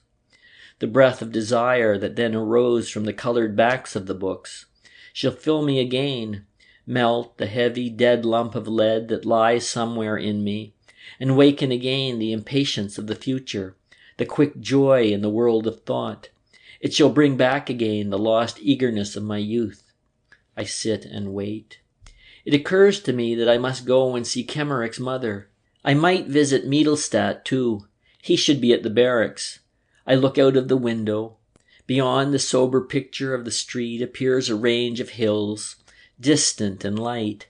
It changes to a clear day in autumn, and I sit by the fire with Kat and Albert and eat potatoes baked in their skins. But I do not want to think of that. I sweep it away. The room shall speak. It must catch me up and hold me. I want to feel that I belong here. I want to hearken and know when I go back to the front that the war will sink down, be drowned utterly in the great homecoming tide. Know that it will then be past forever and not gnaw us continually, that it will have none but an outward power over us. The backs of the books stand in rows. I know them all still. I remember arranging them in order. I implore them with my eyes. Speak to me. Take me up. Take me, life of my youth. You who are carefree, beautiful, receive me again. I wait. I wait. Images float through my mind, but they do not grip me. They are mere shadows and memories. Nothing. Nothing. My disquietude grows. A terrible feeling of foreignness suddenly rises up in me. I cannot find my way back. I am shut out, though I entreat earnestly and put forth all my strength. Nothing stirs, listless and wretched, like a condemned man. I sit there and the past withdraws itself. And at the same time I fear to importune it too much, because I do not know what might happen then. I am a soldier. I must cling to that. Wearily I stand up and look out of the window. Then I take one of the books, intending to read, and turn over the leaves. But I put it away and take out another. There are passages in it that have been marked. I look, turn over the pages, take up fresh books. Already they are piled up beside me. Speedily more join the heap. Papers, magazines, letters. I stand there dumb, as before a judge, dejected. Words, words, words. They do not reach me. Slowly I place the books back in the shelves. Never more. Quietly I go out of the room. Still, I do not give up hope. I do not, indeed, go to my room any more, but comfort myself with the thought that a few days are not enough to judge by. Afterwards, later on, there is plenty of time for that. So I go over to see Mittelstadt in the barracks, and we sit in his room. There is an atmosphere about it that I do not like, but with which I am quite familiar. Mittelstadt has some news ready for me that electrifies me on the spot. He tells me Cantorek has been called up as a territorial. Just think of it, says he, and takes out a couple of good cigars. I come back here from the hospital and bump right into him. He stretches out his paw to me and bleats, "Hello, Mittelstadt, how are you?" I look at him and say, "Territorial Cantorek. Business is business and schnapps is schnapps. You ought to know that well enough yourself. Stand to attention when you speak to a superior officer." You should have seen his face. A cross between a dud and a pickled cucumber. He tried once again to chum up, so I snubbed him a bit harder. Then he brought up his biggest guns and asked confidentially, Would you like me to use my influence so that you can take an emergency exam? He was trying to remind me of those things, you know. Then I got mad and I reminded him of something instead. Territorial Cantorek. 2 years ago you preached us into enlisting. And among us there was one, Joseph Beam, who didn't want to enlist. He was killed 3 months before he would have been called up in the ordinary way. If it had not been for you, he would have lived just that much longer. And now, dismiss! You will hear from me later. It was easy to get him put in charge of his company. First thing I did was to take him to the stores and fit him out with a suitable equipment. You will see in a minute. We go out to the parade ground. The company has fallen in. Mittelstadt stands them at ease and inspects. Then I see Cantorek and am scarcely able to stifle my laughter. He is wearing a faded blue tunic. On the back and in the sleeves there are big dark patches. The overcoat must have belonged to a giant. The black, worn breeches are just as much too short. They reach barely halfway down his calf. The boots, tough old clodhoppers, with turned-up toes and laces at the side, are much too big for him. But as a compensation, the cap is too small, a terribly dirty, mean little pillbox. The whole rig-out is just pitiful. Mittelstadt stops in front of him. Territorial Cantorek, do you call those buttons polished? You seem as though you can never learn. Inadequate, Cantorek, quite inadequate. It makes me bubble with glee. In school, Cantorek used to chasten Mittelstadt with exactly the same expression. Inadequate, Mittelstadt, quite inadequate. Mittelstadt continues to upbraid him. Look at Butcher now. There's a model for you to learn from. I can hardly believe my eyes. Butcher is there too. Butcher, our school porter. And he is a model. Cantorek shoots a glance at me as if he would like to eat me, but I grin at him innocently, as though I do not recognize him any more.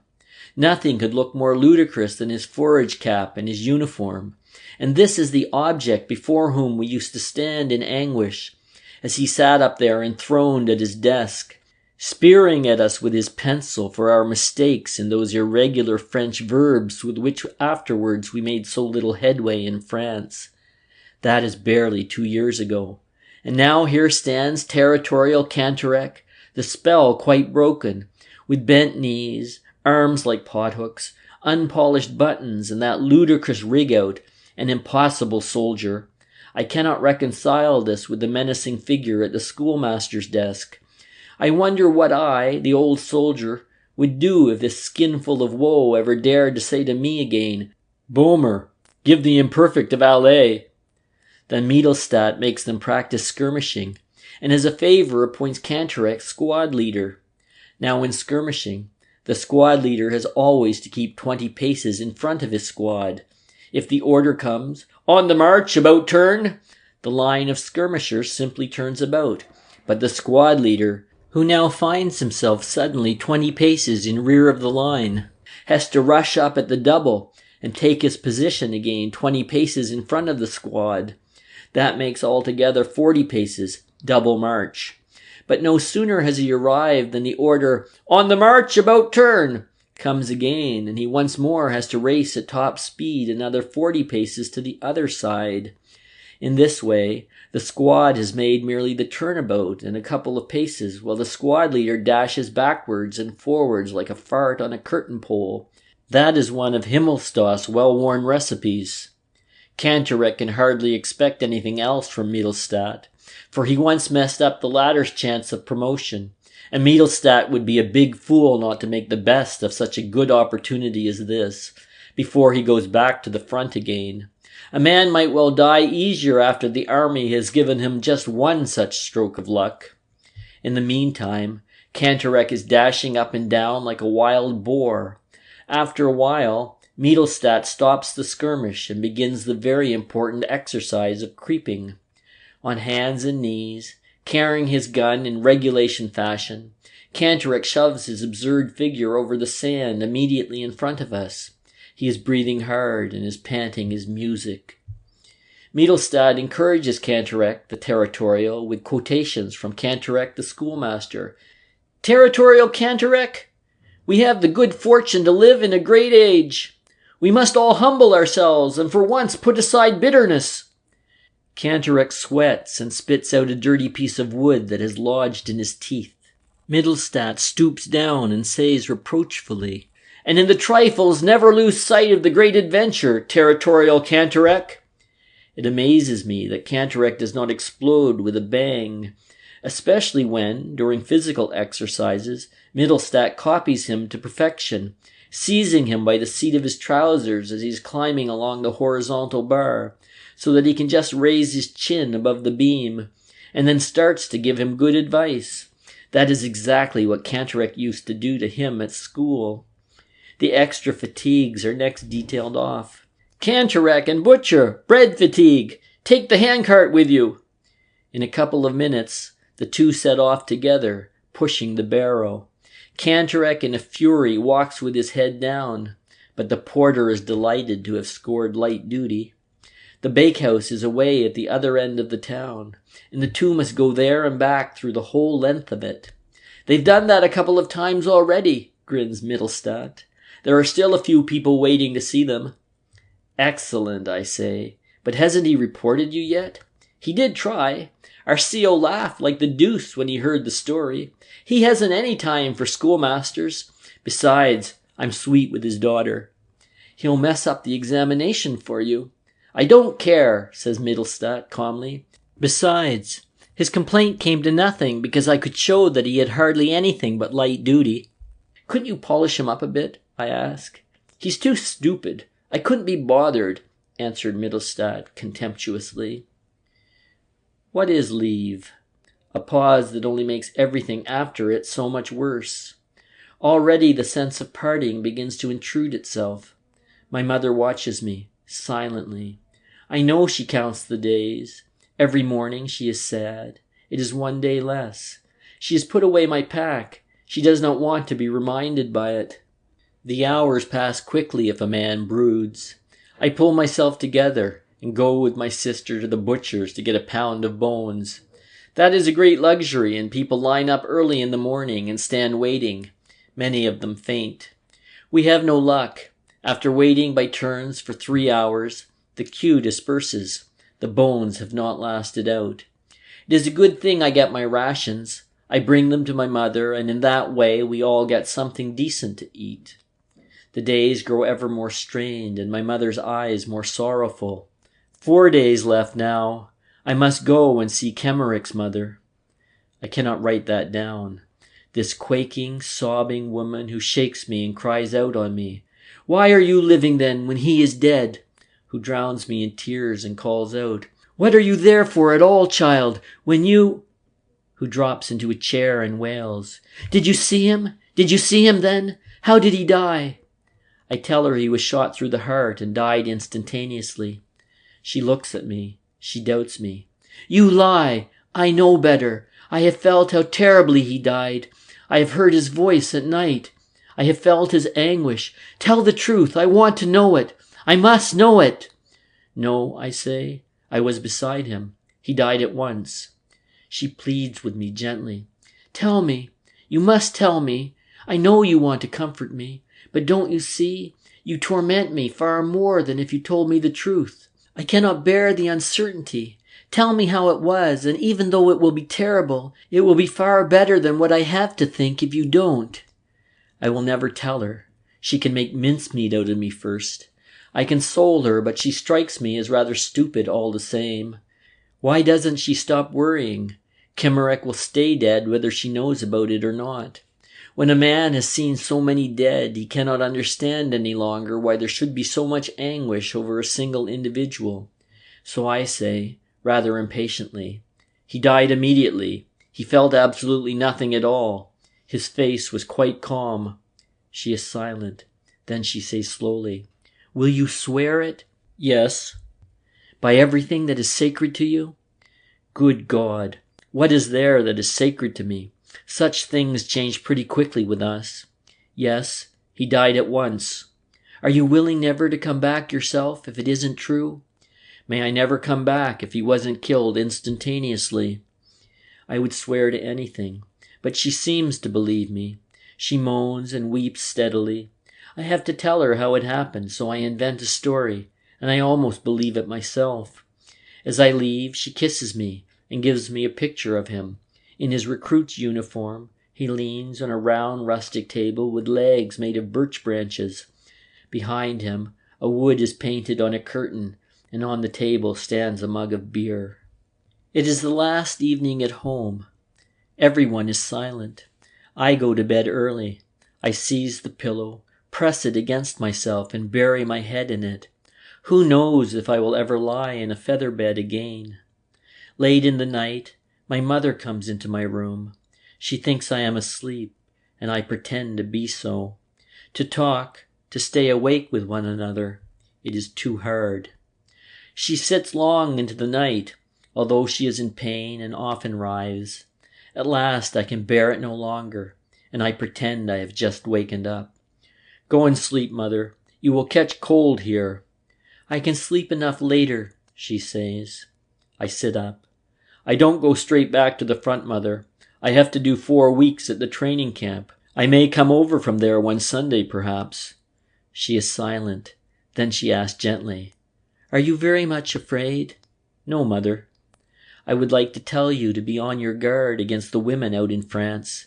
They are no good. Ah, mother, mother, you still think I'm a child. Why can I not put my head in your lap and weep?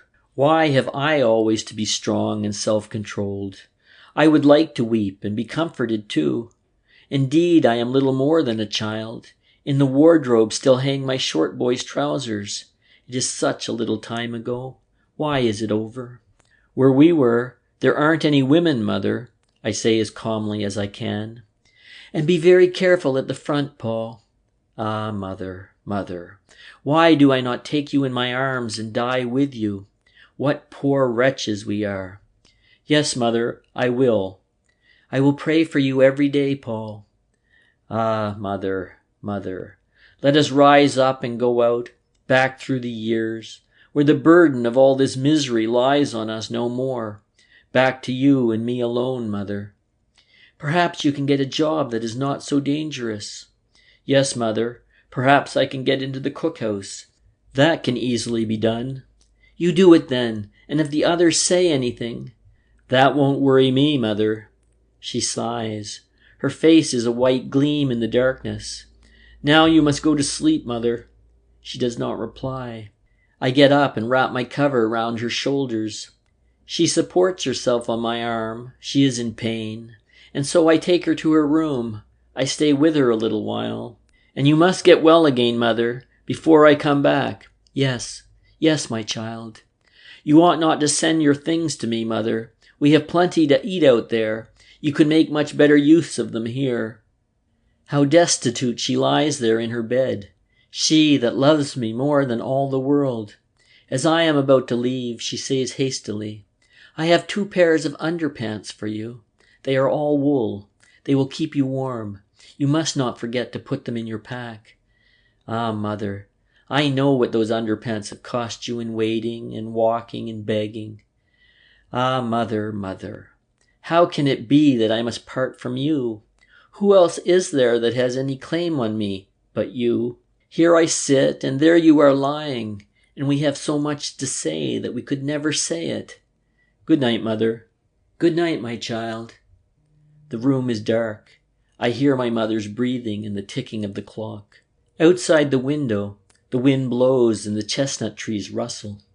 On the landing, I stumble over my pack, which lies there already made up, because I have to leave early in the morning. I bite into my pillow. I grasp the iron rods of my bed with my fists. I ought never to have come here. Out there I was indifferent and often hopeless. I will never be able to be so again. I was a soldier, and now I am nothing but an agony for myself, for my mother, for everything that is so comfortless and without end. I ought never to have come on leave. End of Chapter 7.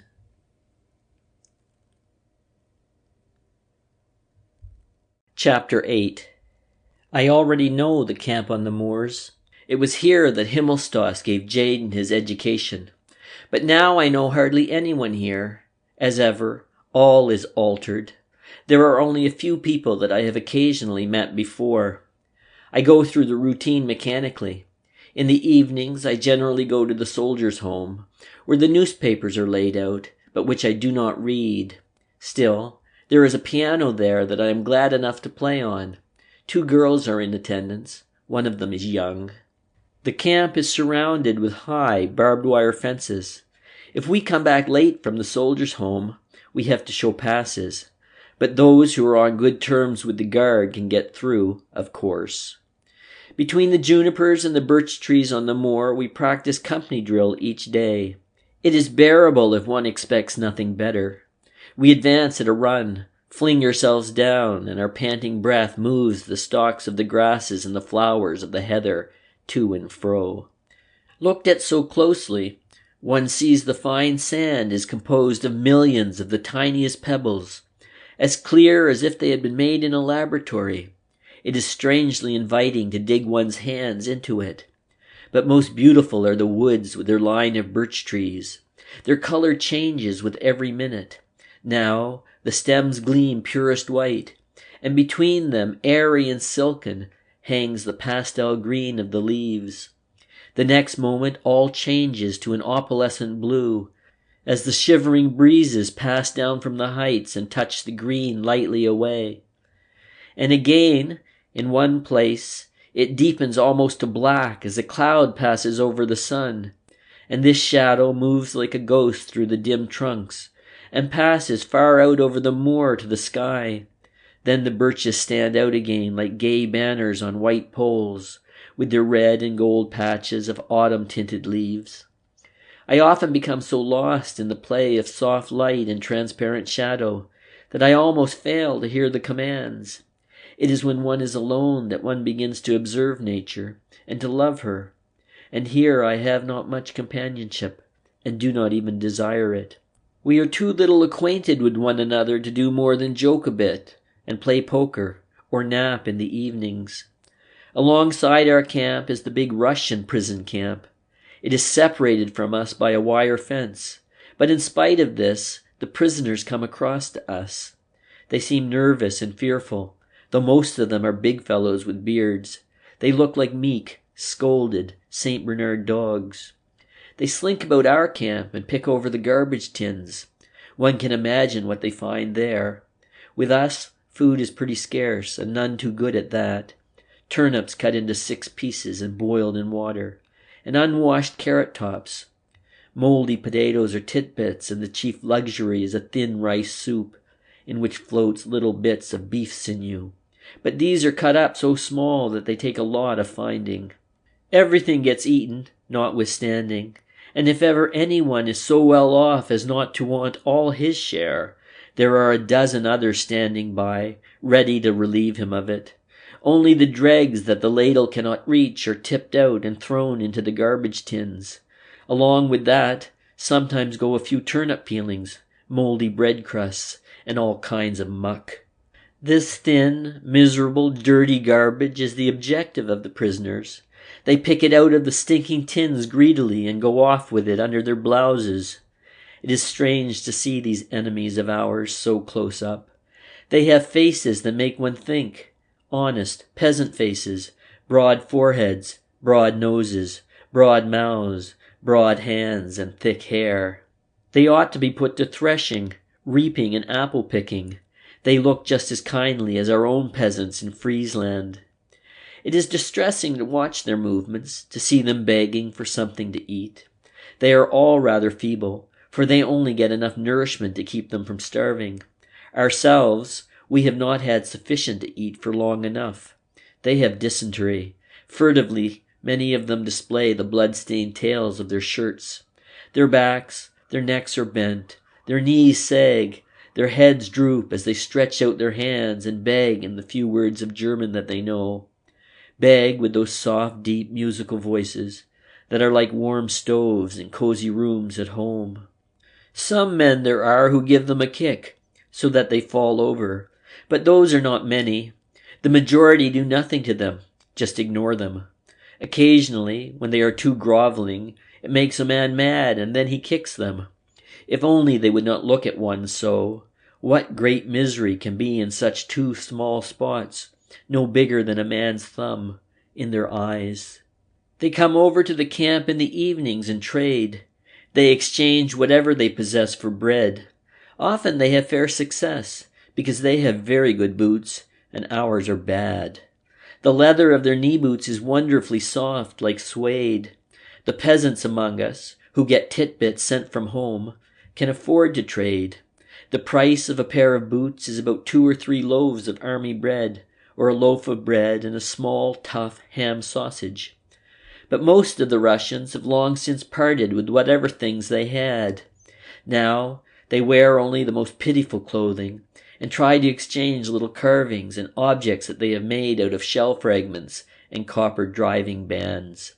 Of course they don't get much for such things, though they may have taken immense pains with them. They go for a slice or two of bread. Our peasants are hard and cunning when they bargain. They hold a piece of bread or sausage right under the nose of the Russian, till he grows pale with greed and his eyes bulge, and then he will give anything for it. The peasants wrap up their booty with the utmost solemnity, and then get out their big pocket knives and slowly and deliberately cut off a slice of bread for themselves from their supply, and with every mouthful take a piece of the good tough sausage, and so reward themselves with a good feed. It is distressing to watch them take their afternoon meal thus. One would like to crack them over their thick pates. They rarely give anything away. How little we understand one another. I am often on guard over the Russians. In the darkness one sees their forms move like sick storks, like great birds. They come close up to the wire fence and lean their faces against it. Their fingers hook round the mesh. Often many stand side by side and breathe the wind that comes down from the moors and the forest. They rarely speak, and then only a few words. They are more human and more brotherly towards one another, it seems to me, than we are. But perhaps that is merely because they feel themselves to be more unfortunate than us. Anyway, the war is over so far as they are concerned. But to wait for dysentery is not much of a life either. The territorials who are in charge of them say they were much more lively at first. They used to have intrigues among themselves, as always happens, and it would often come to blows and knives. But now they are quite apathetic and listless. Most of them do not masturbate any more, they are so feeble, though occasionally it is so bad that they do it barracks fashion. They stand at the wire fence. Sometimes one goes away, and then another one at once takes his place in the line. Most of them are silent. Occasionally one begs a cigarette butt. I see their dark forms. Their beards move in the wind. I know nothing of them except that they are prisoners, and that is exactly what troubles me. Their life is obscure and guiltless. If I could know more of them, what their names are, how they live, what they are waiting for, what are their burdens, then my emotion would have an object and might become sympathy. But as it is, I perceive behind them only the suffering of the creature, the awful melancholy of life, and the pitilessness of men. A word of command has made these silent figures our enemies. A word of command might transform them into our friends. At some table a document is signed by some persons whom none of us knows, and then for years together that very crime on which formerly the world's condemnation and severest penalty fell becomes our highest aim. But who can draw such a distinction when he looks at these quiet men with their childlike faces and apostles' beards? Any non-commissioned officer is more of an enemy to a recruit, any schoolmaster to a pupil, than they are to us, and yet we would shoot at them again, and they at us if they were free. I am frightened. I dare think this way no more. This way lies the abyss. It is not now the time, but I will not lose these thoughts. I will keep them, shut them away until the war is ended. My heart beats fast. This is the aim, the great, the sole aim, that I have thought of in the trenches, that I have looked for as the only possibility of existence after this annihilation of all human feeling. This is the task that will make life afterward worthy of these hideous years. I take out my cigarettes, break each one in half and give them to the Russians. They bow to me, and then they light the cigarettes. Now, red points glow in every face. They comfort me. It looks as though there were little windows in dark village cottages, saying that behind them are rooms full of peace. The days go by. On a foggy morning, another of the Russians is buried. Almost every day one of them dies. I am on guard during the burial. The prisoners sing a choral. They sing in parts, and it sounds almost as if there were no voices, but an organ far away on the moor. The burial is quickly over. In the evening, they stand again at the wire fence, and the wind comes down to them from the beech woods. The stars are cold. I now know a few of those who speak a little German. There is a musician amongst them. He says he used to be a violinist in Berlin. When he hears that I can play the piano, he fetches his violin and plays. The others sit down and lean their backs against the fence. He stands up and plays. Sometimes he has that absent expression which violinists get when they close their eyes. Or again he sways the instrument to the rhythm and smiles across to me. He plays mostly folk songs, and the others hum with him. They are like a country of dark hills that sing far down under the ground. The sound of the violin stands like a slender girl above it, and is clear and alone. The voices cease, and the violin continues alone. In the night it is so thin it sounds frozen. One must stand close up. It would be much better in a room. Out here it makes a man grow sad. Because I have already had a long leave, I get none on Sundays. So the last Sunday before I go back to the front, my father and eldest sister come over to see me. All day we sit in the soldiers' home. Where else could we go? We don't want to stay in the camp. About midday, we go for a walk on the moors. The hours are a torture. We do not know what to talk about, so we speak of my mother's illness. It is now definitely cancer. She is already in the hospital and will be operated on shortly. The doctors hope she will recover, but we have never heard of cancer being cured. Where is she then? I ask. In the Louisa Hospital, says my father. In which class? Third. We must wait till we know what the operation costs. She wanted to be in the third herself. She said that then she would have some company. And besides, it is cheaper. So she is lying there with all those people. If only she could sleep properly. My father nods. His face is broken and full of furrows.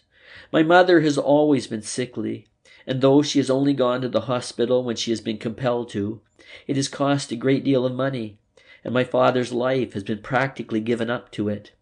If only I knew how much the operation costs, says he. Have you not asked? Not directly. I cannot do that. The surgeon might take it amiss, and that would not do. He must operate on Mother. Yes, I think bitterly. That's how it is with us, and with all poor people. They don't dare to ask the price, but worry themselves dreadfully beforehand about it. But the others, for whom it is not important, they settle the price first as a matter of course, and the doctor does not take it amiss from them. And the dressings afterwards are so expensive, says my father. Doesn't the Invalids' Fund pay anything toward it then? I ask. Mother has been ill too long. Have you any money at all? He shakes his head. No, but I can do some overtime. I know. He will stand at his desk, folding and pasting and cutting until 12 o'clock at night. At 8 o'clock in the evening, he will eat some of the miserable rubbish they get in exchange for their food tickets. Then he will take a powder for his headache and work on. In order to cheer him up a bit, I tell him a few stories, soldiers' jokes and the like, about generals and sergeant majors. Afterwards, I accompany them both to the railway station. They give me a pot of jam and a bag of potato cakes that my mother has made for me. Then they go off and I return to the camp. In the evening, I spread the jam on the cakes and eat some. But I have no taste for them, so I go out to give them to the Russians. Then it occurs to me that my mother cooked them herself, and that she was probably in pain as she stood before the hot stove. I put the bag back in my pack and take only 2 cakes to the Russians. End of Chapter 8.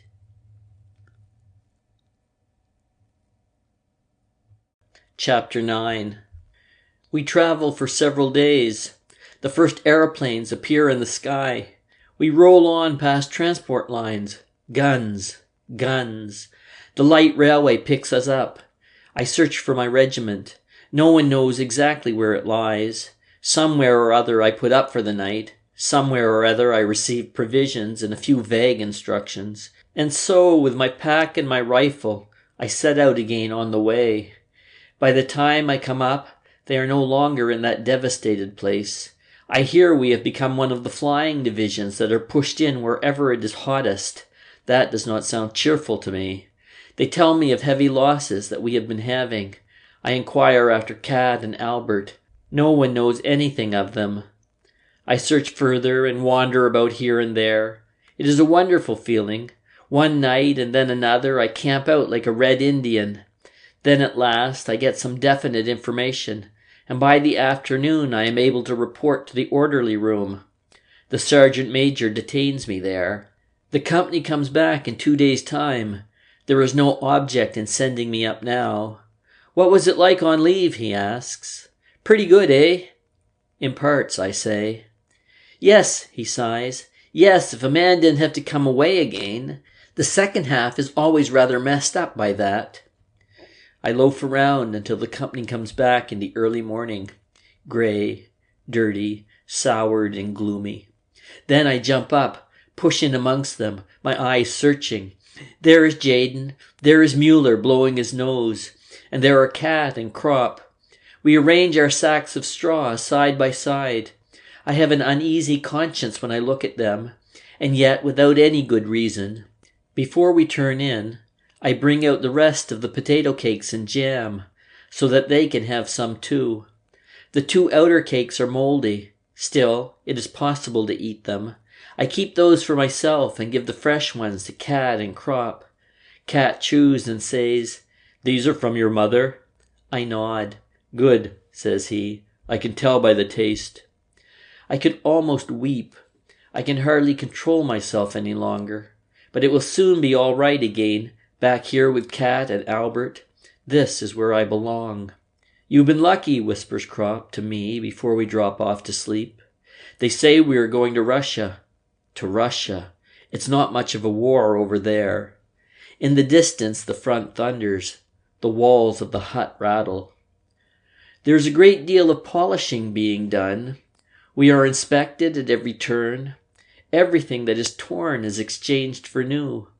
I score a spotless new tunic out of it, and Kat, of course, an entire outfit. A rumor is going round that there may be peace, but the other story is more likely, that we are bound for Russia. Still, what do we need new things for in Russia? At last it leaks out. The Kaiser is coming to review us, hence all the inspections. For 8 whole days, one would suppose we were in a base camp. There is so much drill and fuss. Everyone is peevish and touchy. We do not take kindly to all this polishing, much less to parades. Such things exasperate a soldier more than the front line. At last, the moment arrives. We stand up stiff and the Kaiser appears. We are curious to see what he looks like. He stalks along the line, and I am rather disappointed. Judging from his pictures, I imagined him to be bigger and more powerfully built, and above all to have a thundering voice.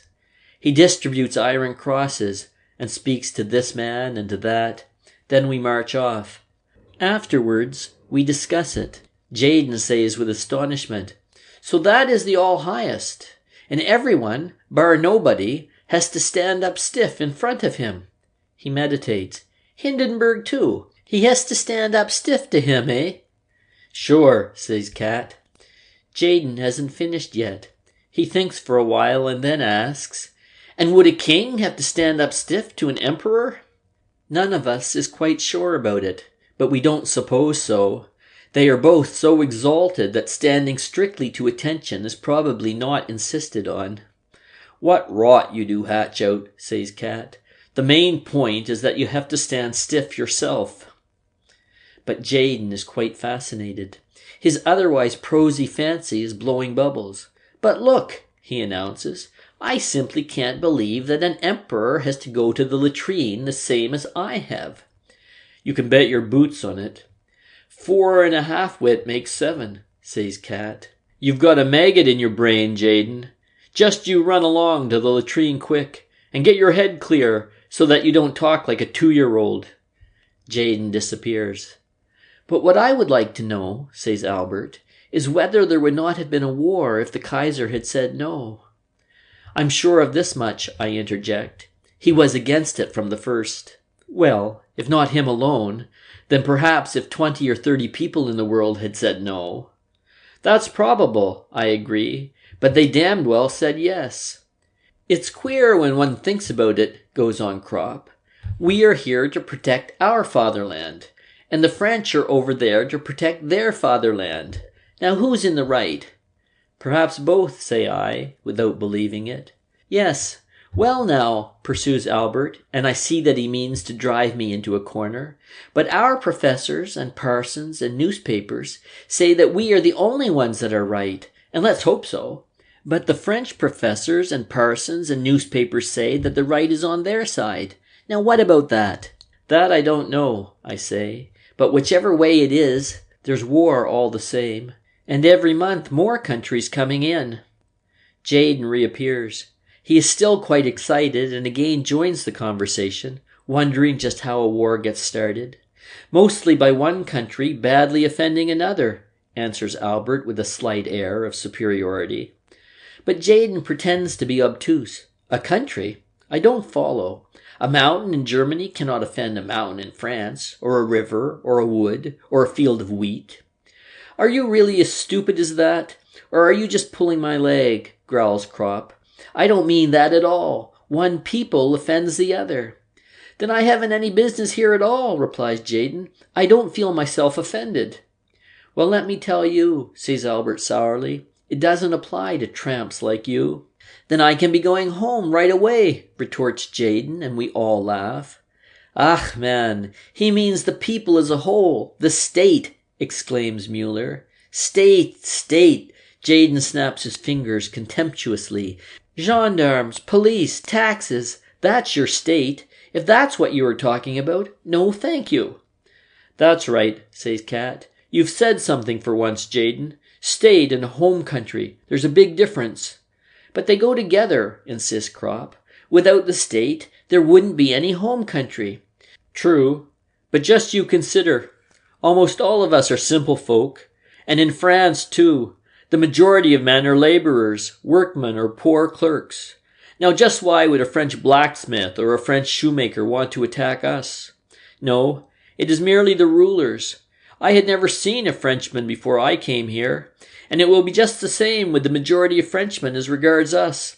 They weren't asked about it any more than we were." "Then what exactly is the war for?" asked Jayden. Cat shrugs his shoulders. "There must be some people to whom the war is useful." "Well, I'm not one of them," grins Jayden. "Not you, nor anybody else here." "Who are they then?" persists Jayden. "It isn't any use to the Kaiser either. He has everything he can want already." "I'm not so sure about that," contradicts Cat.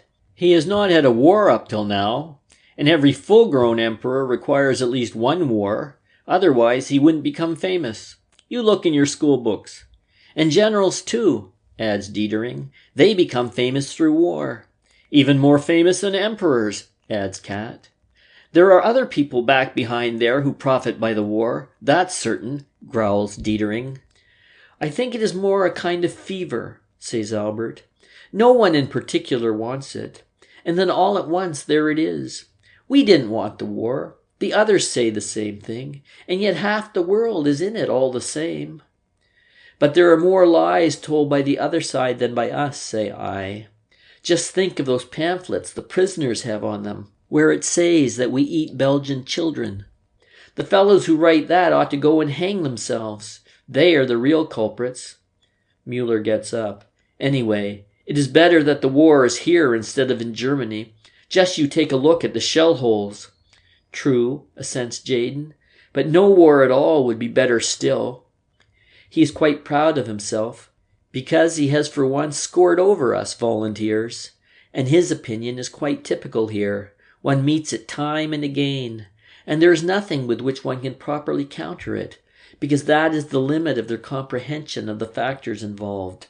The national feeling of the Tommy resolves itself into this: here he is. But that is the end of it. Everything else, from joining up onwards, he criticizes from a practical point of view. Albert lies down on the grass and growls angrily. The best thing is not to talk about the rotten business. It won't make any difference, that's sure, agrees Cat. As for the windfall, we have to return almost all the new things and take back our old rags again. The good ones were merely for the inspection. Instead of going to Russia, we go up the line again. On the way, we pass through devastated woods with the tree trunks shattered and the ground plowed up. At several places there are tremendous craters. Great guns! Something's hit that, I say to Cat. Trench mortars, he replies, and then points up at one of the trees. In the branches, dead men are hanging. A naked soldier is squatting in the fork of a tree. He still has his helmet on. Otherwise, he is entirely unclad. There is only half of him sitting up there. The top half. The legs are missing. What can that mean? I ask. He's been blown out of his clothes, mutters Jaden. It's funny, says Cat. We have seen that a couple of times now. If a mortar gets you, it blows you almost clean out of your clothes. It's the concussion that does it. I search around, and so it is. Here hang bits of uniform, and somewhere else is plastered a bloody mess that was once a human limb. Over there lies a body with nothing but a piece of the underpants on one leg, and the collar of the tunic around its neck. Otherwise it is naked, and the clothes are hanging up in the tree. Both arms are missing, as though they had been pulled out. I discover one of them, 20 yards off in a shrub. The dead man lies on his face. There, where the arm wounds are, the earth is black with blood. Underfoot, the leaves are scratched up as though the man had been kicking. That's no joke, Cat, say I. No more is a shell splinter in the belly, he replies, shrugging his shoulders. But don't get tender-hearted, says Jaden. All this can only have happened a little while ago. The blood is still fresh. As everybody we see there is dead, we do not waste any more time, but report the affair at the next stretcher-bearer's post. After all, it is not our business to take these stretcher-bearers' jobs away from them. A patrol has to be sent out to discover just how far the enemy position is advanced. Since my leave, I feel a certain strange attachment to the other fellows, and so I volunteer to go with them. We agree on a plan, slip out through the wire, and then divide and creep forward separately. After a while, I find a shallow shell hole and crawl into it. From here, I peer forward. There is moderate machine gun fire.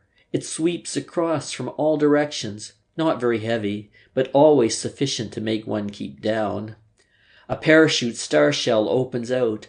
The ground lies stark in the pale light, and then the darkness shuts down again, blacker than ever. In the trenches, we were told there were black troops in front of us. That is nasty. It is hard to see them. They are very good at patrolling, too.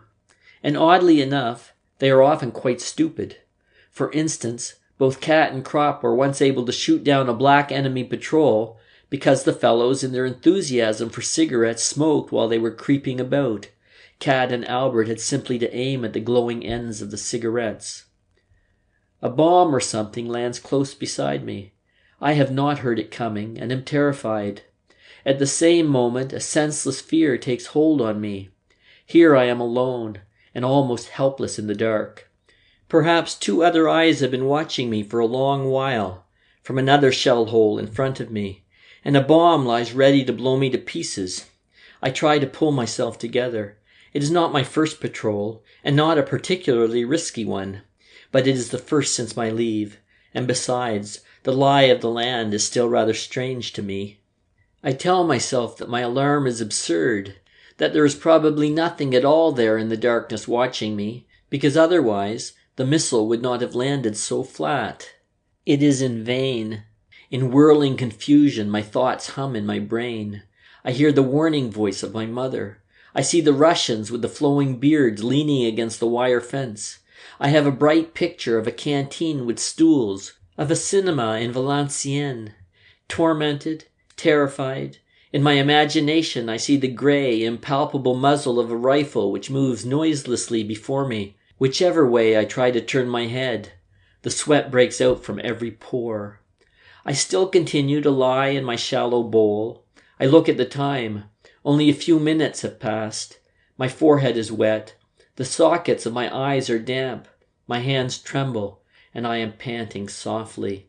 It is nothing but an awful spasm of fear, a simple animal fear of poking out my head and crawling on further. All my efforts subside like froth into the one desire to be able just to stay lying there. My limbs are glued to the earth. I make a vain attempt. They refuse to come away. I press myself down on the earth. I cannot go forward. I make up my mind to stay lying there. But immediately the wave floods over me anew, a mingled sense of shame, of remorse, and yet at the same time of security. I raise myself up a little to take a look around. My eyes burn with staring into the dark. A star shell goes up. I duck down again. I wage a wild and senseless fight. I want to get out of the hollow, and yet slide back into it again. I say, "You must. It is your comrades. It is not any idiotic command." And again, "What does it matter to me? I have only one life to lose." That is the result of all this leave. I reproach myself bitterly. But I cannot convince myself. I become terribly faint. I raise myself slowly and reach forward with my arms, dragging my body after me, and then lie on the edge of the shell hole, half in and half out. There I hear sounds and drop back. Suspicious sounds can be detected clearly despite the noise of the artillery fire. I listen. The sound is behind me. They are our people moving along the trench. Now I hear muffled voices. To judge by the tone, that might be Cat talking. At once, a new warmth flows through me. These voices, these few quiet words, these footsteps in the trench behind me, recall me at a bound from the terrible loneliness and fear of death, by which I had been almost destroyed. They are more to me than life, these voices. They are more than motherliness, and more than fear. They are the strongest, most comforting thing there is anywhere. They are the voices of my comrades. I am no longer a shuddering speck of existence, alone in the darkness. I belong to them, and they to me. We all share the same fear and the same life. We are nearer than lovers, in a simpler, a harder way. I could bury my face in them, in these voices, these words that have saved me, and will stand by me. Cautiously, I glide out over the edge and snake my way forward. I shuffle along on all fours a bit further. I keep track of my bearings, look around me and observe the distribution of the gunfire, so as to be able to find my way back. Then I try to get in touch with the others. I am still afraid, but it is an intelligent fear, an extraordinarily heightened caution. The night is windy and shadows flit hither and thither in the flicker of the gunfire. It reveals too little and too much. Often I peer ahead, but always for nothing. Thus I advance a long way and then turn back in a wide curve. I have not established touch with the others. Every yard nearer our trench fills me with confidence, and with haste, too. It would be bad to get lost now. Then a new fear lays hold of me. I can no longer remember the direction. Quiet, I squat in a shell hole and try to locate myself. More than once it has happened that some fellow has jumped joyfully into a trench, only then to discover that it was the wrong one. After a little time I listen again, but still I am not sure.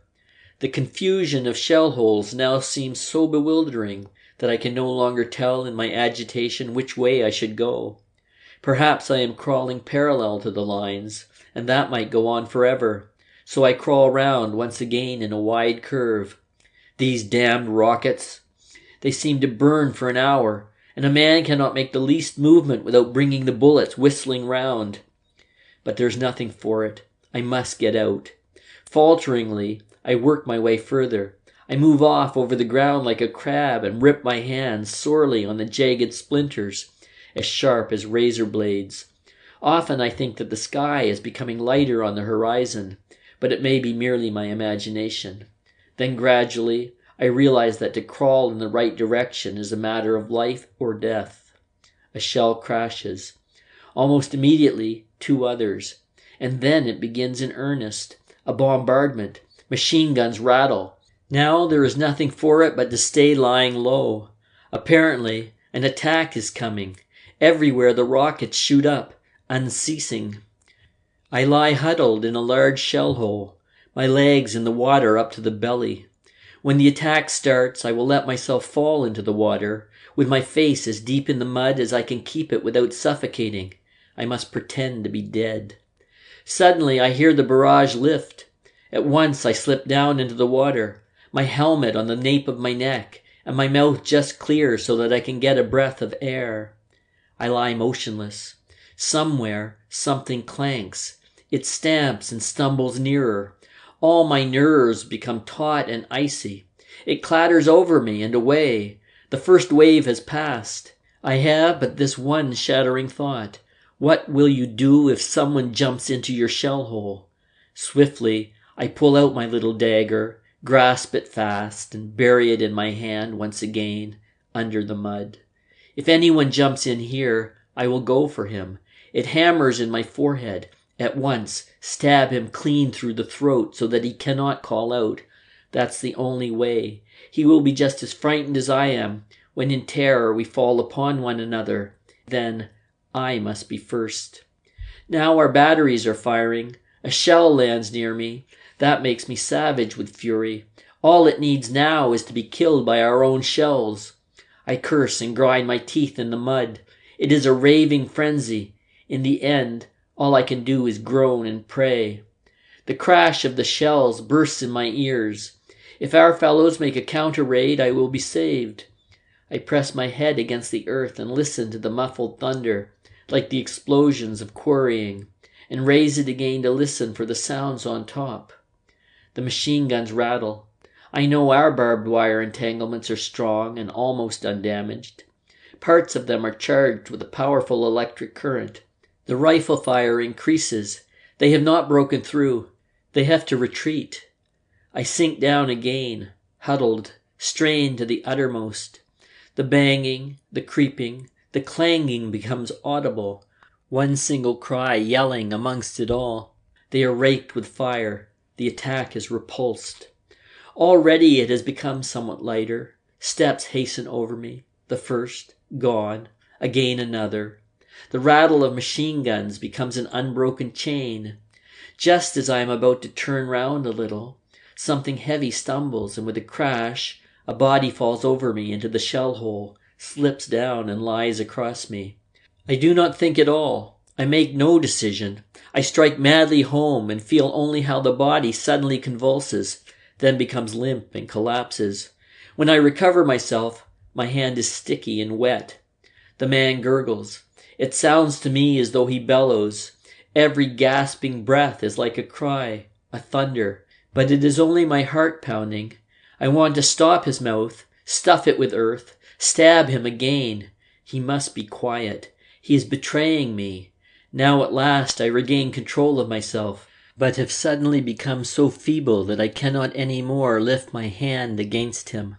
So I crawl away to the furthest corner and stay there, my eyes glued on him, my hand grasping the knife, ready, if he stirs, to spring at him again. But he won't do so any more. I can hear that already in his gurgling. I can see him indistinctly. I have but one desire, to get away. If it is not soon, it will be too late. It will be difficult enough now. Then, as I try to raise up my head, I see it is impossible already. The machine gun fire so sweeps the ground that I would be shot through and through before I could make one jump. I test it once with my helmet, which I take off and hold up to find out the level of the shots. The next moment it is knocked out of my hand by a bullet. The fire is sweeping very low over the ground. I am not far enough from the enemy line to escape being picked off by one of the snipers if I attempt to get away. The light increases. Burning, I wait for our attack. My hands are white at the knuckles. I clench them so tightly in my longing for the fire to cease, so that my comrades may come. Minute after minute trickles away. I dare not look again at the dark figure in the shell hole. With an effort, I look past it and wait. Wait. The bullets hiss. They make a steel net, never ceasing, never ceasing. Then I notice my bloody hand and suddenly feel nauseated. I take some earth and rub the skin with it. Now my hand is muddy and the blood cannot be seen anymore. The fire does not diminish. It is equally heavy from both sides. Our fellows have probably given me up for lost long ago. In the early morning, clear and grey, the gurgling continues. I stop my ears, but soon take my fingers away again, because then I cannot hear the other sound. The figure opposite me moves. I shrink together and involuntarily look at it. Then my eyes remain glued to it. A man with a small pointed beard lies there. His head has fallen to one side. One arm is half bent. His head rests helplessly upon it. The other hand lies on his chest. It is bloody. He is dead, I say to myself. He must be dead. He doesn't feel anything anymore. It is only the body that is gurgling there. Then the head tries to raise itself. For a moment the groaning becomes louder. His forehead sinks back upon his arm. The man is not dead. He is dying, but he is not dead. I drag myself toward him, hesitate, support myself on my hands, creep a bit further, wait. Again a terrible journey of 3 yards. A terrible journey. At last I am beside him. Then he opens his eyes. He must have heard me, and gazes at me with a look of utter terror.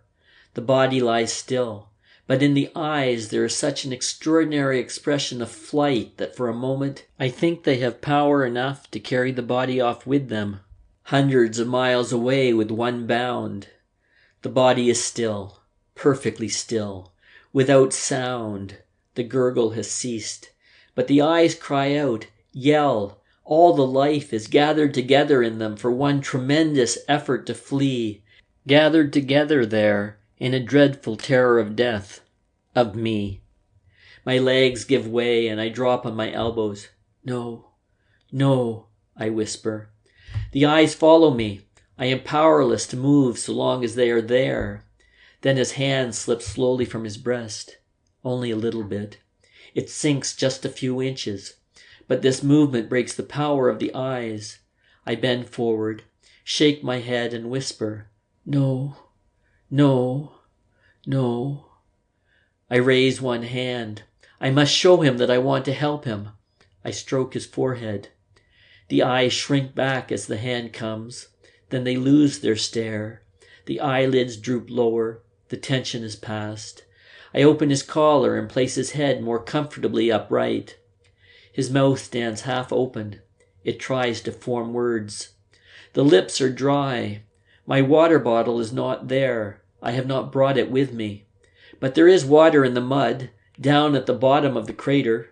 I climb down, take out my handkerchief, spread it out, push it under and scoop up the yellow water that strains through into the hollow of my hand. He gulps it down. I fetch some more.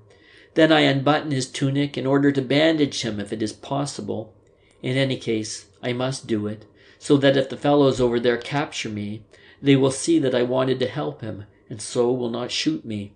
He tries to resist, but his hand is too feeble. The shirt is stuck and will not come away. It is buttoned at the back, so there is nothing for it but to cut it off.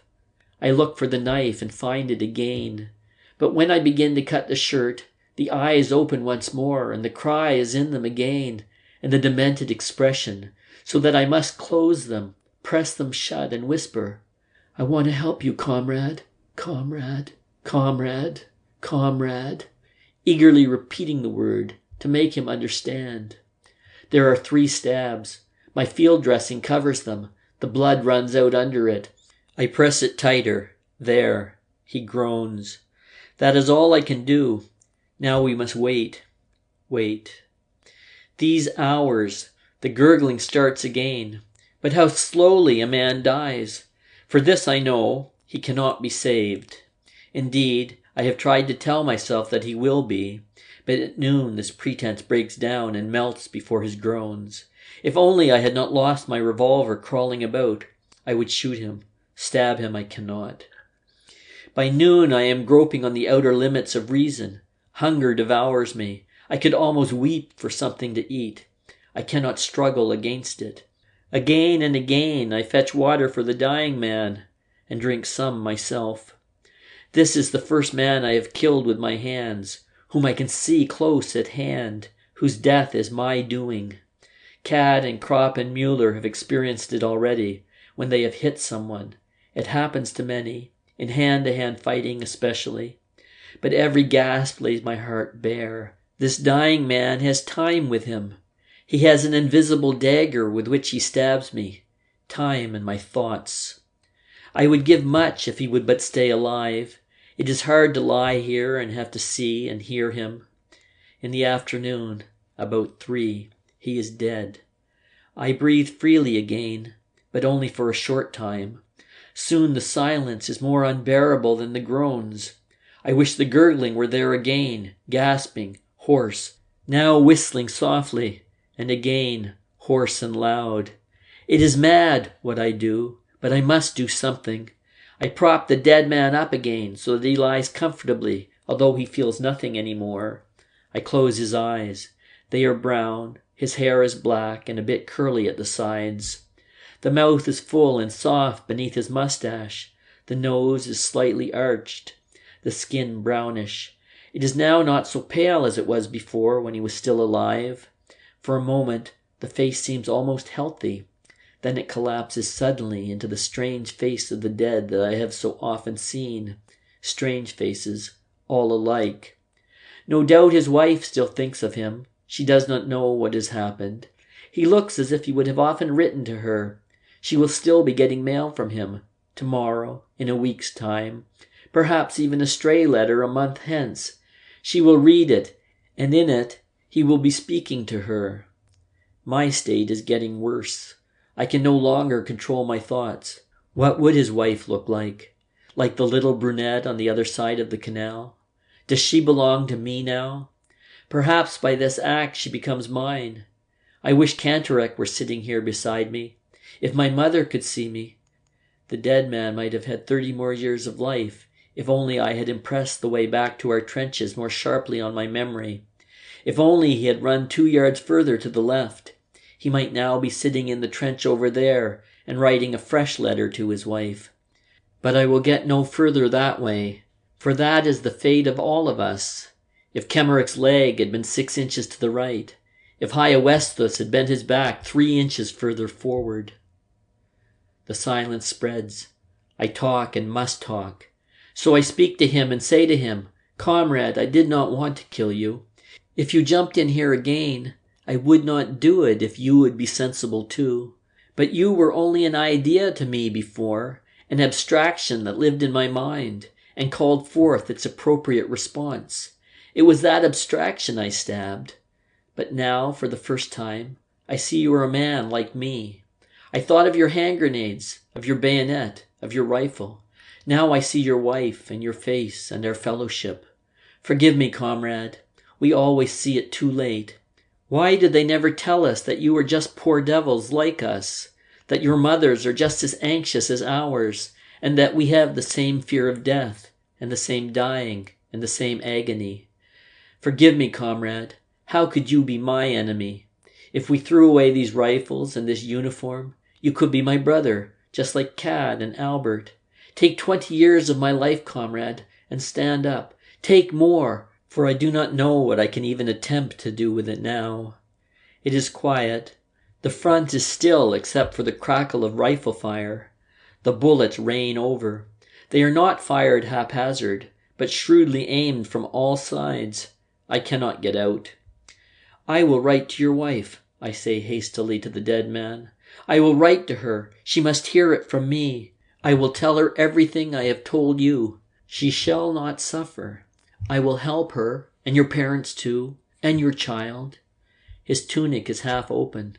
The pocketbook is easy to find, but I hesitate to open it. In it is the book with his name. So long as I do not know his name, perhaps I may still forget him. Time will obliterate it, this picture. But his name, it is a nail that will be hammered into me and never come out again. It has the power to recall this forever. It will always come back and stand before me. Irresolutely, I take the wallet in my hand. It slips out of my hand and falls open. Some pictures and letters drop out. I gather them up and want to put them back again.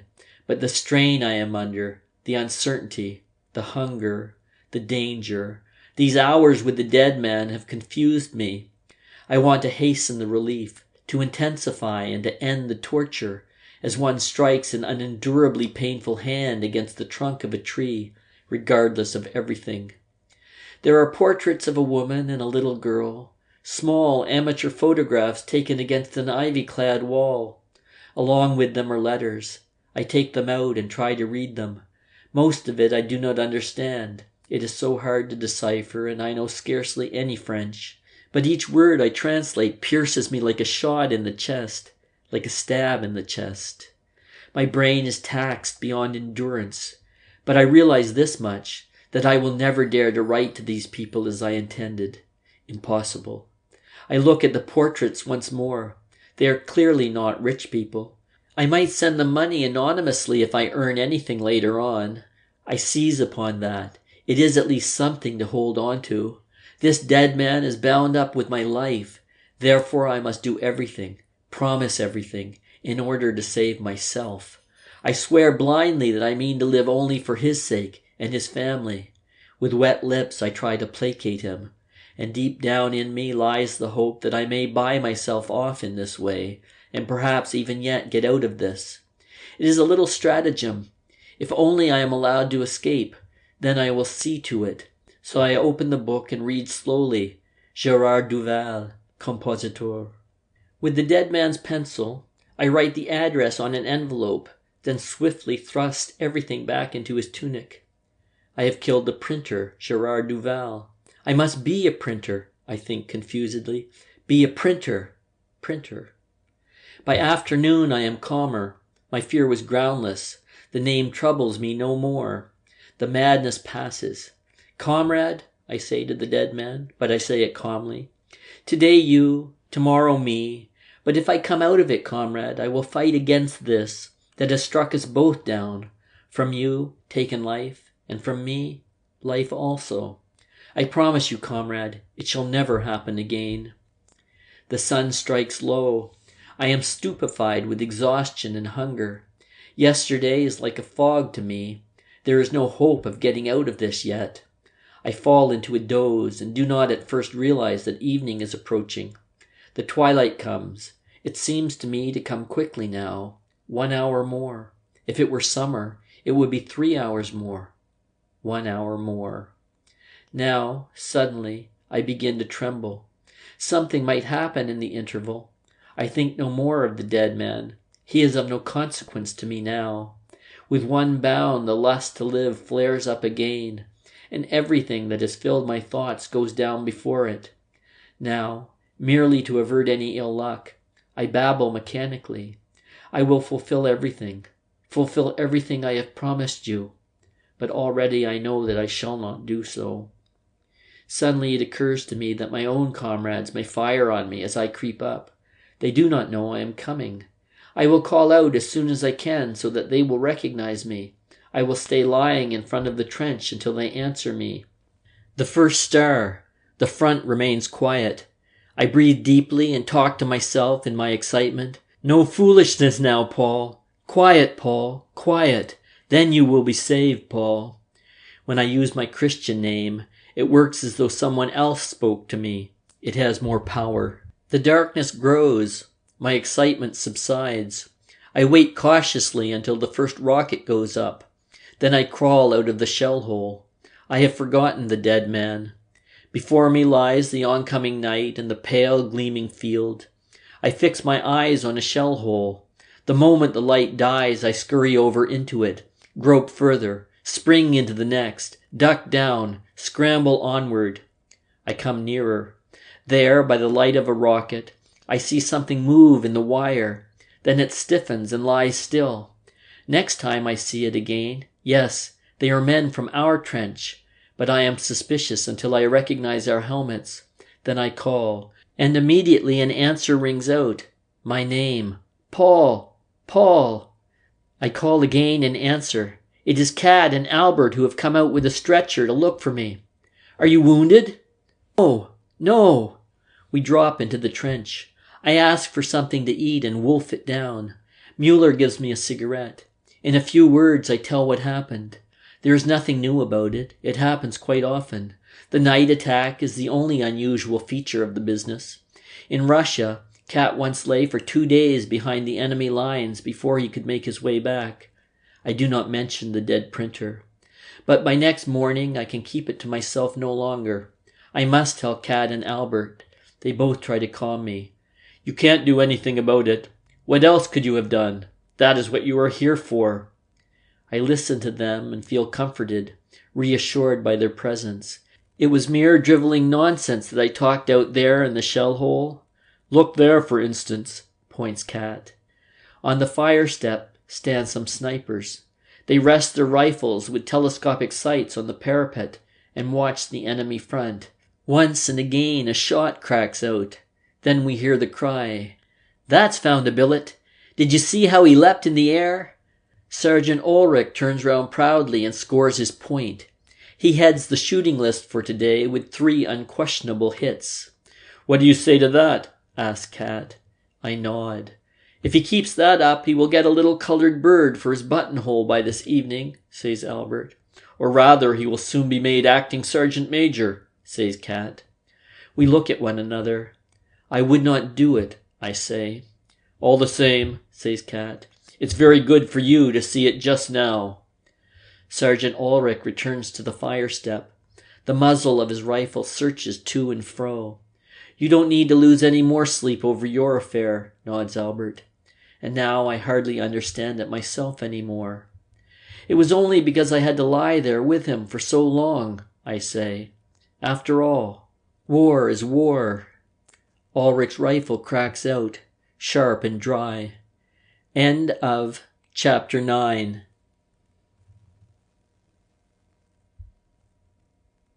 Chapter 10.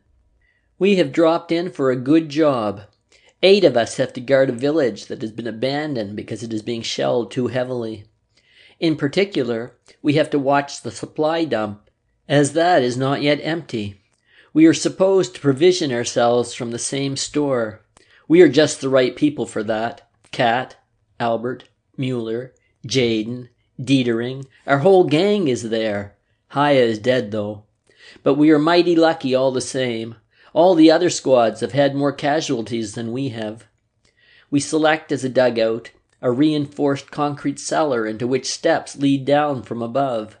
The entrance is protected by a separate concrete wall. Now we develop an immense industry. This is an opportunity not only to stretch one's legs, but to stretch one's soul also. We make the best use of such opportunities. The war is too desperate to allow us to be sentimental for long. That is only possible so long as things are not going too badly. After all, we cannot afford to be anything but matter-of-fact. So matter-of-fact, indeed, that I often shudder when a thought from the days before the war comes momentarily into my head. But it does not stay long. We have to take things as lightly as we can. So we make the most of every opportunity, and nonsense stands stark and immediate beside horror. It cannot be otherwise. That is how we hearten ourselves. So we zealously set to work to create an idyll of eating and sleeping, of course. The floor is first covered with mattresses, which we haul in from the houses. Even a soldier's behind likes to sit soft. Only in the middle of the floor is there any clear space. Then we furnish ourselves with blankets and eiderdowns, luxurious, soft affairs. There is plenty of everything to be had in the town. Albert and I find a mahogany bed, which can be taken to pieces, with a sky of blue silk and a lace coverlet. We sweat like monkeys moving it in, but a man cannot let a thing like that slip, and it would certainly be shot to pieces in a day or two. Cat and I do a little patrolling through the houses. In very short time, we have collected a dozen eggs and 2 pounds of fairly fresh butter. Suddenly, there's a crash in the drawing room, and an iron stove hurtles through the wall past us and on. A yard from us out through the wall behind. 2 holes. It comes from the house opposite, where a shell has just landed. "The swine," grimaces Cat, and we continue our search. All at once we prick up our ears, hurry across, and suddenly stand petrified. There, running up and down in a little sty, are 2 live sucking pigs. We rub our eyes and look once again to make certain. Yes, they are still there. We seize hold of them, no doubt about it, 2 real young pigs. This will make a grand feed. About 20 yards from our dugout there is a small house that was used as an officer's billet. In the kitchen is an immense fireplace with 2 ranges, pots, pans, and kettles. Everything, even to a stack of small chopped wood in an outhouse, a regular cook's paradise. 2 of our fellows have been out in the fields all the morning hunting for potatoes, carrots, and green peas. We are quite uppish and sniff at the tin stuff in the supply dump. We want fresh vegetables. In the dining room, there are already 2 heads of cauliflower. The sucking pigs are slaughtered. Cat sees to them. We want to make potato cakes to go with the roast, but we cannot find a grater for the potatoes. However, that difficulty is soon got over. With a nail, we punch a lot of holes in a pot lid, and there we have a grater. 3 fellows put on thick gloves to protect their fingers against the grater. 2 others peel the potatoes, and the business gets going. Cat samples the sucking pigs, the carrots, the peas, and the cauliflower. He even mixes a white sauce for the cauliflower. I fry the pancakes, 4 at a time. After 10 minutes, I get the knack of tossing the pan so that the pancakes, which are done on the one side, sail up, turn in the air, and are caught again as they come down. The sucking pigs are baked whole. We all stand round them as before an altar. In the meantime, we receive visitors, a couple of wireless men, who are generously invited to the feed. They sit in the living room where there is a piano. One of them plays. The other sings "An der Wiese." He sings feelingly, but with a rather Saxon accent. All the same, it moves us as we stand at the fireplace, preparing the good things. Then we begin to realize that we are in for trouble. The observation balloons have spotted the smoke from our chimney, and the shells start to drop on us. They are those damn spraying little daisy cutters that make only a small hole and scatter widely close to the ground. They keep dropping closer and closer all round us. Still, we cannot leave the grub in the lurch. A couple of splinters whiz through the top of the kitchen window. The roast is already cooked, but frying the pancakes is getting difficult. The explosions come so fast that the splinters strike often, and oftener against the wall of the house, and sweep in through the window. Whenever I hear a shell coming, I drop down on one knee with the pan and the pancakes, and duck behind the wall of the window. Immediately afterwards, I am up again and going on with the frying. The Saxons stop singing. A fragment has smashed into the piano. At last, everything is ready, and we organize the transport of it back to the dugout. After the next explosion, 2 men dash across the 50 yards to the dugout with the pots of vegetables. We see them disappear. The next shot, everyone ducks, and then 2 more trot off, each with a big can of finest grade coffee, and reach the dugout before the next explosion. Then Cat and Crop seize the masterpiece, the big dish with the brown, roasted sucking pigs. A screech, a knee bend, and away they race over the 50 yards of open country. I stay to finish frying my last 4 pancakes. Twice I have to drop on the floor. After all, it means 4 pancakes more, and they are my favorite dish. Then I grab the plate with the great pile of cakes and squeeze myself behind the house door. A hiss, a crash, and I gallop off with the plate clamped against my chest with both hands. I am almost in. I run like a deer, sweep round the wall. Fragments clatter against the concrete. I tumble down the cellar steps. My elbows are skinned, but I have not lost a single pancake, nor even broken the plate. About 2:00, we start the meal. It lasts till 6. We drink coffee until 7:30, officers' coffee from the supply dump, and smoke officers' cigars and cigarettes, also from the supply dump. Punctually at 7:30, we begin the evening meal. About 10:00, we throw the bones of the sucking pigs outside the door. Then there is cognac and rum, also from the blessed supply dump. And once again, long fat cigars with belly bands. Jaden suggests that it lacks only one thing: girls from an officer's brothel. Late in the evening, we hear mewing. A little gray cat sits in the entrance. We entice it in and give it something to eat, and that wakes up our own appetites once more. Still chewing, we lie down to sleep. But the night is bad. We have eaten too much fat. Fresh baby pig is very griping to the bowels. There is an everlasting coming and going in the dugout. 2, 3 men with their pants down are always sitting about outside and cursing. I have been out 9 times myself. About 4:00 in the morning, we reach a record.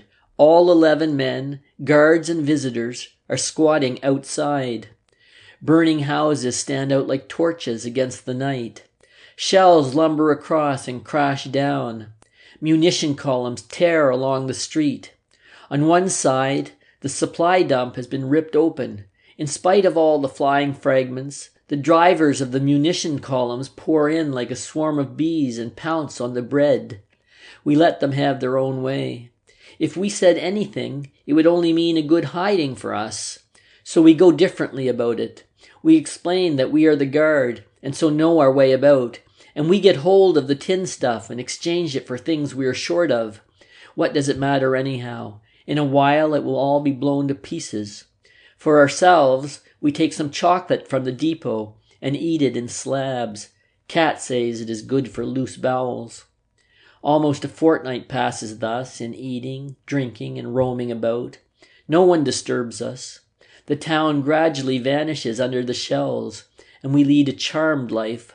So long as any part of the supply dump still stands, we don't worry. We desire nothing better than to stay here till the end of the war. Jaden has become so fastidious that he only half smokes his cigars. With his nose in the air, he explains to us that he was brought up that way, and Cat is most cheerful. In the morning, his first call is, "Emile, bring in the caviar and coffee." We put on extraordinary airs. Every man treats the other as his valet, bounces him, and gives him orders. "There is something itching under my foot. Crop, my man, catch that louse at once," says Lear, poking out his leg at him like a ballet girl. And Albert drags him up the stairs by the foot. "Jaden, what? Stand at ease, Jaden, and what's more, don't say what. Say yes, sir. Now, Jaden." Jaden retorts in the well-known phrase from Goethe's Gotts von Berlichingen, with which he was always very free. After 8 more days, we receive orders to go back. The palmy days are over. 2 big motor lorries take us away. They are stacked high with planks. Nevertheless, Albert and I erect on top our 4-poster bed complete with blue silk canopy, mattress, and 2 lace coverlets. And behind it, at the head, is stowed a bag full of choice edibles. We often dip into it, and the tough ham sausages, the tins of liver sausages, the conserves, the boxes of cigarettes, rejoice our hearts. Each man has a bag to himself. Crop and I have rescued 2 big red armchairs as well. They stand inside the bed, and we sprawl back in them as in a theater box. Above us swells the silken cover like a baldaquin. Each man has a long cigar in his mouth, and thus from aloft we survey the scene. Between us stands a parrot cage that we found for the cat.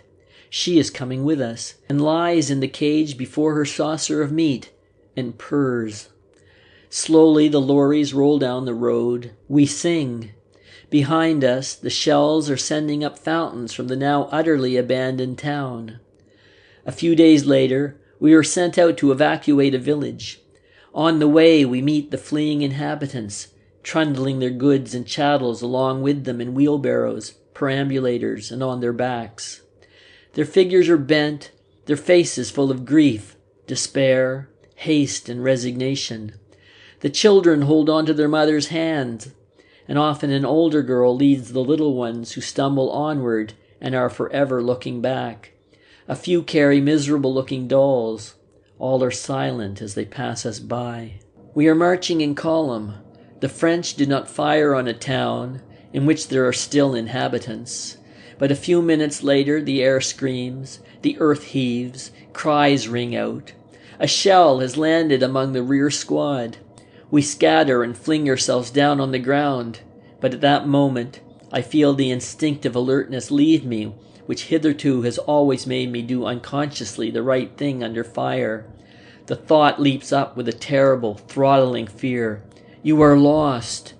And the next moment, a blow sweeps like a whip over my left leg. I hear Albert cry out. He is beside me. "Quick up, Albert!" I yell, for we are lying unsheltered in the open field. He staggers up and runs. I keep beside him. We have to get over a hedge. It is higher than we are. Crop seizes a branch. I heave him up by the leg. He cries out. I give him a swing and he flies over. With one leap I follow him and fall into a ditch that lies behind the hedge. Our faces are smothered with duckweed and mud, but the cover is good. So we wade in up to our necks. Whenever a shell whistles, we duck our heads under the water. After we have done this a dozen times, I am exhausted. "Let's get away or I'll fall in and drown," groans Albert. "Where has it got you?" I ask him. "In the knee, I think." "Can you run?" "I think." "Then out." We make for the ditch beside the road, and stooping, run along it. The shelling follows us. The road leads toward the munition dump. If that goes up, there won't be a man of us with his head left on his shoulders. So we change our plan and run diagonally across country. Albert begins to drag. "You go, I'll come on after," he says, and throws himself down. I seize him by the arm and shake him. "Up, Albert. If once you lie down, you'll never get any further. Quick, I'll hold you up." At last we reach a small dugout.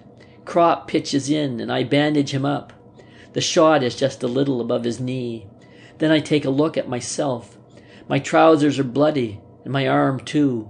Albert binds up my wounds with his field dressing. Already he is no longer able to move his leg, and we both wonder how we managed to get this far. Fear alone made it possible. We would have run even if our feet had been shot off. We would have run on the stumps.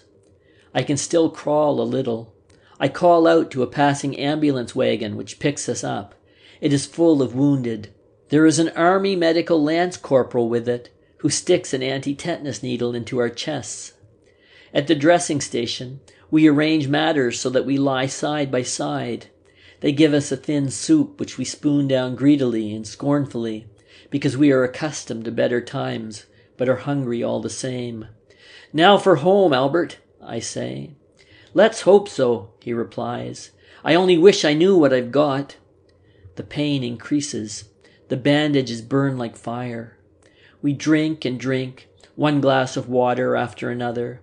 "How far above the knee am I hit?" asks Crop. "At least 4 inches, Albert," I answer. Actually, it is perhaps 1. "I've made up my mind," he says after a while. "If they take off my leg, I'll put an end to it. I won't go through life as a cripple." So we lie there with our thoughts and wait. In the evening, we are hauled onto the chopping block. I am frightened and think quickly what I ought to do, for everyone knows that the surgeons in the dressing stations amputate on the slightest provocation. Under the great pressure of business that is much simpler than complicated patching. I think of Kemmerich. Whatever happens, I will not let them chloroform me, even if I have to crack a couple of their skulls. It is all right. The surgeon pokes around in the wound, and a blackness comes before my eyes. "Don't carry on so," he says gruffly, and hacks away. The instruments gleam in the bright light like malevolent animals. The pain is insufferable. 2 orderlies hold my arms fast, but I break loose with one of them and try to crash into the surgeon's spectacles just as he notices and springs back. "Chloroform the scoundrel," he roars madly. Then I become quiet. "Pardon me, Herr Doctor. I will keep still, but do not chloroform me." "Well now," he cackles and takes up his instrument again. He is a fair fellow, not more than 30 years old, with scars and disgusting gold spectacles. Now I see that he is tormenting me. He is merely raking about in the wound and looking up surreptitiously at me over his glasses. My hands squeeze around the grips. I'll kick the bucket before he will get a squeak out of me. He has fished out a piece of shell and tosses it to me. Apparently he is pleased at my self-control, for he seems to be more considerate of me now and says, "Tomorrow you'll be off home." Then I am put in plaster. When I am back again with Crop, I tell him that apparently a hospital train comes in tomorrow morning. "We must work the Army Medical Sergeant Major so that we can keep together, Albert." I manage to slip the Sergeant Major 2 of my cigars with belly bands, and then tip the word to him. He smells the cigars and says, "Have you got any more of them?" "Another good handful," I say. "And my comrade," I point to Crop, "he has some as well. We might possibly be glad to hand them to you out of the window of the hospital train in the morning." He understands, of course, smells them once again, and says, "Done." We cannot get a minute's sleep all night. 7 fellows die in our ward. One of them sings hymns in a high cracked tenor before he begins to gurgle. Another has crept out of his bed to the window.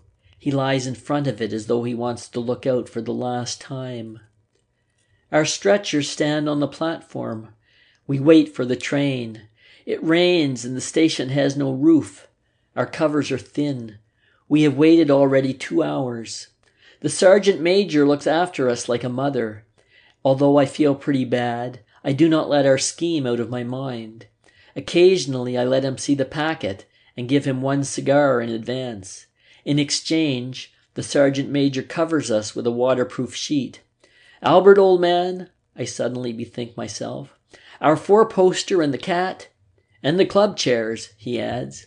Yes, the club chairs with red plush.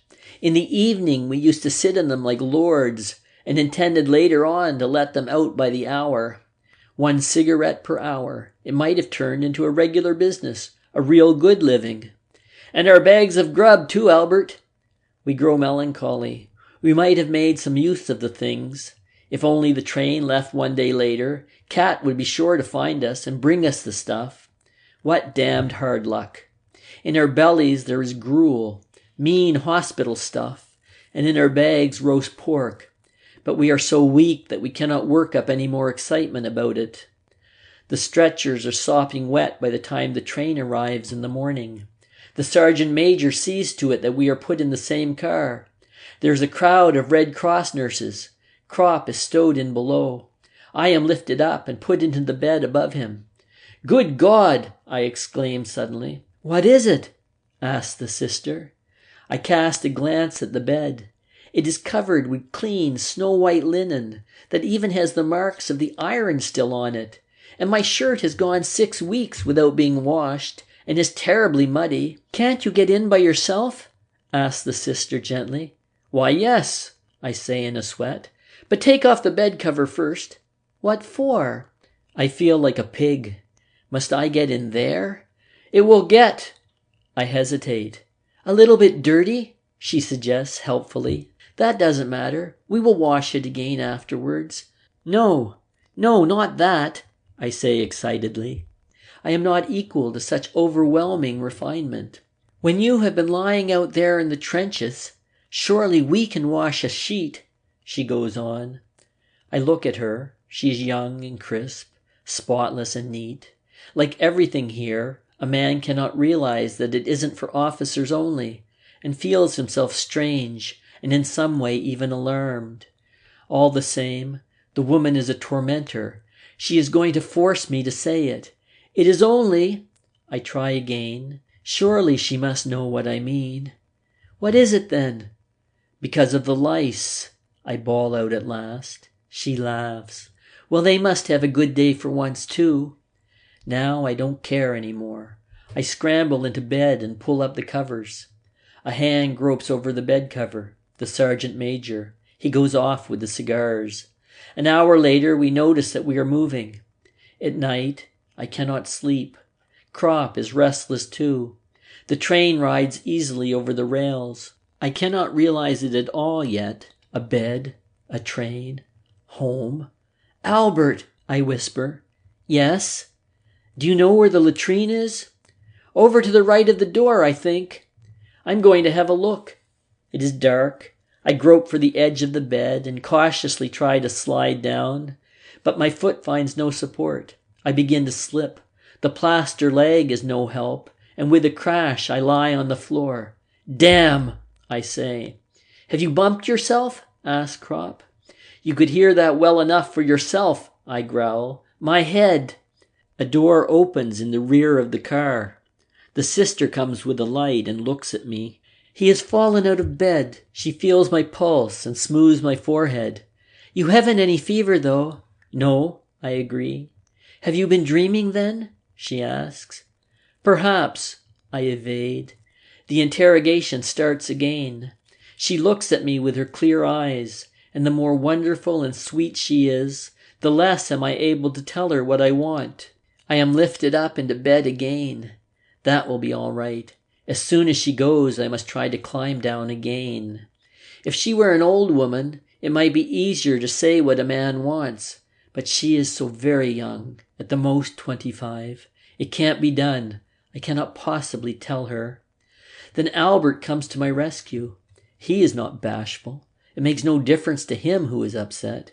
He calls to the sister. She turns round. Sister, he wants... But no more does Albert know how to express it modestly and decently. Out there we must say it in a single word, but here, to such a lady. All at once he remembers his school days and finishes hastily. He wants to leave the room, sister. Ah, says the sister, but he shouldn't climb out of his bed with his plaster bandage. What do you want then? She says, turning to me. I am in mortal terror at this new turn, for I haven't any idea what the things are called professionally. She comes to my help. Little or big? This shocking business. I sweat like a pig and say shyly, well, only quite a little one. At any rate, it produces the effect. I get a bottle. After a few hours, I am no longer the only one, and by morning we are quite accustomed to it and ask for what we want without any false modesty. The train travels slowly. Sometimes it halts and the dead are unloaded. It halts often. Albert is feverish. I feel miserable and have a good deal of pain. But the worst of it is that apparently there are still lice under the plaster bandage. They itch terribly, and I cannot scratch myself. We sleep through the days. The country glides quietly past the window. The third night, we reach Herbstall. I hear from the sister that Albert is to be put off at the next station because of his fever. How far does the train go? I ask. To Cologne. Albert, I say, we stick together, you see. On the sister's next round, I hold my breath and press it up into my head. My face swells and turns red. She stops. Are you in pain? Yes, I groan, all of a sudden. She gives me a thermometer and goes on. I would not have been under Kat's tuition if I did not know what to do now. These army thermometers are not made for old soldiers. All one has to do is drive the quicksilver up, and then it stays there without falling again. I stick the thermometer under my arm at a slant and flip it steadily with my forefinger. Then I give it a shake. I send it up to 100.2 degrees, but that is not enough. A match held cautiously near to it brings it up to 101.6 degrees. As the sister comes back, I blow myself out, breathe in short gasps, goggle at her with vacant eyes, toss about restlessly, and mutter in a whisper, I can't bear it any longer. She notes me down on a slip of paper. I know perfectly well my plaster bandage will not be reopened if it can be avoided. Albert and I are put off together. We are in the same room in a Catholic hospital. That is a piece of luck. The Catholic infirmaries are noted for their good treatment and good food. The hospital has been filled up from our train. There are a great many bad cases amongst them. We do not get examined today because there are too few surgeons. The flat trolleys with the rubber wheels pass continually along the corridor, and always with someone stretched at full length upon them. A damnable position, stretched out at full length like that. The only time it is good is when one is asleep. The night is very disturbed.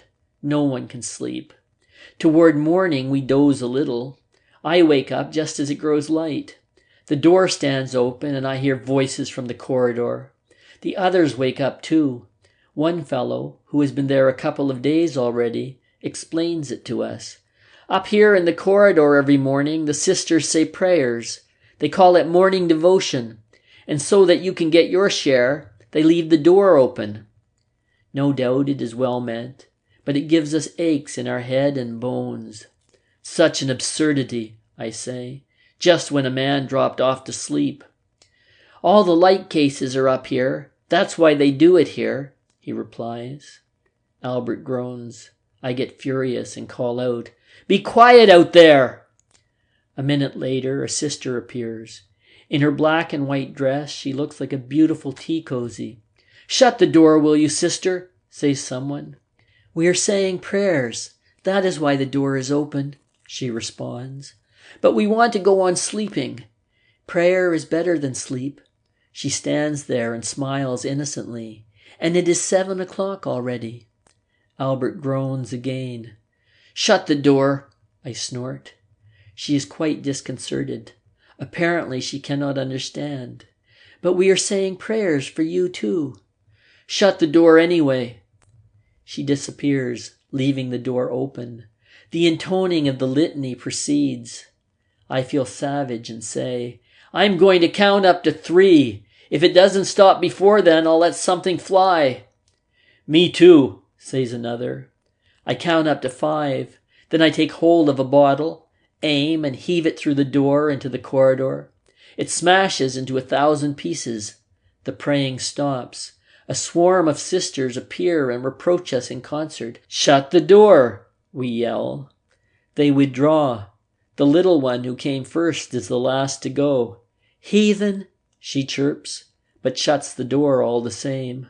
We have won. At noon, the hospital inspector arrives and abuses us. He threatens us with clink and all the rest of it. But a hospital inspector is just the same as a commissariat inspector, or anyone else who wears a long dagger and shoulder straps, but is really a clerk, and is never considered even by a recruit as a real officer. So we let him talk. What can they do to us anyway? Who threw the bottle? He asks. Before I can think whether I should report myself, someone says, I did. A man with a bristling beard sits up. Everyone is excited. Why should he report himself? You? Yes. I was annoyed because we were waked up unnecessarily and lost my senses, so that I did not know what I was doing. He talks like a book. What is your name? Reinforcement Reservist Joseph Hamaker. The inspector departs. We are all curious. But why did you say you did it? It wasn't you at all. He grins. That doesn't matter. I have a shooting license. Then, of course, we all understand. Whoever has a shooting license can do just whatever he pleases. Yes, he explains, I got a crack in the head, and they presented me with a certificate to say that I was periodically not responsible for my actions. Ever since then, I've had a grand time. No one dares to annoy me, and nobody does anything to me. I reported myself because the shot amused me. If they open the door again tomorrow, we will pitch another. We are overjoyed. With Joseph Hamaker in our midst, we can now risk anything. Then come the soundless, flat trolleys to take us away. The bandages are stuck fast. We bellow like steers. There are 8 men in our room. Peter, a curly, black-haired fellow, has the worst injury, a severe lung wound. Franz Wachter, alongside him, has a shot in the arm which doesn't look too bad at first. But the third night he calls out to us, telling us to ring. He thinks he has a hemorrhage. I ring loudly. The night sister does not come. We have been making rather heavy demands on her during the night, because we have all been freshly bandaged, and so have a good deal of pain. One wants his leg placed so, another so. A third wants water. A fourth wants her to shake up his pillow. In the end, the buxom old body grumbled bad-temperedly and slammed the doors. Now, no doubt she thinks it is something of the same sort, and so she is not coming. We wait. Then Franz says, "Ring again." I do so. Still, she does not put in an appearance. In our wing there is only one night sister. Perhaps she has something to do in one of the other rooms. "Franz, are you quite sure you are bleeding?" I ask. "Otherwise we shall be getting cursed again." "The bandage is wet. Can't anybody make a light?" That cannot be done either. The switch is by the door, and none of us can stand up. I hold my thumb against the button of the bell till it becomes numb. Perhaps the sister has fallen asleep. They certainly have a great deal to do, and are all overworked, day after day. And added to that is the everlasting praying. "Should we smash a bottle?" asked Joseph Hammacher of the shooting license. "She wouldn't hear that any more than the bell." At last the door opens. The old lady appears, mumbling. When she perceives Franz's trouble, she begins to bustle and says, "Why did not someone say I was wanted?" "We did ring, and none of us here can walk." He has been bleeding badly, and she binds him up. In the morning we look at his face. It has become sharp and yellow, whereas the evening before he looked almost healthy. Now a sister comes oftener. Sometimes there are Red Cross voluntary aid sisters. They are pleasant, but often rather unskilled. They frequently give us pain when remaking our beds, and then are so frightened that they hurt us still more. The nuns are more reliable. They know how they must take hold of us, but we would be more pleased if they were somewhat more cheerful. A few of them have real spirit. They are superb. There is no one who would not do anything for Sister Libertine, this marvelous sister, who spreads good cheer through the whole wing, even when she can only be seen in the distance. And there are others like her. We would go through fire for her. A man cannot really complain. Here he is treated by the nuns exactly like a civilian. On the other hand, just to think of a garrison hospital gives a man the creeps. Franz Wachter does not regain his strength. One day he is taken away and does not come back. Joseph Hammacher knows all about it. "We shan't see him again. They have put him in the dead room." "What do you mean, dead room?" asked Kropp. "Well, dying room." "What is that, then?" "A little room at the corner of the building. Whoever is about to kick the bucket is put in there. There are 2 beds in it. It is generally called the dying room." "But what do they do that for?" "They don't have so much work to do afterwards. It is more convenient, too, because it lies right beside the lift to the mortuary. Perhaps also they do it for the sake of the others, so that no one in the ward dies in sympathy. And they can look after him better, too, if he is by himself." "But what about him?" Joseph shrugs his shoulders. "Usually he doesn't take much notice anymore." "Does everybody know about it then?" "Anyone who has been here long enough knows, of course." In the afternoon, Franz Wachter's bed has a fresh occupant. A couple of days later, they take the new man away too. Joseph makes a significant gesture. We see many come and go. Often relatives sit by the beds and weep or talk softly and awkwardly. One old woman will not go away, but she cannot stay there the whole night through. Another morning she comes very early, but not early enough, for as she goes up to the bed, someone else is in it already. She has to go to the mortuary. The apples that she has brought with her, she gives to us. And then little Peter begins to get worse. His temperature chart looks bad, and one day the flat trolley stands beside his bed. "Where to?" he asks. "To the bandaging ward." He is lifted out, but the sister makes the mistake of removing his tunic from the hook and putting it on the trolley too, so that she should not have to make 2 journeys. Peter understands immediately and tries to roll off the trolley. "I'm stopping here." They push him back. He cries out feebly with his shattered lung, "I won't go to the dying room." "But we are going to the bandaging ward." "Then what do you want my tunic for?" He can speak no more. Hoarse, agitated, he whispers, "Stopping here." They do not answer, but wheel him out. At the door he tries to raise himself up. His black curly head sways. His eyes are full of tears. "I will come back again. I will come back again," he cries. The door shuts. We are all excited, but we say nothing. At last, Joseph says, "Many a man has said that. Once a man is in there, he never comes through." I am operated on and vomit for 2 days. My bones will not grow together, so the surgeon secretary says. Another fellow's have grown crooked. His are broken again. It is disgusting. Among our new arrivals, there are 2 young soldiers with flat feet. The chief surgeon discovers them on his rounds and is overjoyed. "We'll soon put that right," he tells them. "We will just do a small operation and then you will have perfectly sound feet. Enter them down, sister." As soon as he is gone, Joseph, who knows everything, warns them. "Don't you let him operate on you. That is a special scientific stunt of the old boy's. He goes absolutely crazy whenever he can get hold of anyone to do it on. He operates on you for flat feet, and there's no mistake. You don't have them anymore. You have club feet instead, and have to walk all the rest of your life on sticks."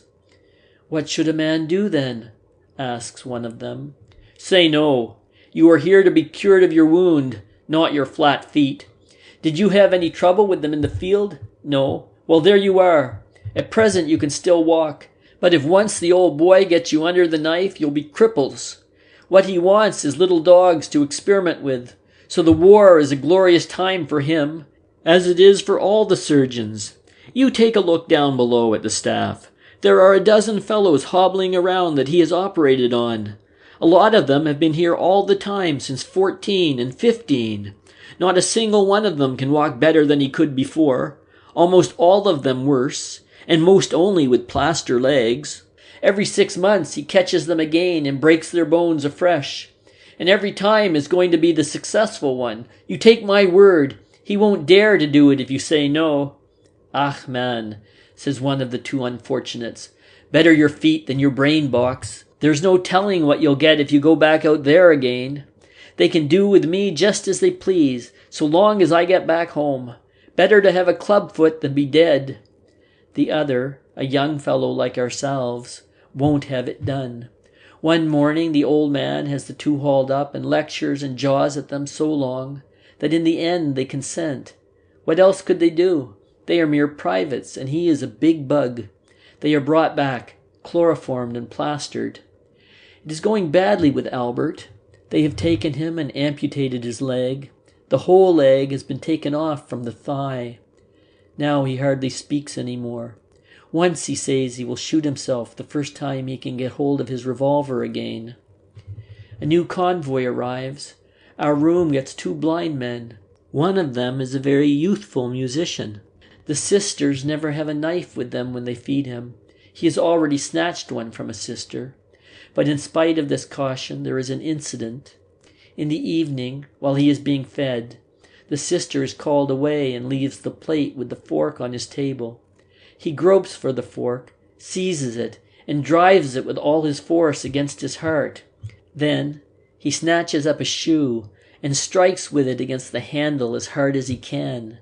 We call for help, and 3 men are necessary to take the fork away from him. The blunt prongs had already penetrated deep. He abuses us all night so that no one can go to sleep. In the morning, he has lockjaw. Again, beds become empty. Day after day goes by with pain and fear, groans and death gurgles. Even the death room is no use anymore. It is too small. Fellows die during the night in our room. They go even faster than the sisters can cope with them. But one day the door flies open.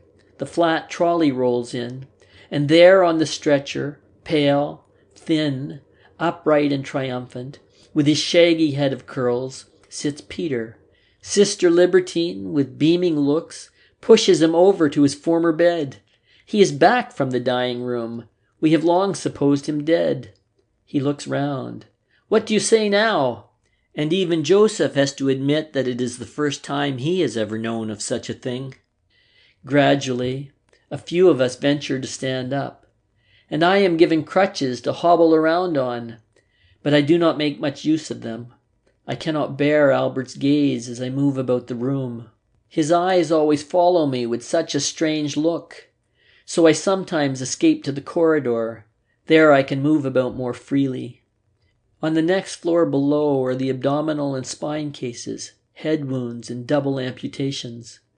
On the right side of the wing are the jaw wounds, gas cases, nose, ear, and neck wounds. On the left, the blind and the lung wounds, pelvis wounds, wounds in the joints, wounds in the testicles, wounds in the intestines. Here a man realizes for the first time in how many places a man can get hit. 2 fellows die of tetanus. Their skin turns pale, their limbs stiffen. At last only their eyes live, stubbornly. Many of the wounded have their shattered limbs hanging free in the air from a gallows. Underneath the wound, a basin is placed into which the pus drips. Every 2 or 3 hours the vessel is emptied.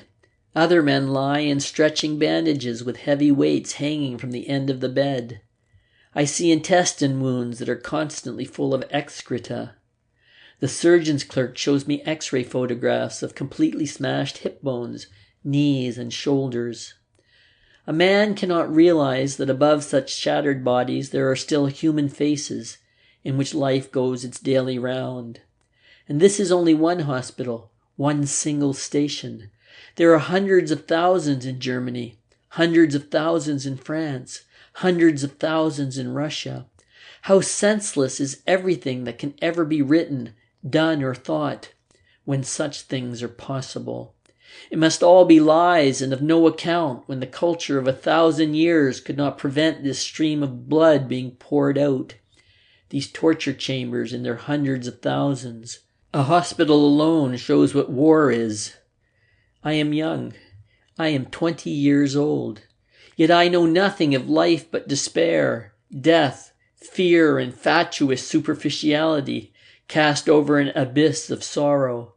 I see how people are set against one another, and in silence, unknowingly, foolishly, obediently, innocently slay one another.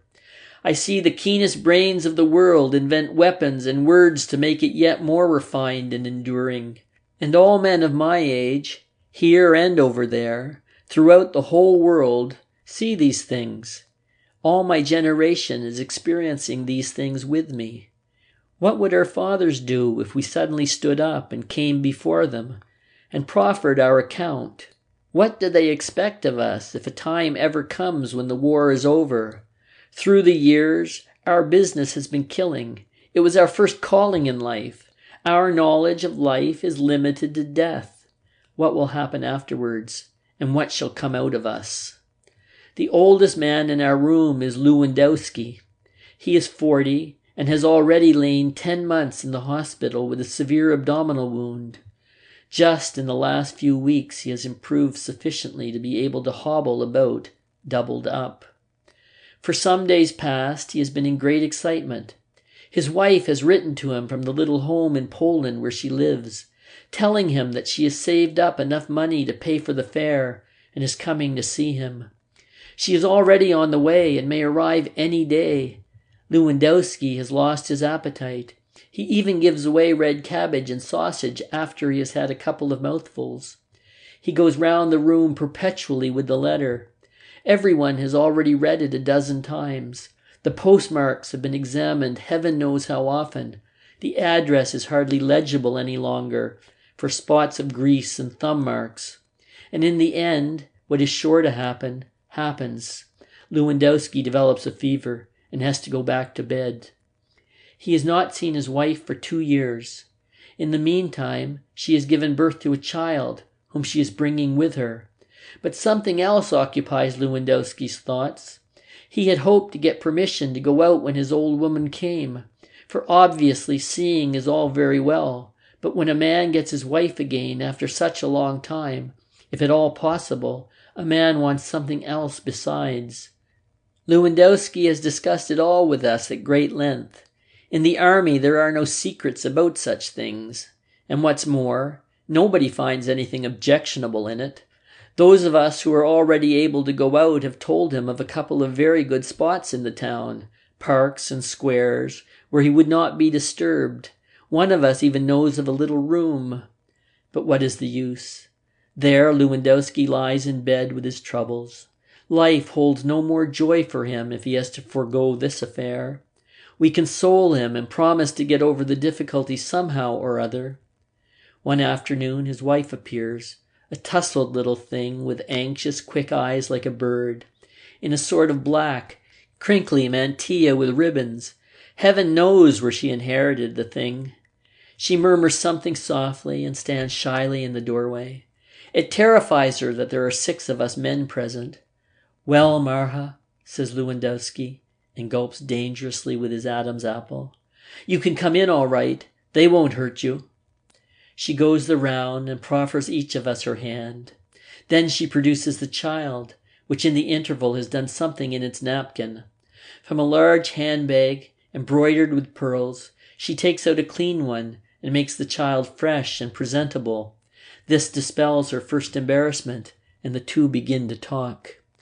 Lewandowski is very fidgety. Every now and then he squints across at us most unhappily, with his round goggle eyes. The time is favorable. The doctor's visit is over. At the most, there couldn't be more than 1 sister left in the ward. So one of us goes out to prospect. He comes back and nods. "Not a soul to be seen. Now is your chance, Johann. Set to."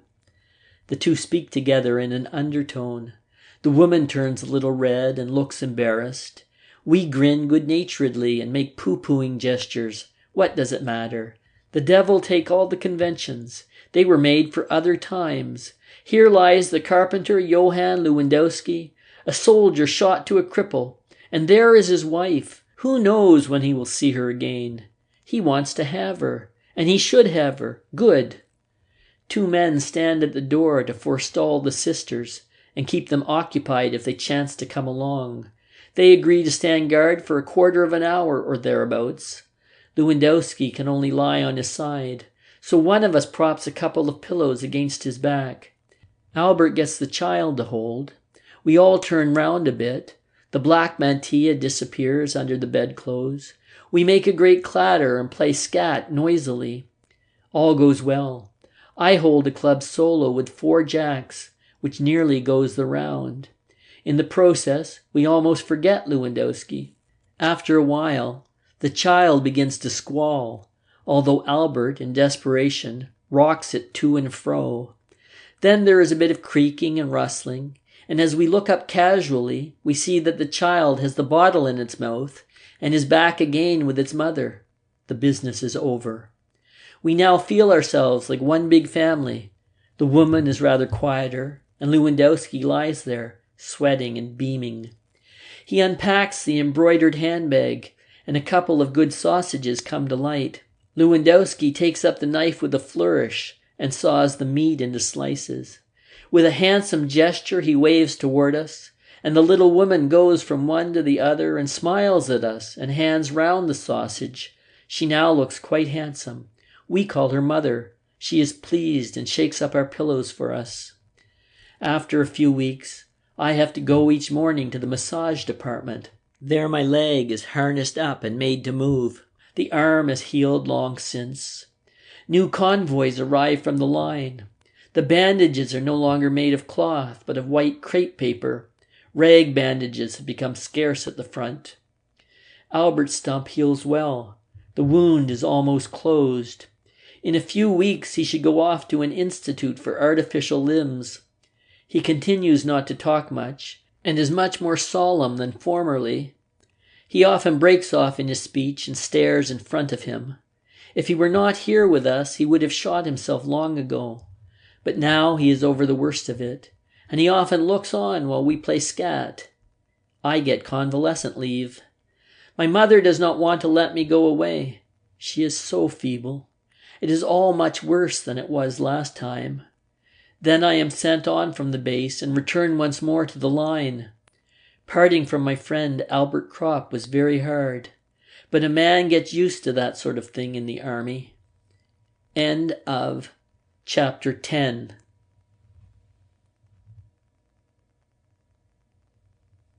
Chapter 11. We count the weeks no more. It was winter when I came up, and when the shells exploded, the frozen clods of earth were just as dangerous as the fragments. Now the trees are green again. Our life alternates between billets and the front. We have almost grown accustomed to it. War is a cause of death like cancer and tuberculosis, like influenza and dysentery. The deaths are merely more frequent, more varied and terrible. Our thoughts are clay. They are molded with the changes of the days. When we are resting, they are good. Under fire, they are dead. Fields of craters within and without. Everyone is so, not only ourselves here. The things that existed before are no longer valid, and one practically knows them no more. Distinctions, breeding, education are changed, are almost blotted out and hardly recognizable any longer. Sometimes they give an advantage for profiting by a situation, but they also bring consequences along with them, in that they arouse prejudices which have to be overcome. It is as though formerly we were coins of different provinces, and now we are melted down, and all bear the same stamp. To rediscover the old distinctions, the metal itself must be tested. First we are soldiers, and afterwards, in a strange and shamefaced fashion, individual men as well. It is a great brotherhood, which to a condition of life arising out of the midst of danger, out of the tension and forlornness of death, adds something of the good fellowship of the folk song, of the feeling of solidarity of convicts, and of the desperate loyalty to one another of men condemned to death, seeking in a wholly unpathetic way a fleeting enjoyment of the hours as they come. If one wants to appraise it, it is at once heroic and banal. But who wants to do that? It is this, for example, that makes Jaden spoon down his ham and pea soup in such tearing haste when an enemy attack is reported, simply because he cannot be sure that in an hour's time he will still be alive. We have discussed at length whether it is right or not to do so. Cat condemns it, because, he says, a man has to reckon with the possibility of an abdominal wound, and that is more dangerous on a full stomach than on an empty one. Such things are real problems. They are serious matters to us. They cannot be otherwise. Here, on the borders of death, life follows an amazingly simple course. It is limited to what is most necessary. All else lies buried in gloomy sleep. In that lies our primitiveness and our survival. Were we more subtly differentiated, we must long since have gone mad, have deserted, or have fallen. As in a polar expedition, every expression of life must serve only the preservation of existence, and is absolutely focused on that. All else is banished, because it would consume energies unnecessarily. That is the only way to save ourselves.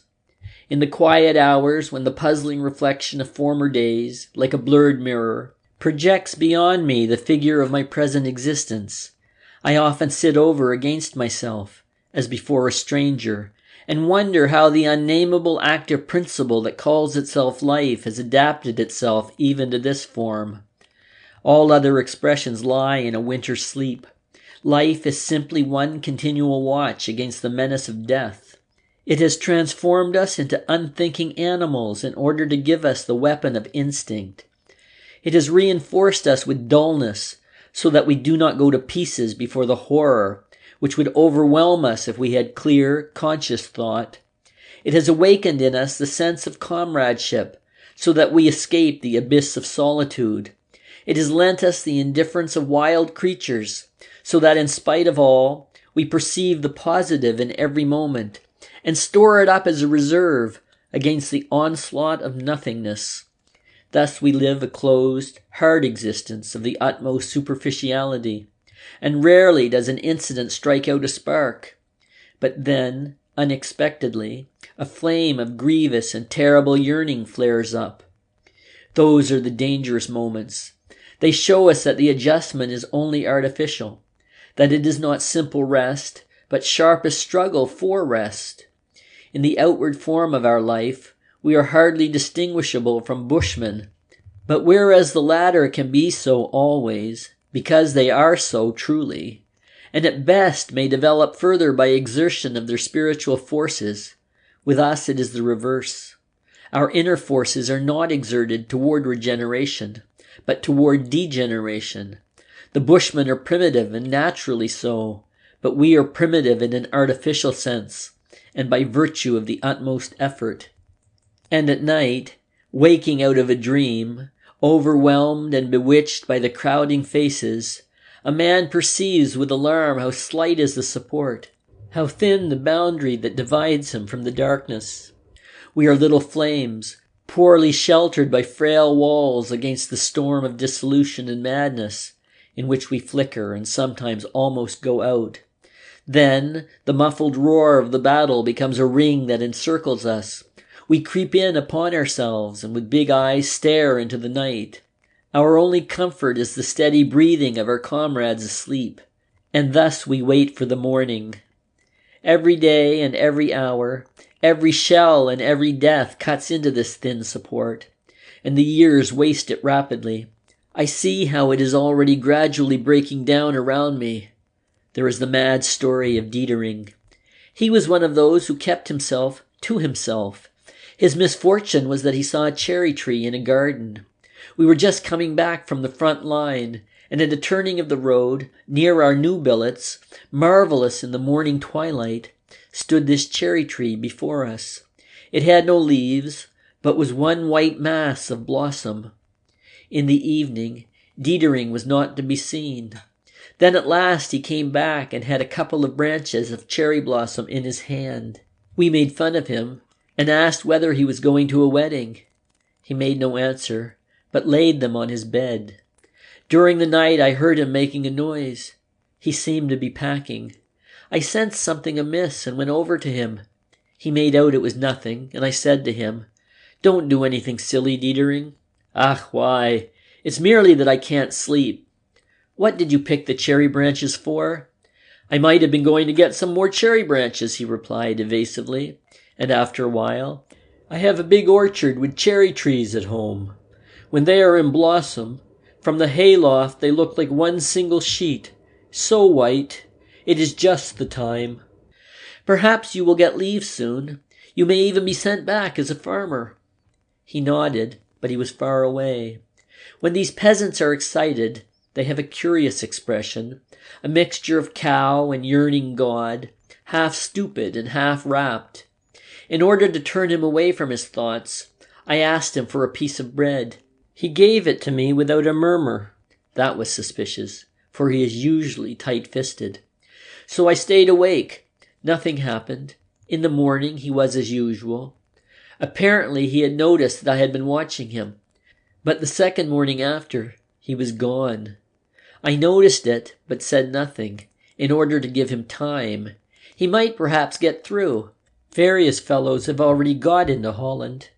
But at roll call, he was missed. A week after, we heard that he had been caught by the field gendarmes, those despicable military police. He had headed toward Germany. That was hopeless, of course. And of course, he did everything else just as idiotically. Anyone might have known that his flight was only homesickness and a momentary aberration. But what does a court-martial hundreds of miles behind the front line know about it? We have heard nothing more of Dietering. But sometimes it broke out in other ways, this danger, these pent-up things, as from an overheated boiler. It will be enough to tell how Berger met his end. Our trenches have now for some time been shot to pieces, and we have an elastic line, so that there is practically no longer any proper trench warfare. When attack and counterattack have waged backwards and forwards, There remains a broken line and a bitter struggle from crater to crater. The front line has been penetrated, and everywhere small groups have established themselves.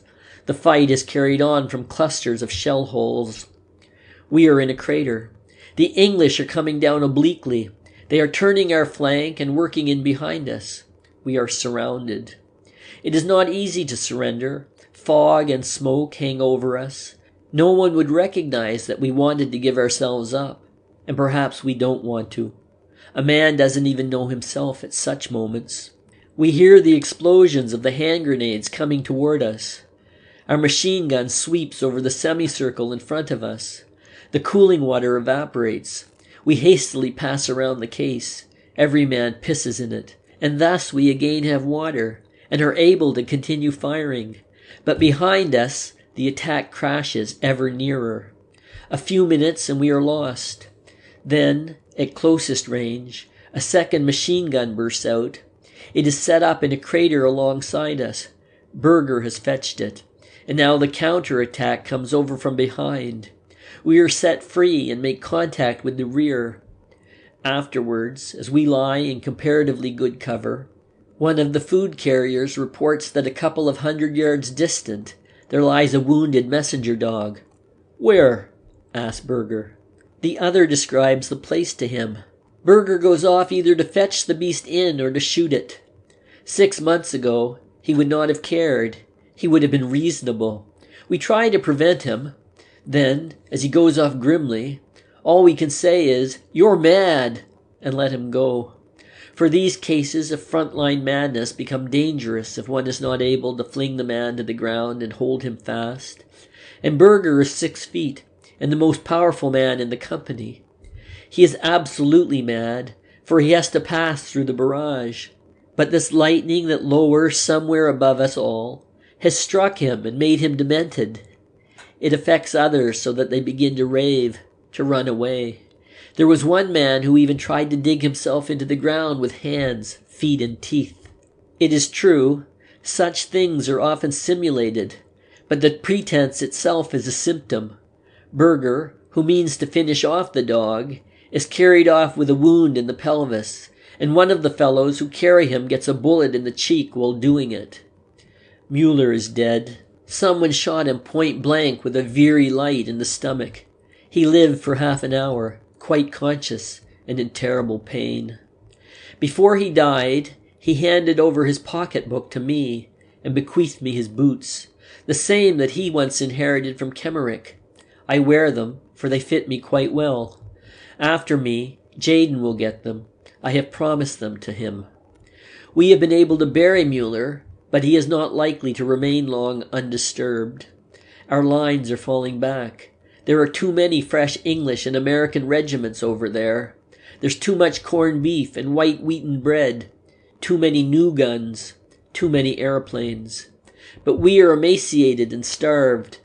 Our food is so bad and mixed up with so much substitute stuff that it makes us ill. The factory owners in Germany have grown wealthy. Dysentery dissolves our bowels. The latrine poles are always densely crowded. The people at home ought to be shown these gray, yellow, miserable, wasted faces here, these bent figures from whose bodies the colic wrings out the blood, and who, with lips trembling and distorted with pain, grin at one another and say, "It is not much sense pulling up one's trousers again." Our artillery is fired out. It has too few shells, and the barrels are so worn that they shoot uncertainly, and scatter so widely as even to fall on ourselves. We have too few horses. Our fresh troops are anemic boys in need of rest, who cannot carry a pack, but merely know how to die, by thousands. They understand nothing about warfare. They simply go on and let themselves be shot down. A single flyer routed 2 companies of them for a joke, just as they came fresh from the train, before they had ever heard of such a thing as cover. "Germany ought to be empty soon," says Cat. We have given up hope that someday an end may come. We never think so far. A man can stop a bullet and be killed. He can get wounded, and then the hospital is his next stop. There, if they do not amputate him, He sooner or later falls into the hands of one of those staff surgeons who, with the war service cross in his buttonhole, says to him, "What, one leg a bit short? If you have any pluck, you don't need to run at the front. The man is A1. Dismiss." Cat tells a story that has traveled the whole length of the front, from the Vosges to Flanders, of the staff surgeon who reads the names on the list, and when a man comes before him, without looking up, says, "A1, we need soldiers up there." A fellow with a wooden leg comes up before him. The staff sergeant again says, "A1." And then, Cat raises his voice, the fellow says to him, "I already have a wooden leg, but when I go back again and they shoot off my head, then I will get a wooden head made and become a staff surgeon." This answer tickles us all immensely. There may be good doctors, and there are, lots of them. All the same, every soldier, sometime during his hundreds of inspections, falls into the clutches of one of these countless hero grabbers who pride themselves on changing as many C3s and B3s as possible into A1s. There are many such stories. They are mostly far more bitter. All the same, they have nothing to do with mutiny or lead swinging. They are merely honest and call a thing by its name.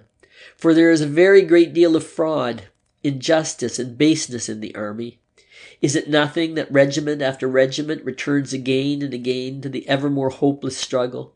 That attack follows attack along the weakening, retreating, crumbling line? From a mockery, the tanks have become a terrible weapon. Armored, they come rolling on in long lines, and more than anything else, embody for us the horror of war. We do not see the guns that bombard us. The attacking lines of the enemy infantry are men, like ourselves. But these tanks are machines. Their caterpillars run on as endless as the war. They are annihilation. They roll without feeling into the craters and climb up again without stopping. A fleet of roaring, smoke-belching, armor-clad, invulnerable steel beasts, squashing the dead and the wounded. We shrivel up in our thin skin before them. Against their colossal weight, our arms are sticks of straw, and our hand grenades matches. Shells, gas clouds, and flotillas of tanks, shattering, starvation, death, dysentery, influenza, typhus, murder, burning, death, trenches, hospitals, the common grave. There are no other possibilities. In one attack, our company commander, Bertink, falls. He was one of those superb frontline officers who are foremost in every hot place. He was with us for 2 years without being wounded, so that something had to happen in the end. We occupy a crater and get surrounded. The stink of petroleum or oil blows across with the fumes of powder. 2 fellows with a flamethrower are seen. One carries the tin on his back. The other has the hose in his hands, from which the fire spouts. If they get so near that they can reach us, we are done for. We cannot retreat yet. We open fire on them, but they work nearer and things begin to look bad. Bertink is lying in the hole with us.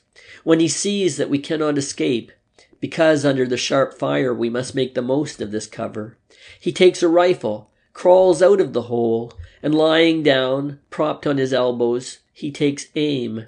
He fires. The same moment a bullet smacks into him. They have got him. Still he lies and aims again. Once he shifts and again takes his aim. At last the rifle cracks. Bertink lets the gun drop and says, "Good," and slips back into the hole. The hindermost of the 2 flamethrowers is hit. He falls. The hose slips away from the other fellow. The fire squirts about on all sides, and the man burns. Bertink has a chest wound. After a while, a fragment smashes away his chin, and the same fragment has sufficient force to tear open Lear's hip. Lear groans as he supports himself on his arm. He bleeds quickly. No one can help him.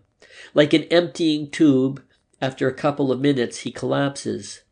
What use is it to him now that he was such a good mathematician at school? The months pass by. The summer of 1918 is the most bloody and the most terrible. The days stand like angels in gold and blue, incomprehensible, above the ring of annihilation. Every man here knows that we are losing the war. Not much is said about it. We are falling back. We will not be able to attack again after this big offensive. We have no more men and no more ammunition. Still, the campaign goes on. The dying goes on.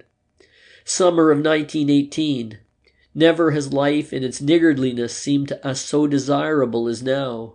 The red poppies in the meadows round our billets, the smooth beetles on the blades of grass, the warm evenings in the cool, dim rooms, the black, mysterious trees of the twilight, the stars and the flowing waters, dreams and long sleep.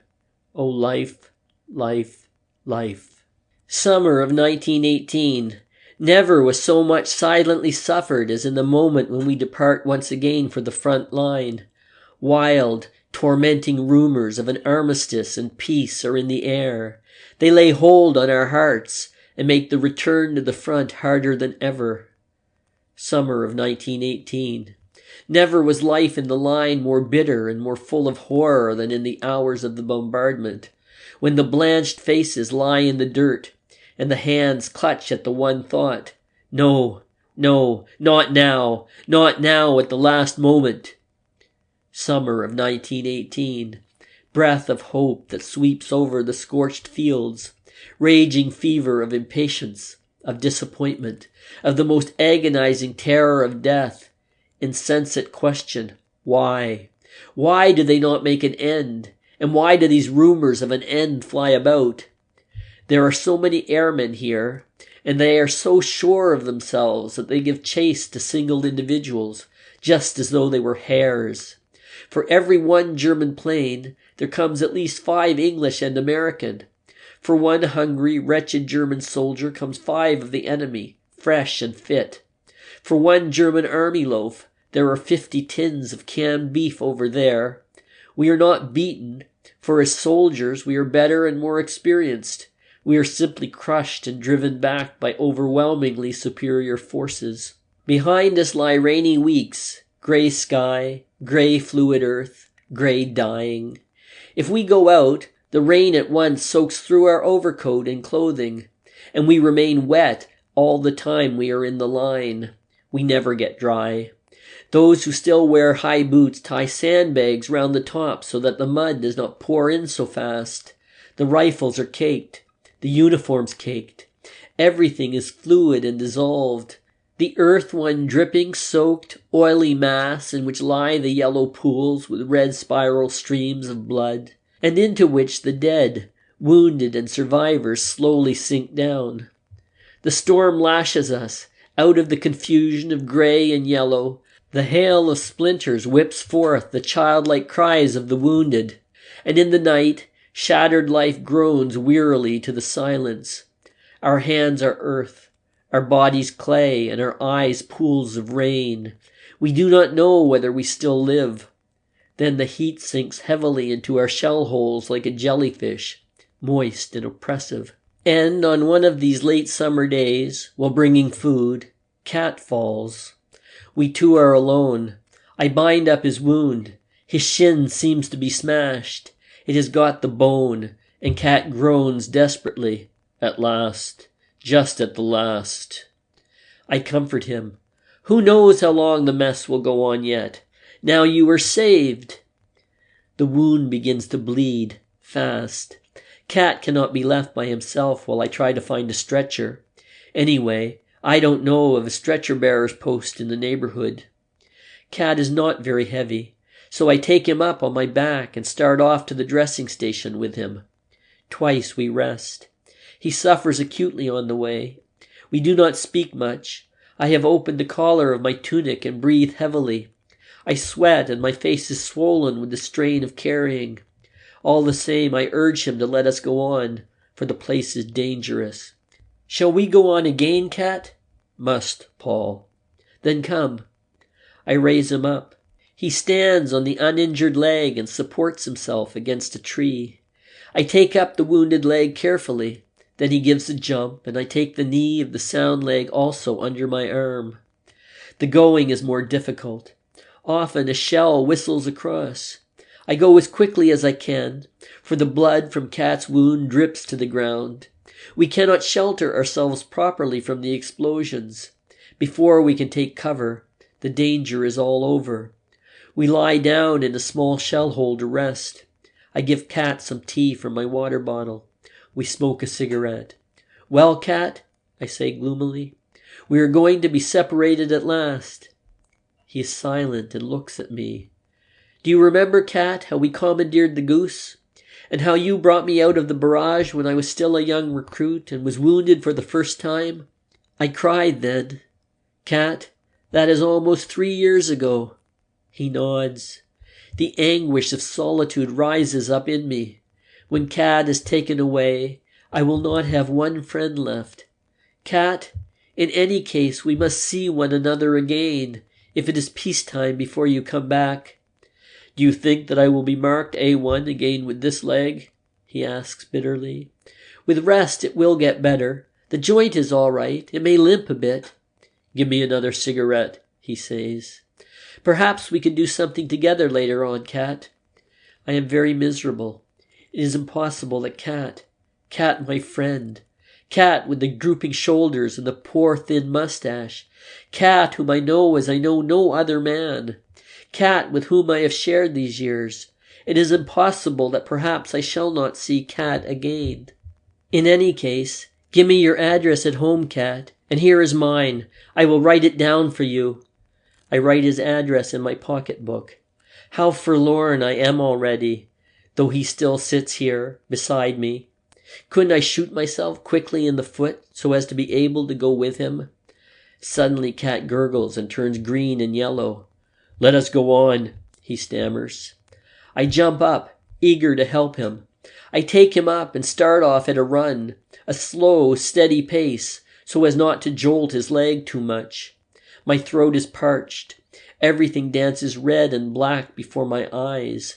I stagger on, doggedly and piteously, and at last reach the dressing station. There I drop down on my knees, but have still enough strength to fall onto the side where Kat's sound leg is. After a few minutes, I straighten myself up again.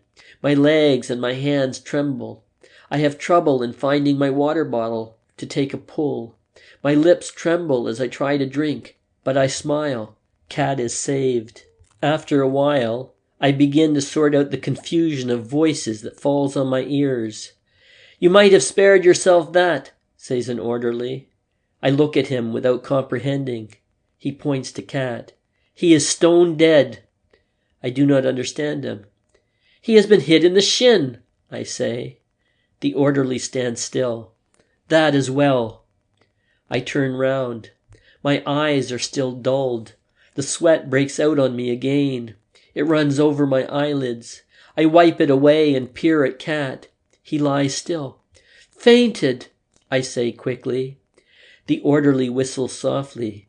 "I know better than that. He is dead. I'll lay any money on that." I shake my head. "Not possible. Only 10 minutes ago I was talking to him. He has fainted." Kat's hands are warm. I pass my arm under his shoulders in order to rub his temples with some tea. I feel my fingers become moist. As I draw them away from behind his head, they are bloody. "You see?" The orderly whistles once more through his teeth. On the way, without my having noticed it, Kat has caught a splinter in the head. There is just one little hole. It must have been a very tiny, stray splinter, but it has sufficed. Kat is dead. Slowly I get up. "Would you like to take his pay book and his things?" the lance corporal asks me. I nod and he gives them to me. The orderly is mystified. "You are not related, are you?" "No, we are not related." "No, we are not related." Do I walk? Have I feet still? I raise my eyes. I let them move round and turn myself with them.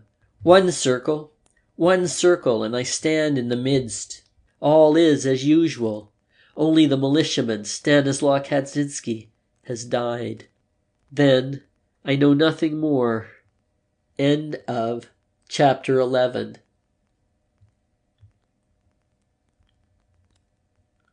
Chapter 12. It is autumn. There are not many of the old hands left. I am the last of the 7 fellows from our class. Everyone talks of peace and armistice. All wait. If it again proves an illusion, then they will break up.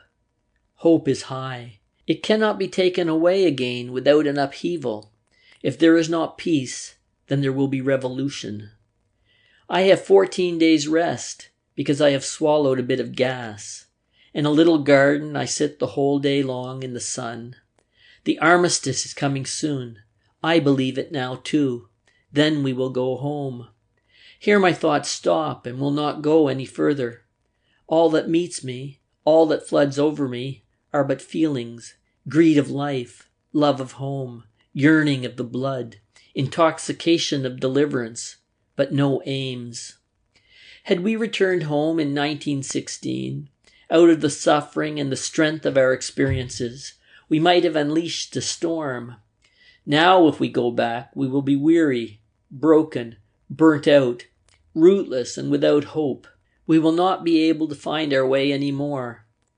And men will not understand us. For the generation that grew up before us, though it has passed these years with us here, already had a home and a calling. Now it will return to its old occupations, and the war will be forgotten. And the generation that has grown up after us will be strange to us and push us aside. We will be superfluous even to ourselves. We will grow older. A few will adapt themselves. Some others will merely submit, and most will be bewildered. The years will pass by, and in the end we shall fall into ruin. But perhaps all this that I think is mere melancholy and dismay, which will fly away as the dust, when I stand once again beneath the poplars and listen to the rustling of their leaves. It cannot be that it is gone, the yearning that made our blood unquiet, the unknown, the perplexing, the oncoming things, the 1,000 faces of the future, the melodies from dreams and from books, the whispers and divinations of women. It cannot be that this has vanished in bombardment, in despair, in brothels. Here the trees show gay and golden. The berries of the rowan stand red among the leaves. Country roads run white out to the skyline, and the canteens hum like beehives with rumors of peace. I stand up. I am very quiet. Let the months and years come. They bring me nothing more. They can bring me nothing more. I am so alone and so without hope that I can confront them without fear. The life that has borne me through these years is still in my hands and my eyes. Whether I have subdued it, I know not. But so long as it is there, it will seek its own way out, heedless of the will that is within me. He fell in October 1918, on a day that was so quiet and still on the whole front, that the army report confined itself to a single sentence: all quiet on the Western Front. He had fallen forward and lay on the earth as though sleeping. Turning him over, one saw that he could not have suffered long. His face had an expression of calm, as though almost glad the end had come. End of chapter 12. End of All Quiet on the Western Front by Erich Maria Remarque. Translated by Arthur Wesley Ween.